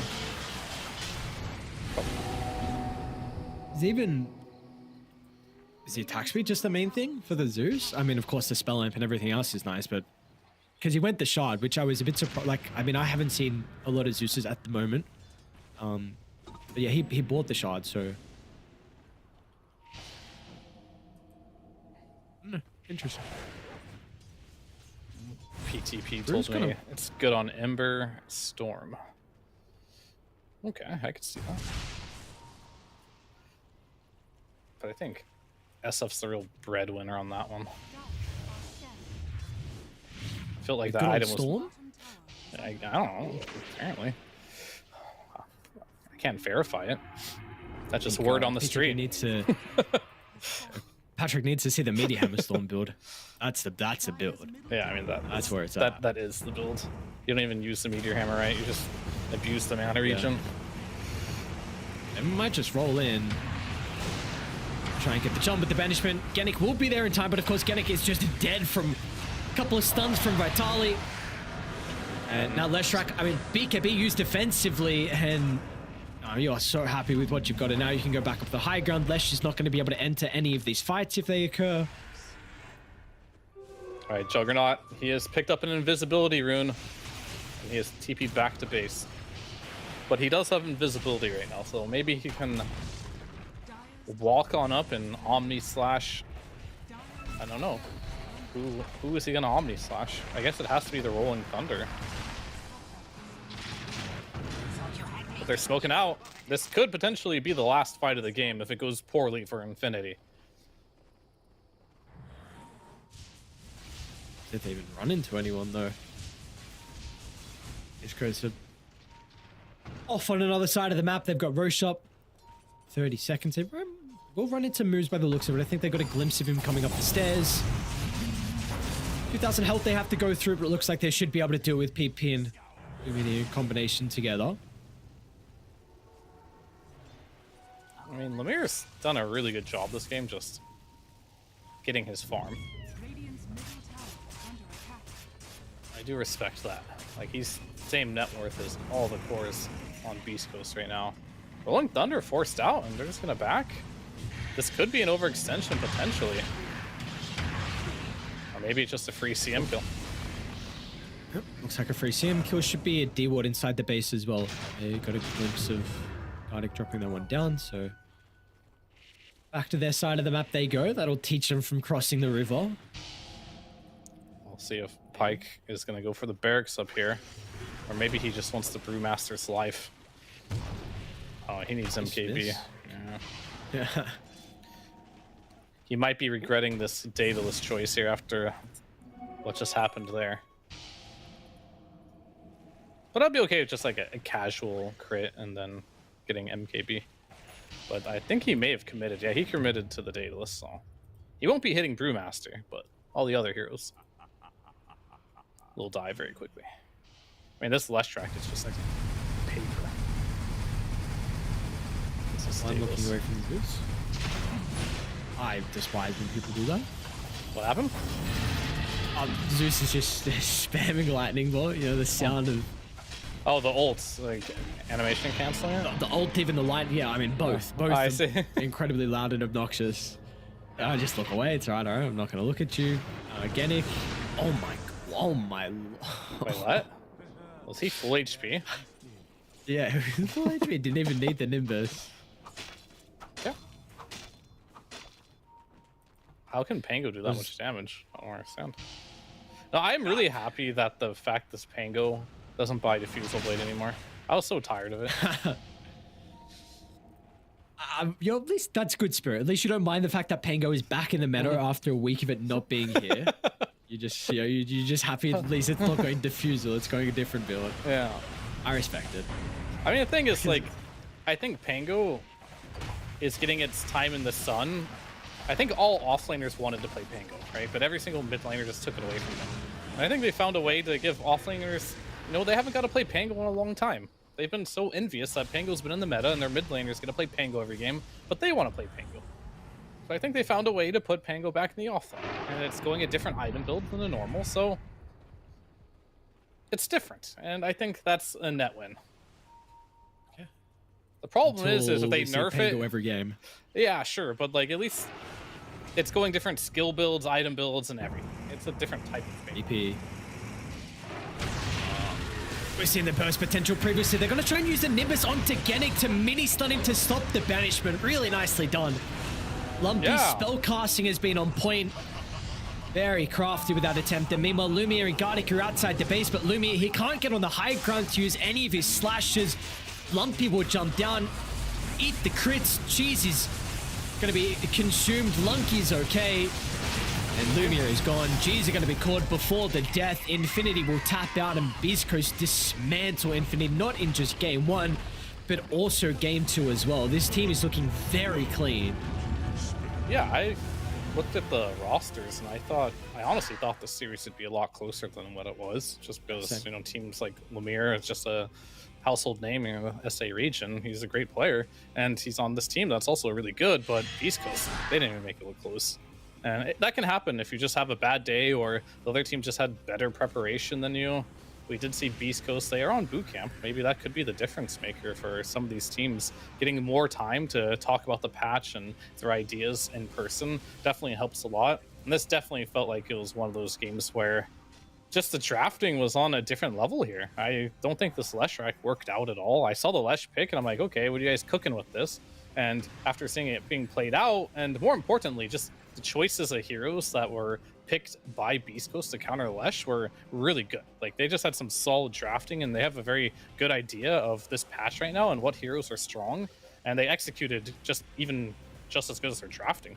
So this team looks scary. They definitely look really scary. Obviously want to see a little bit more from them, and I'm going to see if this is just an off day for Infinity, or is Beastcoast really just that good, because they could definitely have a shot at this qualifiers if they play the way they're playing now. Yeah, that was kind of the takeaway I was about to bring up, is that, like, I can't... Beastcoast looked incredible in this series, but I don't know, again, if it was just they completely outclass Infinity, and if Beastcoast are just a tier above, or if this was just a really bad performance. So I think importantly we're going to have to see... I'm actually not 100% certain if they're playing tomorrow. I don't think they are. I think it's going to be a day off for them, so it's still going to be a little bit of time until we'll see them play their second series. But that's going to be versus Midas Club, who we also saw look pretty good. Game 1 versus Fusion was a little bit too close for comfort. Game 2 was much more dominant from Midas Club, so we'll see that's going to be a different opponent compared to what they just faced today. Yeah, I mean, I think this upper bracket semifinals, the 4 teams going up there, is going to be very interesting, because every single team in the upper bracket quarterfinal, they 2-0'd, right? So every single team going into this one was just a step above their competition, and they're kind of stompy games, every single one of them today. And that just goes to show you that the level of play is just going to be elevated in that upper bracket there. But we'll have to keep an eye on the lower bracket too. That's going to be very important to see. We have to keep in mind Boom is down there. Not a team we would expect to be in that lower bracket there. And that is also a team that has players that could, once again, they could easily qualify for this if they're having some good mojo going their way. But overall, this game in general, Infinity, they got steamrolled quite hard by Beastcoast here. And Lumpy, he played a really good series overall. Like, his Pudge was definitely more fun to watch than his Zeus, but that's just like Pudge gameplay in general. But his Zeus was also very good here. I also want to just special highlight Vitaly again. Like, game number 1, game number 2, both of them, he had like an crazy good game. And Pyke also, this guy, I'm keeping an eye on him. He's got a unique style for carry heroes. Playing Weaver one game, playing Morta. These are not something your typical carry players really wants to play every single game, but he seems to have his own style and it's working out. Yeah, that he does indeed. So let's take a look at the results to end day 1 here for the closed qualifiers and see who was able to come out on top, and unfortunately who is getting knocked down to the lower bracket. Like you were saying, all 2-0s in all games that were pretty goddamn dominant, minus the game 1 of Midas Club versus Fusion Esports. So Heroic able to take it, and then is that what's the second? Is it Leviathan? It's not, is it? How do you even pronounce Leviathan? Leviathan? Well, I'm gonna just go with that, and then I will get a confirmation when we, after this, and then of course we saw Midas Club and yeah, there's Beastcoast next. We might actually even have a updated bracket. Not sure if that one is ready to go, so we can see how the, I guess, all up it's looking. Yeah, it sounds like we do have a bracket, so let's jump over to that and see, because